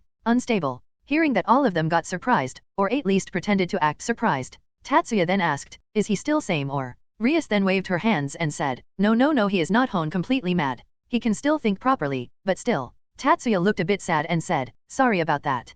Kurumi and his team looked at him and then all of them gave a telepathic message to him at the same time, "Are you really sorry?" Tatsuya mentally sighed and then telepathically said to them, "Yeah, I am sorry that he is still sane. I wanted him to go completely mad, but it looks like he can still be normal after all that mental torture. I knew I should have used Tsukiyomi, three-way war version.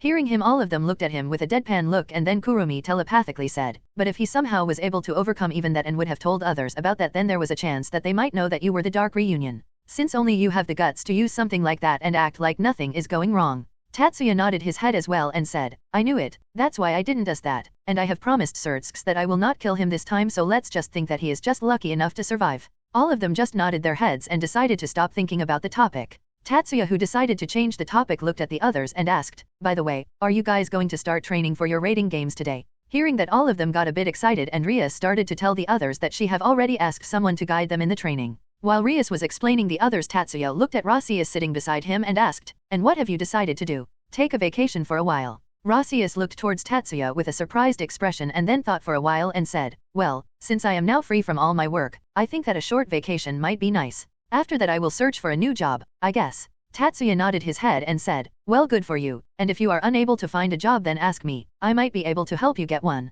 Rasius just smiled and nodded her head after hearing Tatsuya's proposal. Rias then looked at Tatsuya and his group and asked, "So what are you guys planning to do?" All of them then looked at Tatsuya's group and noticed that the girls other than Kurumi and Ingvilt got stiff. Tatsuya looked towards Rias and said, "Oh, we will just make some visits here in Underworld, after which there is going to be the training session. They have to break through their current level after all." Hearing that, the girls showed a displeased expression while Ingvilt and Kurumi just sighed and both of them thought, "I am so glad that I break through the Satan level earlier. I don't have to got through much hell this time." Both of them then looked at each other and gave an appreciative nod to each other. Ingvilt and Kurumi then looked at their teammates and looked at them with a pity/mockery, as they will be having a hard time as all of them at the high ultimate class and will require a lot of effort to go beyond that, since breakthrough to the next stage, e.g. from high mid class to low high class, is completely different compared to the breakthrough to the next level, e.g. from low high class to mid high class. The others, who noticed their gazes, glared back at them, to which both of them smiled and said at the same time, "Let's work hard, guys." Hearing that, the others snorted and said, "We will see both of you later.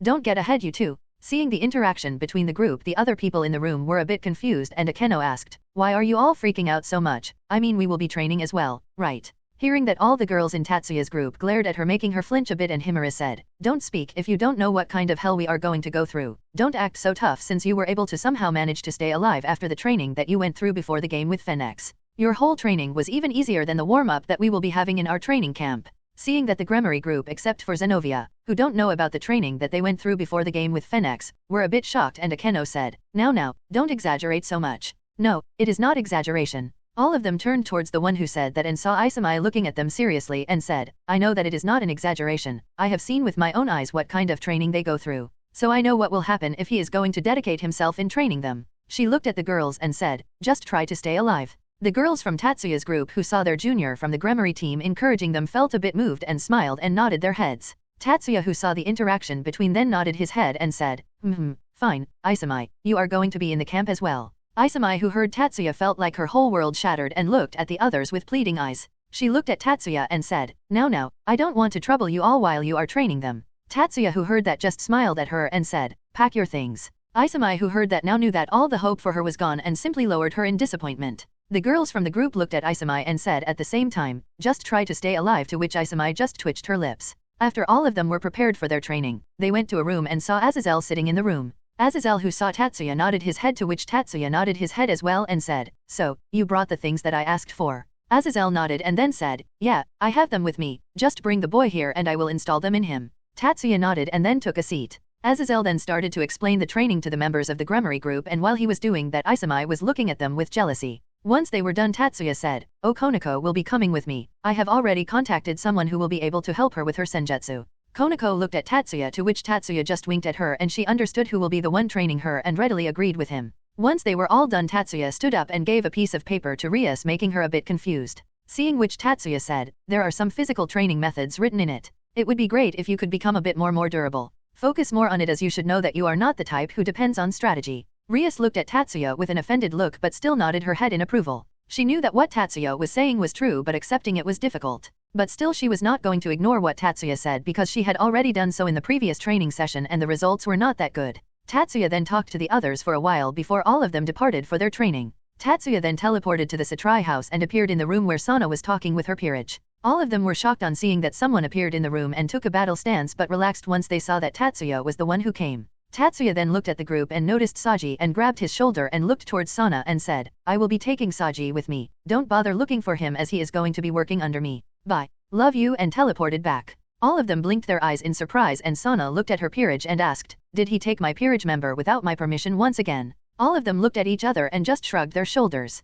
Sana narrowed her eyes and said, "He is going to get it from me once he returns back. Just hope that he doesn't get him injured." Sabeki shifted her glasses and said, "Yay, look like I have to do something about it." She then looked at Sana and said, "Don't worry, Sana, I will make sure that he is punished properly for this. Just leave all this to me." Sana looked towards Sabeki for a while and then said, "You are planning on doing it with him alone, right? Like hell, I am going to give you a chance," to which Sabeki just clicked her tongue and looked away. Tatsuya, who took Sajji along with him, teleported back to Gremory Mansion. Sajji, who was still confused about what happened, looked in his surroundings and then looked towards Tatsuya. "Aniki, where are we?" Tatsuya looked at Sajji and said, "We are in the Gremory Mansion. Now follow me." Sajji just nodded and followed Tatsuya while looking around the mansion. Tatsuya then entered the room where everyone was present earlier and said, "I brought him, now do your work, Aazelle." Sajji entered behind Tatsuya and looked at the people still present inside the room. Aazelle looked towards the blonde following Tatsuya and said, "Oh, already done, fine, Vritra boy, come here." Sajji looked towards Aazelle and then looked at Tatsuya, who nodded his head, to which Sajji nodded in response as well and got closer to Aazelle.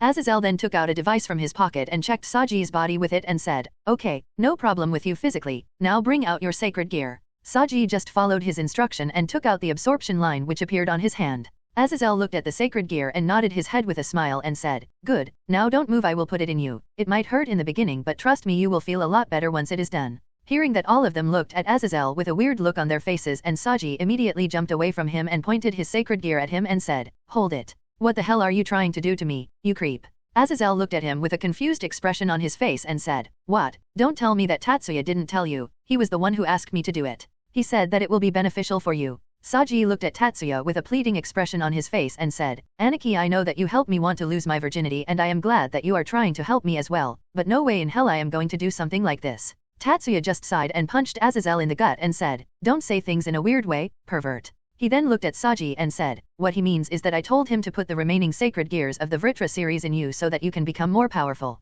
Tatsuya then thought, "After all, I want someone who can fight at Isami's level with her." Sajji, who heard him, came to realization, "Aniki, to think that you will do so much for me. I am so happy to hear that. I heard this from President that those who have a dragon-type sacred gear tend to attract members of the opposite sex, so you are trying to help me get powerful and get laid at the same time, as expected of Aniki," Sajji said while looking at Tatsuya with shining eyes. Tatsuya, who heard Sajji's reasoning, was left speechless, as the case was the same for the rest of the people in the room except for Aazelle, who was showing a thumbs up to Sajji and thought, "Because of that same reason I decided to make a dragon-type sacred gear for myself." Looks like Tatsuya has done deep research in these types of things as well. It's decided, as his senpai I will give him my greatest masterpiece, The Road of Becoming a True Man of Culture. I haven't even published that book yet. Feel grateful, Tatsuya Shounen. Make sure to reach the zenith for all the fellow men of culture as well, and looked at Tatsuya with a proud expression on his face. Tatsuya, who heard everything with his telepathy, looked at Aazelle with a dumbfounded look on his face and thought, "I really want to know how the hell a man like him is the leader of a faction."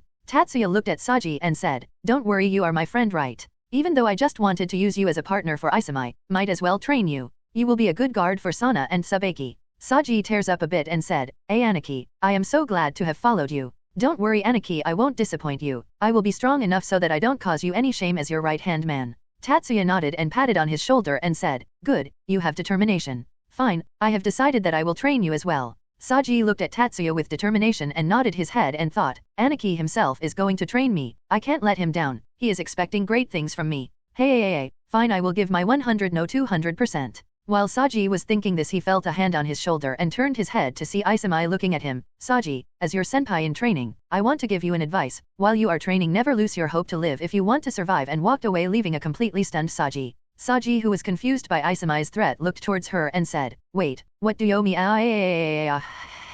But before he was able to finish, Tatsuya took 3 violet glowing orbs and shoved them inside Sajji's chest, making him scream in pain though there was no physical wound on his body. Tatsuya looked at Sajji and said, you can do it, Sajji, don't lose hope. Endure this much, just think how many girls will come at you once you have 4 dragon-type sacred gears. Hearing that, Sajji's eyes widened and he said, ha, non-pain no gain, right? Fine, then come at me with the worst you can sacred gear, I will not lose to you. For my bed to be filled with girls, and for Aniki who is placing so much hope in me, I won't back down, and held his body from falling down with a completely new determination in him. All the people in the room were complete shocked to see the degree of determination in him and nodded their heads in appreciation, while Aazelle looked at Sajji and said, he is just like me when I first fell from the heaven. Those were the days, all the girls around me couldn't stop but wet themselves once they had a taste of me.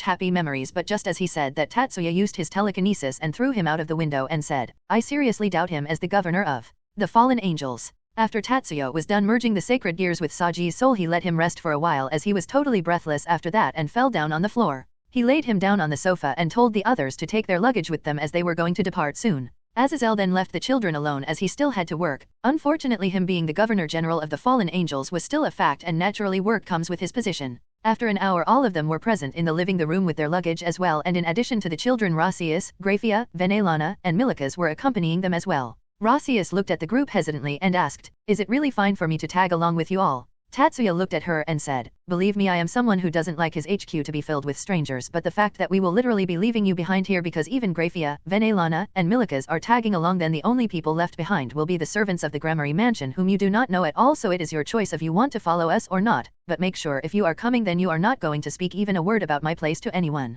Rossius thought about it for a while and then said, fine, I won't tell a single soul about it. The fact that someone who I just met is treating me better than my own boss who left me behind is way too touching for me. All of them looked at her with pity in their eyes, making her tear up a bit. Seeing that, some of the girls went to her and consoled her to make her stop crying. Sajji came closer to Tatsuya and whispered, I am starting to doubt whether she is truly an adult or not. Tatsuya sighed and said, her boss had harassed her a bit too much. It is only natural for her. Tatsuya then clapped his hands and said, anyway, let's keep that aside, and go. Out final member has arrived. Just as Tatsuya said that, a black cat jumped from the window into Tatsuya's arm, who caught the cat and immediately it transformed into Kurika. Kurika hugged Tatsuya and said, Tatsuya nya, long time no see nya. Tatsuya just patted her head and said, yeah, happy to see you, Kurika. Kurika nodded and started snuggling to him, but was soon stopped by Konako, who grabbed her sister's tail and pulled it, making her groan in uneasiness. Konako looked at her sister coldly and said, Onisama, stop disturbing Tatsuya-senpai. Kurika looked at her sister, who was looking coldly at her, and hugged Tatsuya tightly and said, look Tatsuya nya, Chiron is bullying me nya, which only made Konako more pissed, and she immediately grabbed Kurika's legs and pulled him out of Tatsuya's embrace. Tatsuya then gave a fake cough and said, anyway, let's get going, and then snapped his fingers and immediately a magic circle appeared below all of them, and immediately all of them teleported from the living room. Just as Tatsuya and the others disappeared from the Grammary Mansion, a magic circle appeared in Tatsuya's dimension and all of them appeared from it. The people who just appeared there along with the 3 dogs looked around their surroundings and were impressed with the location they were at. Tatsuya's group looked around and then said, you really have changed the whole thing here, huh? Hearing that, every one of them looked towards Tatsuya and all got completely speechless. Sajji pointed at Tatsuya and said, Aniki, how did you get older so suddenly? Tatsuya looked at all of them with a calm expression on his face and said, don't make too much fuss, it's just that in this dimension you will not be able to hide your true appearance from others, till I do it for the person, of course. See, you all have turned back to your original appearances as well. Hearing that, all of them looked at each other and saw all the young members of Tatsuya's group to be in their grown-up appearance, who looked to be around their early 20s. Seeing them, the others were completely shocked and had their mouth open wide. Isami pointed her finger at the girls, who just had a wry smile on their faces, and said, you guys were older than me. The girls just gave a dry laugh and shook their heads and said, this is the effect of training so long in the time chamber. Our bodies did grow in that time. You have only trained there for a bit, that's why you have not grown like us. Hearing that, Rossius got interested in the time chamber and asked, hey, by time chamber do you mean a room with time dilation spell so as to give a proper effect to the area according to your liking? Hearing the question, none of them answered and just looked at her with a small smile on their faces. Seeing that smile, Rossius was a bit confused, and then Tatsuya placed a hand on his shoulder, making her turn her face towards him, and said, immediately blushing, seeing his face close to hers, as currently Tatsuya was close to her age and was looking much more mature compared to his previous look, which was also accompanied with a small smile on his face. Sorry Rossius, but that is our trade secret, so you should be able to understand what I mean to say, right? Rossius, who was still flustered by being so close to Tatsuya, heard his answer and nodded her head and said, why yes, you understand, sorry about that.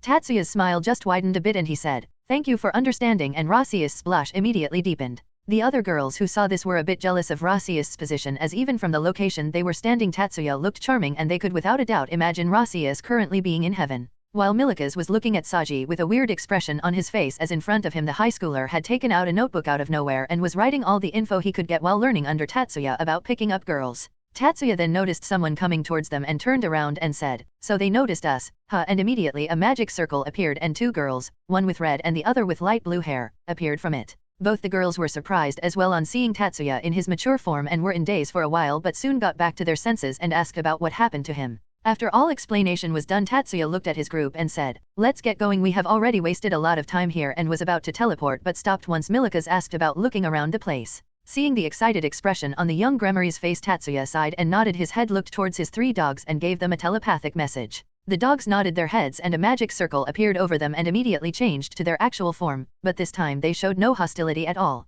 All of them then got on top of the wolves, and immediately after all were settled, the wolves started running, with Tatsuya's wolf being in the front with Milika's and Sajji sitting along with him. Tatsuya then used his magic to allow the wolves to be able to float, and immediately the wolves started running in the sky. Milikas, who was sitting on front of Tatsuya, was looking at his surroundings with an excited expression on his face and kept on asking questions from Tatsuya. Tatsuya, who was the creator of the dimension, explained about each and every facility that he had installed here and was feeling a bit proud of his creation and was happy as well. They then guided the wolves to the center, and then slowly the wolves started descending. Once all of them got on the ground, the wolves turned back to their small form and gave a bark. Tatsuya then bent down and ruffled the pups for a bit, appreciating their hard work, and then led the others in the huge mansion in front of him. After all were done settling down, Tatsuya gathered every trainee and said, fine then, all of you ready or not? I don't care, get ready for some hellish hard work. Hearing that, all of them tensed up a bit except for Sajji, who was full with determination. Tatsuya looked at all of them from head to toe and nodded his head and said, go and get your swimsuits, we are going to the beach. All the girls who were waiting for some bone-breaking workout were left completely speechless by Tatsuya's words and took some time to register what he just said.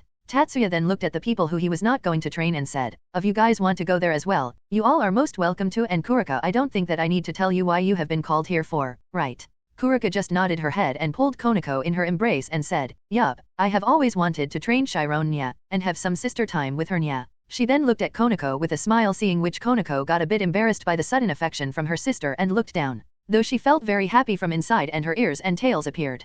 Kurika then looked towards Tatsuya and said, and of course to make kitties with Tatsuya Nya, and immediately the happy feeling inside started to turn dark and she looked towards her sister with a cold expression on her face. Kurika, who felt the sudden killing intent, jumped back, barely missing a fist coming towards her gut from Konako's direction. Konako, who saw her attack miss, clicked her tongue and said, Oni-sama, we will be training in combat as well, right? With a smile on her face while cracking her knuckles. Seeing that, all of them took a step back from the wit-haired loli and gulped their saliva. Tatsuya moved towards her and petted her head and said, now, don't be rude to others, and immediately her expression melted into a blissful smile and she started purring on Tatsuya's caressing. The others who noticed the sudden change in her expression were left speechless, while her sister was depressed and was murmuring, Chiron hates Oni-chan Nya. After all the commotion was over, everyone immediately rushed to get their swimsuit. Once they were done, Tatsuya used his magic and immediately a magic circle appeared under them, and all of them vanished from the mansion only to immediately appear near the shore of the ocean. Tatsuya then snapped his fingers and immediately a lot of beach chairs appeared on the beach. Tatsuya then looked at his trainees and said, keep your stuff and change. All of them nodded, and Tatsuya set up a tent for the girls to change into their swimsuits. Tatsuya then set up another tent for the boys and went together with Sajji and Milikas to change. Once they were done, all of them came out together, and both Sajji and Tatsuya were completely awestruck by the girls in their swimsuits, but both of them soon snapped out of it, as Tatsuya have already seen them naked or half naked a lot of times, while Sajji knew that the girls were his Anaki's lovers and didn't dare to give a lustful glance to them. Tatsuya then complimented the girls for their swimsuits, to which they all just smiled at him with a slight blush on their cheeks. Tatsuya then called his trainees to a side and gave them something like a wristband to wear. All of them were confused for a bit but soon shrugged their shoulders and put them on their wrists. Tatsuya nodded and said, now push the button on the wristband. All of them nodded and then noticed a button on it and simply pushed the button. Tatsuya just smiled, sending a shiver down the smile of the girls, while Sajji was still fired up. Tatsuya walked away and said, you can do as you please. Hearing that, all of them blinked their eyes in surprise for a while, but soon a happy smile appeared on the faces of the girls while Sajji had a slightly disappointed look on his face. I knew it. Oni-sama is not a person who will waste our summer vacation on training. Yeah, I agree with you. I thought that he will make his work to our bone for our whole summer vacation in the name of training. But still, it is unthinkable that Tatsuya would let us off the training so easily. Now don't say something like that about Tatsuya. He is a great guy. Leaving that aside, let's go and play in the ocean. All of them gave a shout of excitement as well and then started running towards the ocean, but just after all of them took a step, all of them felt huge amount of pressure on their bodies which made them unable to move. All of them became shocked by that, but soon the girls realized something and turned their face towards the wristband and noticed that there was a slight glow in it. Tatsuya then came towards them with a smile on his face, followed by Tiamat and Ruya. The girls who saw Tatsuya wanted to glare at him, but we're not able to because of the enormous pressure on their bodies, but still all of them thought, fuck you. Tatsuya nodded and said, yeah, I am planning to do the same at night, but for now, let's talk about the training. Tatsuya then pointed at the wristbands and said, this must have been pretty obvious, but all of you must be feeling pretty weak and a lot of pressure on your bodies, right? This is because of the thing that you wore. It got activated after 30 SEC you switched it on. Tatsuya waited for them to understand what all is going through their bodies and then said, now, how will you be able to move? Simple, the band on your wrists is just simply making an area in and around your bodies which increase the energy consumption, simply meaning you will require to use a lot of energy just for a simple task. Even moving your eyelids must be difficult right now. So you just need to use much more energy to strengthen your body, or simply if you have the guts, raise your aura enough to destroy those wristbands by overloading them. Anyway, in simple terms, use as much energy as possible to move. Tatsuya then started walking away before soon turning around and said, oh, and it is advisable by me to not simply remain standing there. The sun is very bright here, and you all without sunscreen. If you don't want to get sunburnt, just start moving. Hearing that, all of them were shocked, but the girls were literally panicking from the news. Tatsuya then pointed towards a direction and said, after 10 kilometers, there is some sunscreen placed on the table, there, but I don't know if there is enough for everyone there or not. And once again all of them got shocked and looked at each other warily. Tatsuya was about to go back to let them try to simply move their hands, but stopped and said, oh, how can I forget about some motivation for you guys, to work hard. All the motionless trainees became immediately attentive, thinking that he was about to promise some reward to them, and looked at Tatsuya expectantly.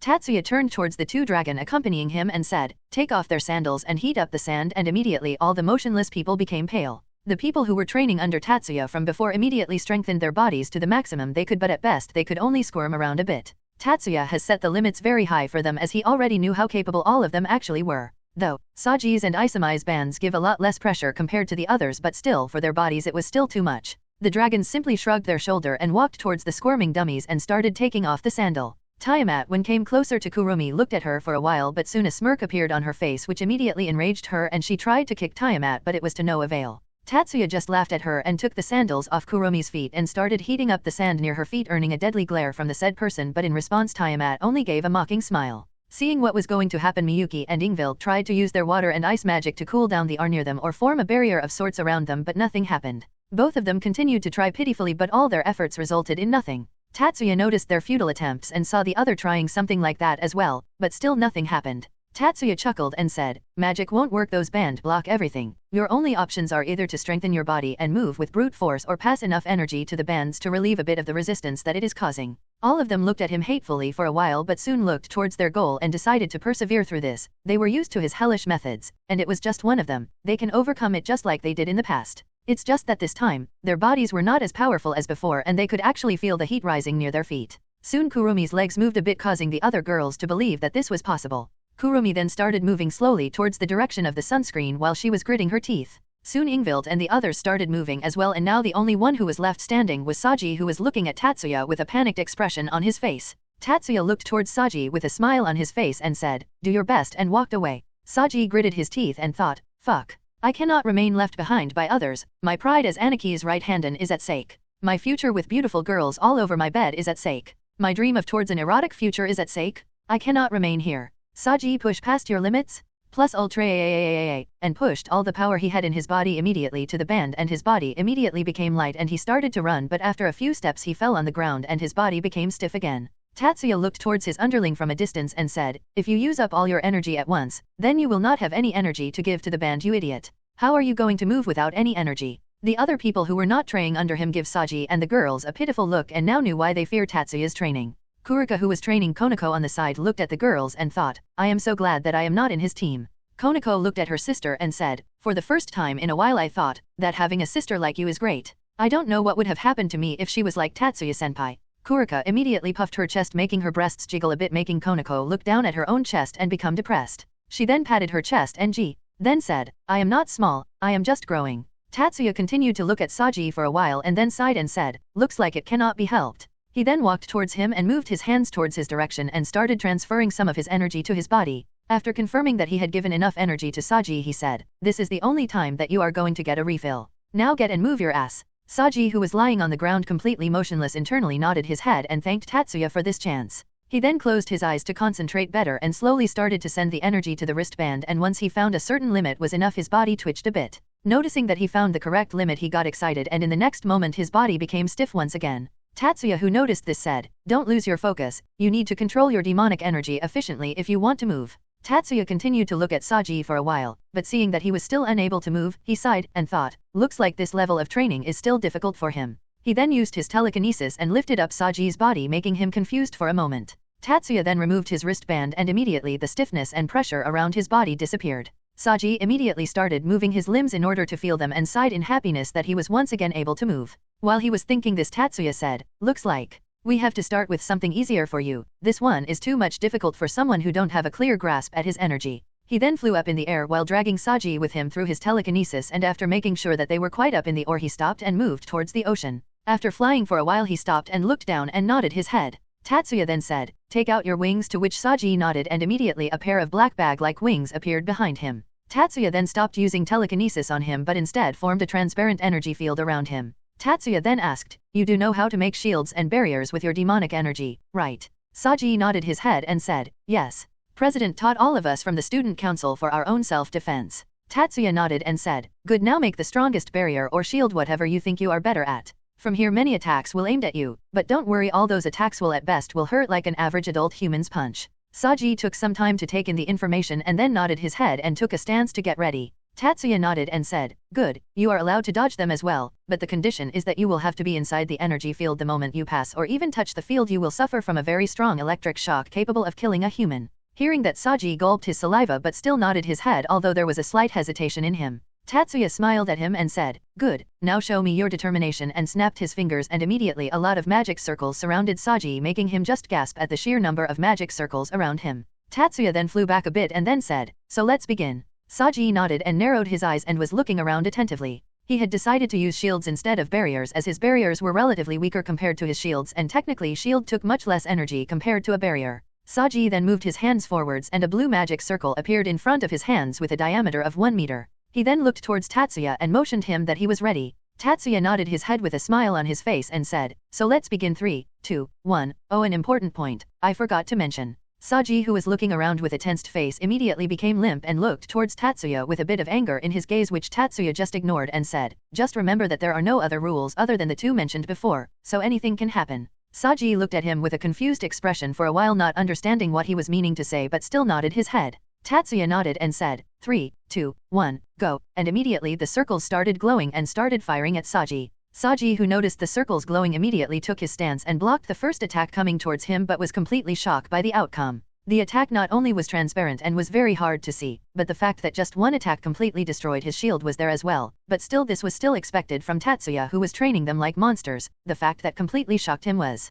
Aniki, what was that? Do you want to crush my dick? The attack was literally aimed at his dick. Tatsuya just smiled at him and said, survive for your would-to-be children, making Sajji completely shocked, but soon he get out of the shock and dodged another attack which was once again aimed at his dick. Sajji then understood what Tatsuya meant by anything can happen and gulped his saliva. He then blocked another attack with the shield in his second hand, which was once again destroyed in one hit. Seeing that, Sajji understood that his shields stand no chance here and he have to continuously make shields. Tatsuya then said, yeah, that's right, you have to make sure that you use your demonic energy efficiently. No matter how strong the shield you make, they will be immediately destroyed, but if you make shields weaker than the attack, then they will not only break the shield but will hit you as well. Manage efficiently, because not even I want to run out of energy in that place. Sajji, who heard him, started panicking and he immediately tried to argue with him but stopped on seeing multiple attacks coming towards him. Dodging them, he tried to run away and pass through the barrier, but before he was about to touch the barrier, Tatsuya said, about the electric shock from the energy field. Do remember the electricity will attack on your dick as well, and immediately Sajji stopped and turned around, getting hit on the back since he turned around.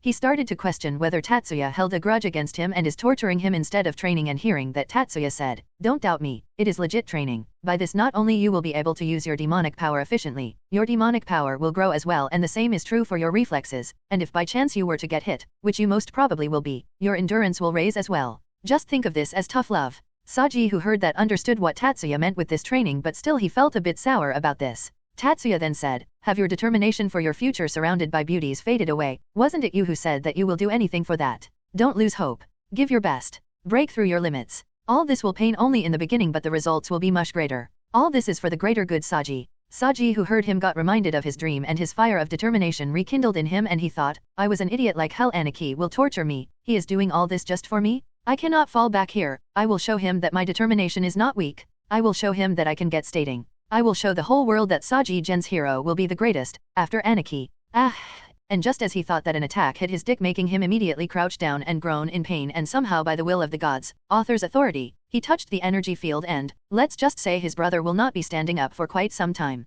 And all this made Sajji unconsciously with smoke coming out of his body. After hours of hellish training for Tatsuya's training and enjoyment for the others, all of them gathered together at a spot with all the girls from Tatsuya's group completely skin burnt along with swollen feet, and Sajji standing in a weird posture, like how Sonic from One Punch Man was, after his balls crashed into Saitama's fist. Tatsuya looked at all of them for a while and then sighed and used his magic to heal all of them, and then removed their bands, and immediately all of them fell down on the sand and were still motionless. Tatsuya looked at the girls for a while and then looked towards the pups who were completely covered in sand and said, "Carry them all." The pups gave a bark and then transformed into T-off-hair original size and shook off all the sand on their bodies. Tatsuya then used his telekinesis and put all of them on their back and then looked at Sajji, but before he could place him up there, he raised his hand and stopped Tatsuya from saying anything and said, "I would prefer to walk on my own. I cannot handle the shocks I will receive while being on their backs in the condition I am in." Tatsuya just shrugged his shoulders and said, "Do as you wish, but be prepared, tomorrow would be much difficult." Sajji just nodded his head and took out his wings and floated in the air so as to not get any jerks from walking.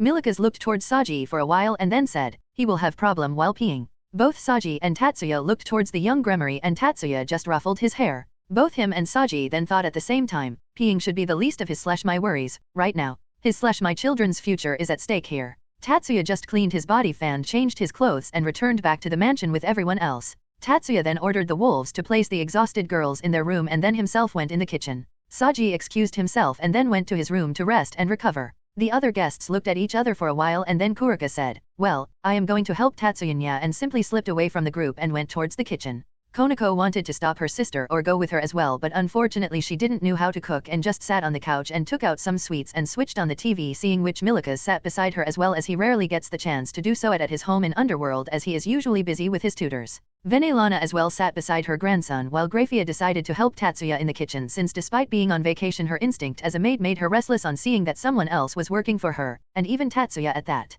As a maid, it was unacceptable to her to let the one she would be serving was cooking for her, and decided to somehow convince him to let her do the work. Rossius Whi was a bit confused about what to do, looked at the two women beside her and asked, "So Tiamat-sama, I have heard that you have a hobby of collecting a lot of treasures. Would you mind showing some to me?" Hearing that someone beside her had an interest in her treasures, Tiamat smiled proudly and said, "Fufufu, well, if you want to see them so badly, then I guess I can show some of them to you. You coming as well, Ruya?" Ruya just waved her hand in denial and sat beside Konako and took a pack of sweets from her without her permission, making the little white-haired girl stare at her in shock, but soon she stopped when she remembered that the woman beside her could kill her with a sneeze. While all this was going on, Tatsuya, who decided to prepare food for the others, was sitting in a corner reading a book while patting Kurika, who was lying on his lap with a smile on her face. Grafia, who was somehow able to convince Tatsuya to let her do the work, was preparing the dinner for all of them while wearing just an apron, saying that she is feeling hot for being so long on the beach. Tatsuya, who was silently reading his book, occasionally glanced towards the silver-haired woman who was working in the kitchen with a mischievous smirk on her face. Kurika, who was lying on her lap, said, "It's hitting me, nya, don't be this naughty, nya."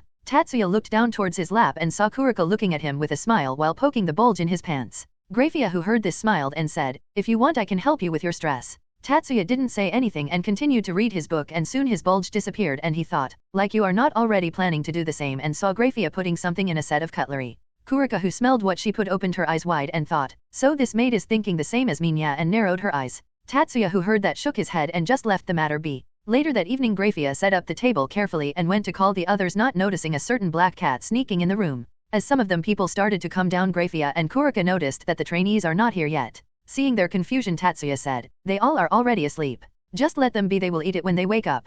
All of them then sat down to eat, and just immediately Kurika and Grafia peeked towards Tatsuya's direction, who didn't notice them and continued to eat with a smile on his face. Tatsuya then looked towards Grafia, making her flinch, and said, "It's delicious, Grafia." Hearing that Grafia and for some reason even Kurika gave out a sigh and smiled and welcomed him for his compliment. Ruya, who already knew what the cat and the maid were planning, set up a link with Tiamat and asked her, "You noticed?" Tiamat, who heard a voice in her head, did not freak out and calmly said, "Yeah, so what the plan?" Ruya chuckled and said, "What else, join the raid. You in?" Tiamat smiled and said, "Yup." Suddenly both of them heard a voice at the same time, "Just come after everyone else is asleep. I don't want Milikas asking me why there were so many girls entering your room at night." Both of them flinched and immediately looked towards Tatsuya, who simply continued eat his dinner while talking with Milikas and making him eat the things that he was keeping at the side of his plate. After everyone was done having dinner and Tatsuya prepared some food and kept in the girls' and Sajji's room. He then entered the bathroom, and after taking his bath he went to his room. All this while Grafia and Kurika were waiting patiently for the others to fall asleep while thinking that Tatsuya might be having difficulty to sleep.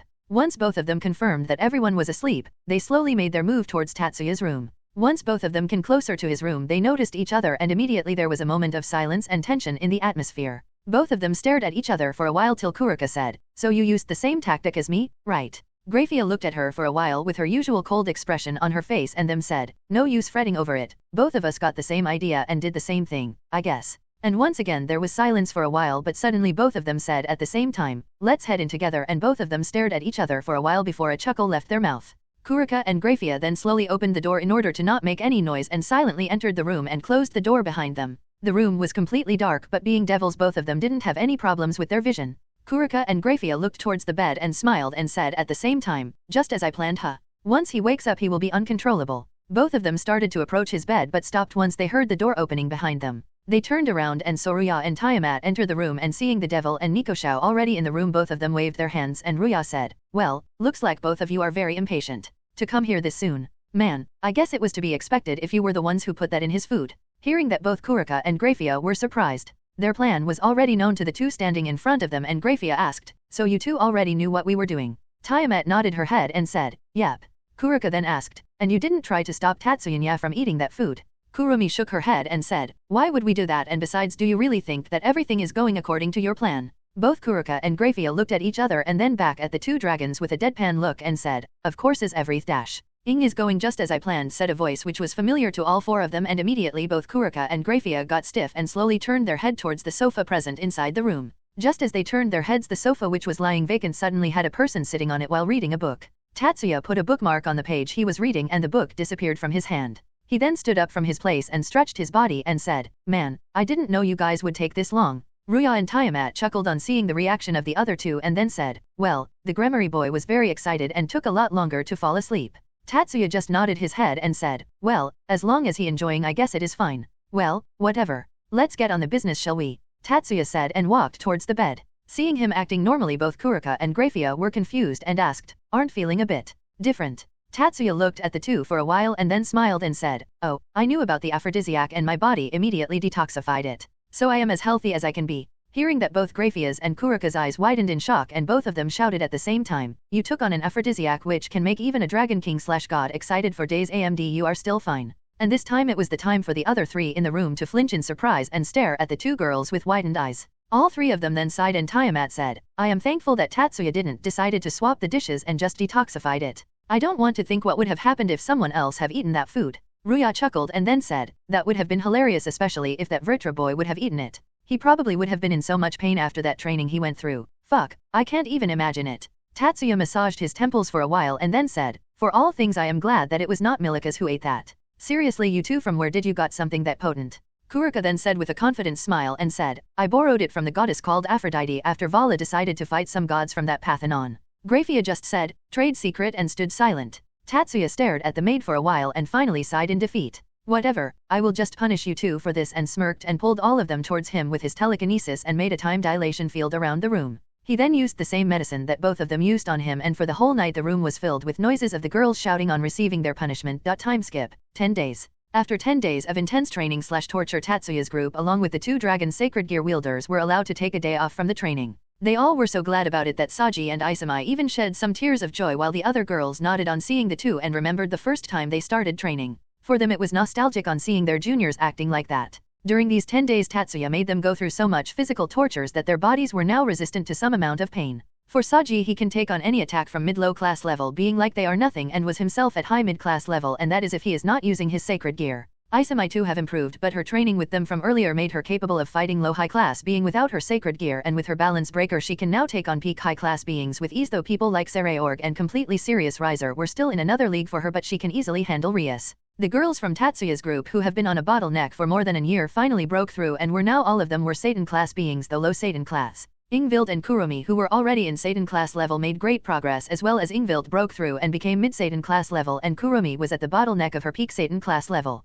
Both of them were very glad because of the increase in their powers, as both of them had been stuck on their previous levels for past 2 years, and that is not considering the time that they spent in time chamber. Ingvilt also was now able to control her super class power effectively, though for a short amount of time, and now could go to low super class level for half an hour per day. And just like other super class devils, she too changes her form. In her super form, her violet hair turns blue with a glow coming out of her body of the same color as well. She also gains a Leviathan's tail, and her skin gets covered with Leviathan's scales, making her look more like a humanoid Leviathan. Seeing that Ingvilt getting back to her super form, the rest of the teammates were happy for her and congratulated her, with Kurumi being the most enthusiastic among all of them, as both her and Ingvilt have been close in strength for quite a long time and consider each other as their rivals. Seeing that her rival got a hang of her original power, Kurumi felt a little left out since she required to enter Tatsuya's body in order to go to her tailed beast form. Hearing her problem, Tatsuya just stared at her for a while and said, "You really are an idiot, aren't you?" He then lifted his shirt, which revealed his chiseled body to all of them, making the 4 girls who have been going on with him during the night daily blush a bit.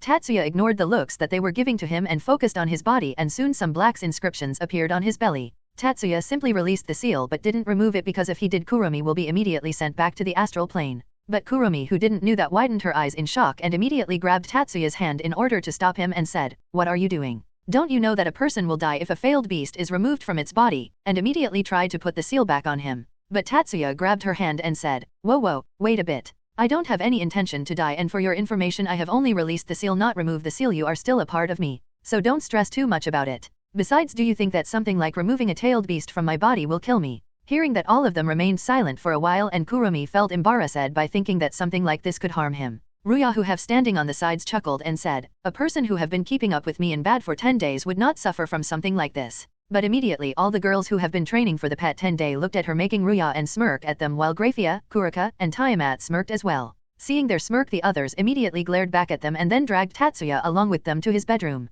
There was no news from any of them for 3 days after that incident. 3 days later, the door of Tatsuya's room opened and Tatsuya came out of the room while stretching his body. His muscles felt a bit sore from all the hard work that he did for all those 3 days, not to mention he put a time dilation barrier around the room at that. He then silently went towards the bathroom and thought, "It took 12 days to make them pass out, huh? Looks like the training is effective in more than one way." After he was done with his bath and was feeling refreshed, he went out of his mansion and saw Grafia and Venelana teaching Milikas how to handle his demonic energy, while Sajji would take out any excess energy that he had with his sacred gear. Once Tatsuya's figure was visible to them, Sajji immediately greeted him, followed by the others, with Milikas immediately rushing towards him and asking him to play with him. Tatsuya just smiled and agreed to the adorable Gremmary's request and decided to take the ones whi were still awake to the amusement park in his dimension. Sajji declined though, since he wanted to rest up a bit more, knowing that his training will begin soon, and went inside the mansion. On his way, Milikas, who was in Tatsuya's shoulders, asked, "Ani-chan, where are Miyuki-san and the others?" Tatsuya, whose smile wavered for a bit, controlled himself and said, "After all that training they all felt a bit sick, so I gave them the medicine and now they are sleeping to recover." Milikas looked at him for a while and then asked, "But you took 3 days. To his question, Grafia said, "Big dick cough cough * treatments take longer to ple cough cure Milikas-sama." Hearing that, all the people who knew what treatment was going on looked at her and then stared towards Tatsuya's lower half, and immediately Konako and Rasius had an intense blush on their faces, while Venelana just kept a hand on her mouth and said, Era. Tatsuya just ignored the looks he was getting and went with Milikas to the rides he wanted to go, while the others just enjoyed on their own. After enjoying to their heart's content in the amusement park, all of them went back and noticed all the girls from the Tatsuya's group cooking in the kitchen. He and the others tried to help them but were rejected by the girls, who continued to do their work. Soon the girls were done and all of them had dinner together, after which everyone just went back to sleep. A few days later, Tatsuya could be seen flying in the air with a book in hand, dodging the attacks coming towards him from the girls of his group. All of them had their weapons out, and Kurumi and Ingvilt were even in their tailed beast and super form respectively, with Ingvilt even using her sacred gear as they were fighting over the ocean. The other girls also were releasing their immense aura while firing their attacks and trying to strike him as well, but Tatsuya would simply dodge or just pushed them away, which sending them flying back a few hundred meters or so. The others who were watching the fight go on were sweating bullets just seeing how much destruction each of their attacks was causing, but still the shocking display of Tatsuya just evading all of them left them speechless. Seeing their fight, the devil's eyes were fixed on him, with Sajji and Milika's having their respect towards Tatsuya increased tenfold. Both of them knew that their Aniki/brother was strong, but just seeing him in action made him practically seem like a god to them. Meanwhile, the dragons were also excited on seeing the fight. Drake, who was inside the gauntlet, even though didn't want to fight him head-on once again, his dragon blood which was boiling on seeing the fight was making it difficult for him to calm down. Same was the case for Vritra and Tiamat, who were holding themselves back from fighting them, although Tiamat had made up her mind to fight with Kurumi once this was over.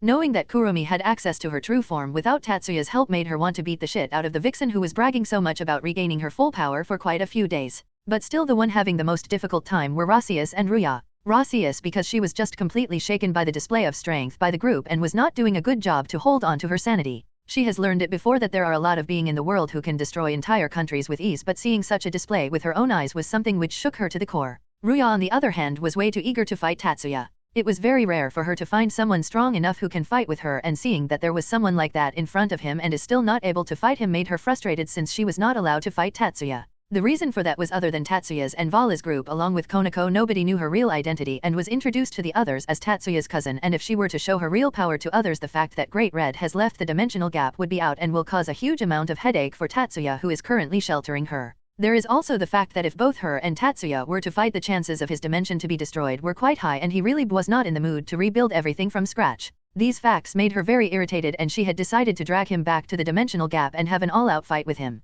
Now back to the Tatsuya's group. Currently Miyuki, Himare, Kagura, Asia, Shizuka, Karen, and Ingvilt were all trying to slash or hit Tatsuya, who was just dodging their attacks just marginally so as to make them a bit more frustrated from missing him so closely, and just as his intention, all of them were gritting their teeth as they were unable to land even a single hit on him and were glaring at Tatsuya with the intention to kill him, knowing that without that they didn't stand a chance. Tatsuya, who was not bothered by their killing intent, just kept reading his book and slowly turned the page with an amused expression on his face. Seeing that action, the girls just got angrier and their aura got even more messy than before. Miyuki, who was just on the brink on going to the dark side against her Uni Isama, looked back and shouted, "Hey bitch, aren't you ready yet? Just fire that goddamn bomb thing of yours, you glowing shit of a fox. And Sanan, use more explosive power in your shots. We have not kept you in the back to fuck yourself. Show motivation here. We need power. You understand? We need P.O.W.E..R.R.R.R.R.R.R.R.R.R.R. So just stop wasting time or I will skewer your asses with a HUHE ice spike." And continued to attack Tatsuya. Kurumi and Sanan, who themselves were frustrated because of continuing to miss him, felt even more agitated by Miyuki's words. Sanan aura started to go haywire at a crazy rate and she said, "You want firepower, right, ice bitch?" She then kept her weapon back and said, "Then you got it," and raised her hand up in the air. A huge black cannon started to manifest in her hand, almost twice her size. She then pointed the cannon towards Tatsuya and the girls and said in a malicious tone, "Lock on," and started adding her magic, chakra and ki, all three of them at once, making Kurumi, who was near her, glance at her in surprise and think, "This will hit hard," but soon a grin appeared on her face and she said, "So let's do the same as well," and started adding the sage energy to the tailed beast bomb that she was making it almost the same size as her body. Feeling the immense pressure coming from them, the audience just gulped their saliva and were waiting for the outcome of the battle enthusiastically. The girls who were fighting Tatsuya also looked back and noticed what they were doing and looked at each other. They continued to stare at each other for a while and suddenly nodded in unison and teleported near the two girls and started to pour all they had left in the tank all at once in the final attack. Tatsuya, who had now stopped moving since he was not receiving any attacks, just read the book silently, not minding his teammates trying to fire a continent destroying at him without any hesitation at all. All of them didn't think much about him not moving from the spot. It was just more convenient for them if he was not moving. Miyuki then started to concentrate all her remaining energy and used her wind and ice attribute to form a meteorite-size ice raisin shuriken. Himura went into her cured mode, which turned her hair completely wet while her claws get sharpened and black marks appeared on her body. She then raised her katana as a huge violet flame instead of the regular blue flame emerged from it and took a form of a lion. Ingvilt, who was in her super form, used her remaining power along with her sacred gear to form a leviathan out of water almost 50 m in size with water in it moving at a very high speed. Asia and Shizuka, who was not really used to long-ranged attacks, just simply formed a huge spheres of pure energy to fire at him, though Asia used her negative healing attribute, which was as strong as power of destruction of the Bale clan.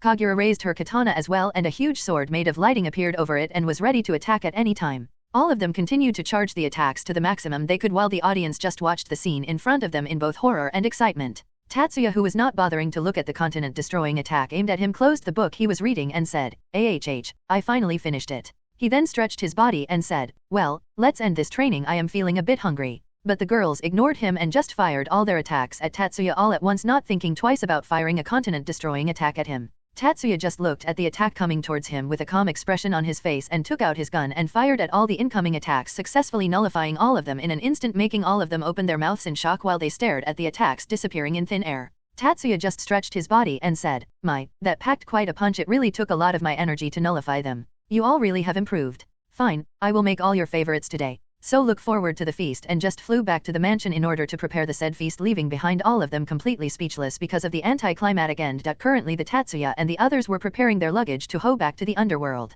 The 20-day training camp have come to an end, which showed a great result for all of them. Even Sajji, whom Tatsuya had started training just recently, was able to make a great progress with his sacred gears, and Tatsuya could surely say that currently he might be the strongest in Sana's peerage. Isami as well was able to get used to her Dragon Slayer magic and was now able to use it in combat as well. Once all were done preparing, Tatsuya looked towards Kurika and said, "You will be going back to Vale and the others directly, right?" To which Kurika nodded and gave peck to Tatsuya and teleported back to her hideout. Tatsuya and his group then changed their appearance back to their teenage forms and then teleported back to the Gremory mansion as well, while leaving behind Ruya, who decided to tour around the world for a few days. Tiamat then took her leave as she said that she had to take care of the young dragons back at the familiar forest. Hearing her, Venelana and Grafia also took their leave as they had their work as the finance manager and headmaid on them. And now only the kids and Rasius was left in the room. Rasius looked at the other women leaving for their work, got depressed and said, "Now that I think about it, I am still jobless," and slumped her shoulders. Tatsuya looked at the silver-haired woman and said, "Then want to work for me?"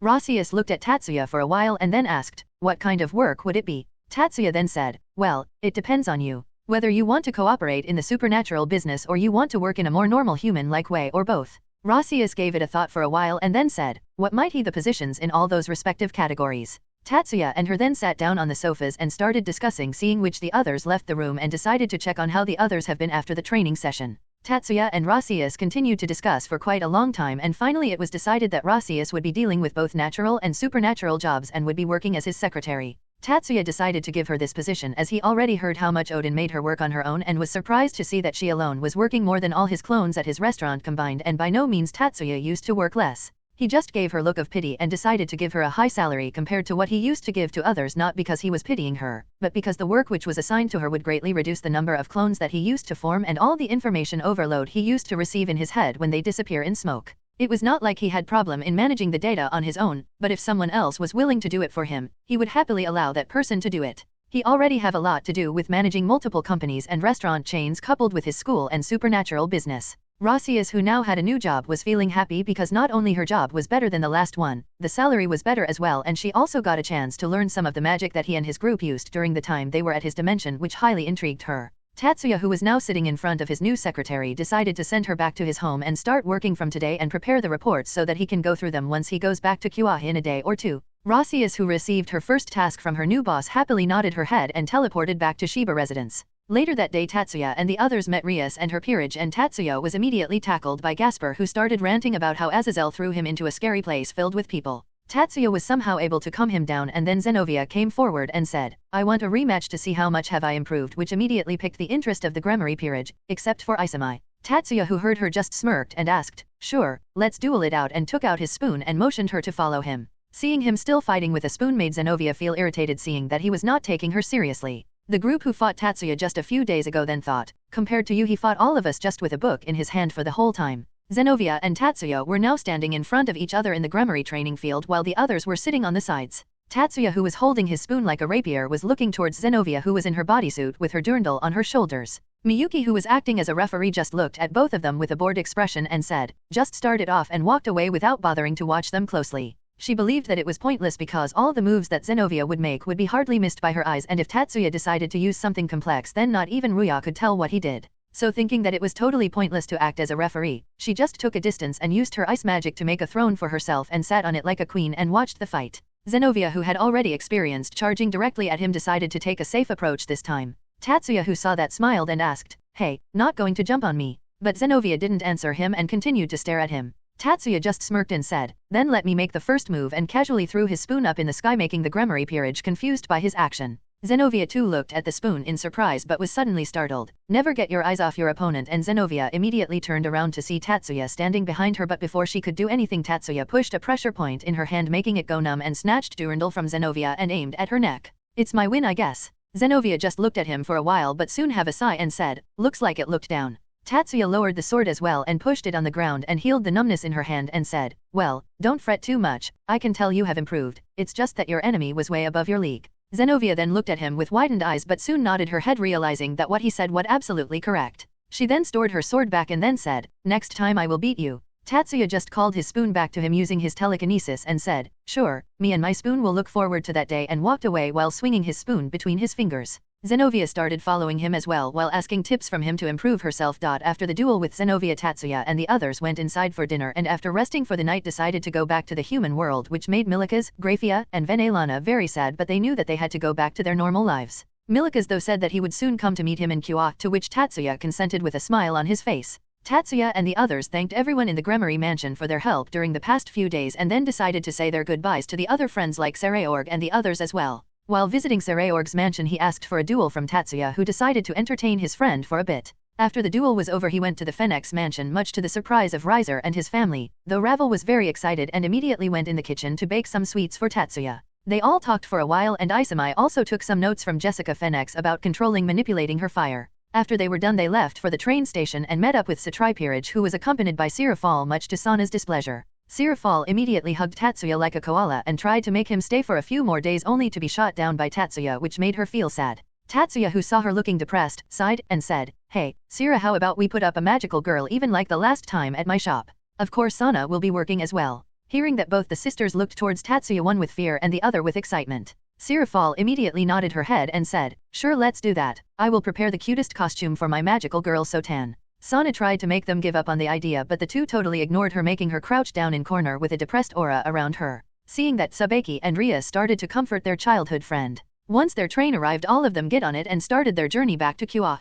On the whole way there was discussion among both the peerages about how their training went, during which Isami and Sajji just kept quiet, not wanting to remember the torture they went through, and just sat in a corner. Once they all were back home, Rias and Sana reminded all of them that they should make sure that their holiday homework is complete, if not the reputation of their clubs will worsen. Hearing that, both Isami, Zenovia, and some girls from Satri group and Sajji got shocked as they just remembered about that stuff and were panicking. Only Tatsuya and his group were calm about the situation, and it was not because they had already done the homework. No, they haven't even started it yet. The fact that they were not panicking was that they had a private time chamber in their house coupled with their shadow clones. It would just take them a few minutes of real-world time to be done with it. Isami and Zenovia immediately teleported back to the Gremory girls' dorm, leaving behind the others, who left soon as well after saying goodbyes to Tatsuya and the others. Tatsuya made a clone of himself and instructed it to go through the homework while he was going to check how well did his new secretary do her job. Tatsuya then teleported to the office he had given to Rasius, which was just a soundproof room in his house. Once he came in the room, Rasius, who was sitting in her desk and doing some stuff, freaked out and pointed her sword at him, but soon panicked when she noticed that it was her new boss who she was possible pointing her sword at.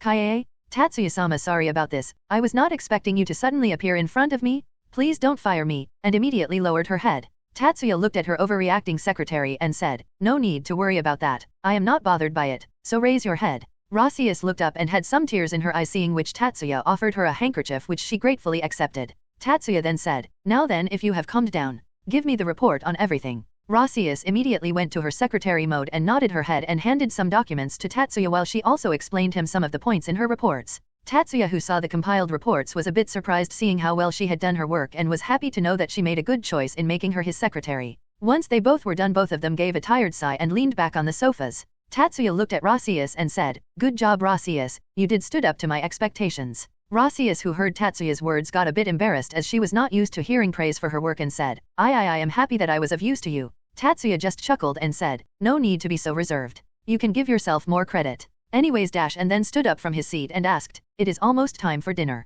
Is there anything that you want to eat? And no need to hold back. Today is the celebration of you joining our group, so you can let your imagination run wild." Hearing that, Rasius felt happy. She was not treated this good ever since she started working as a Valkyrie, and seeing him giving this much importance to someone who just joined them was something she was not used to. She teared up a bit but soon wiped her eyes. Tatsuya then offered her his hand and said, "Well, let's call the others and head off to the restaurant." Rasius nodded happily and then took his hand and went with him to where the others were. Tatsuya then stopped in front of a door and said, "Oh, and Rasius, since you have joined our ranks, there is one thing that you should make sure of." Tatsuya looked at her and with a smile on his face said, "The things we talk about amongst ourselves, or the things that you see, should not be leaked to the others, not even your family, if they are not a part of our group, or have my permission." "Understood." Rasius, who saw Tatsuya's smile, felt a shiver and immediately nodded her head. Even though her new boss was very nice, he is very dangerous as well. Tatsuya then smiled as well and said, "Good, just so you know, if I come to know you have given someone information either intentionally or unintentionally, then be prepared for the worst," and then knocked on the door. Rasius, who heard the warning, took a step back and resolved herself to not even say a word to anyone. She was happy with her life and didn't plan of giving up on living anytime soon. Soon the door was opened by Tatsuya's clone, who on seeing Rasius and Tatsuya nodded his head and said, "Don't worry, they have almost finished their work." Tatsuya nodded and went in the room and saw multiple clones of his girls working on their homeworks, while those who didn't have any to begin with were just lazing around. Tatsuya and Rasius then took a seat near them as well, and Tatsuya took out a fan of beer and gave it to Rasius, who immediately forgot the threat that Tatsuya just have her and started gulping down the drink. Seeing her, the other three chuckled and started drinking theirs as well and waited for the others to finish their homework. Hello everyone! As we wrap up this video, I want to share a quick note. I have a Patreon account. If you'd like to support me and enjoy on-demand audiobooks, you can become a Patreon member. Alternatively, you can check out my Google Drive link, which has 500+ novel audiobooks available through my Ko-fi or Patreon shop. I appreciate your support.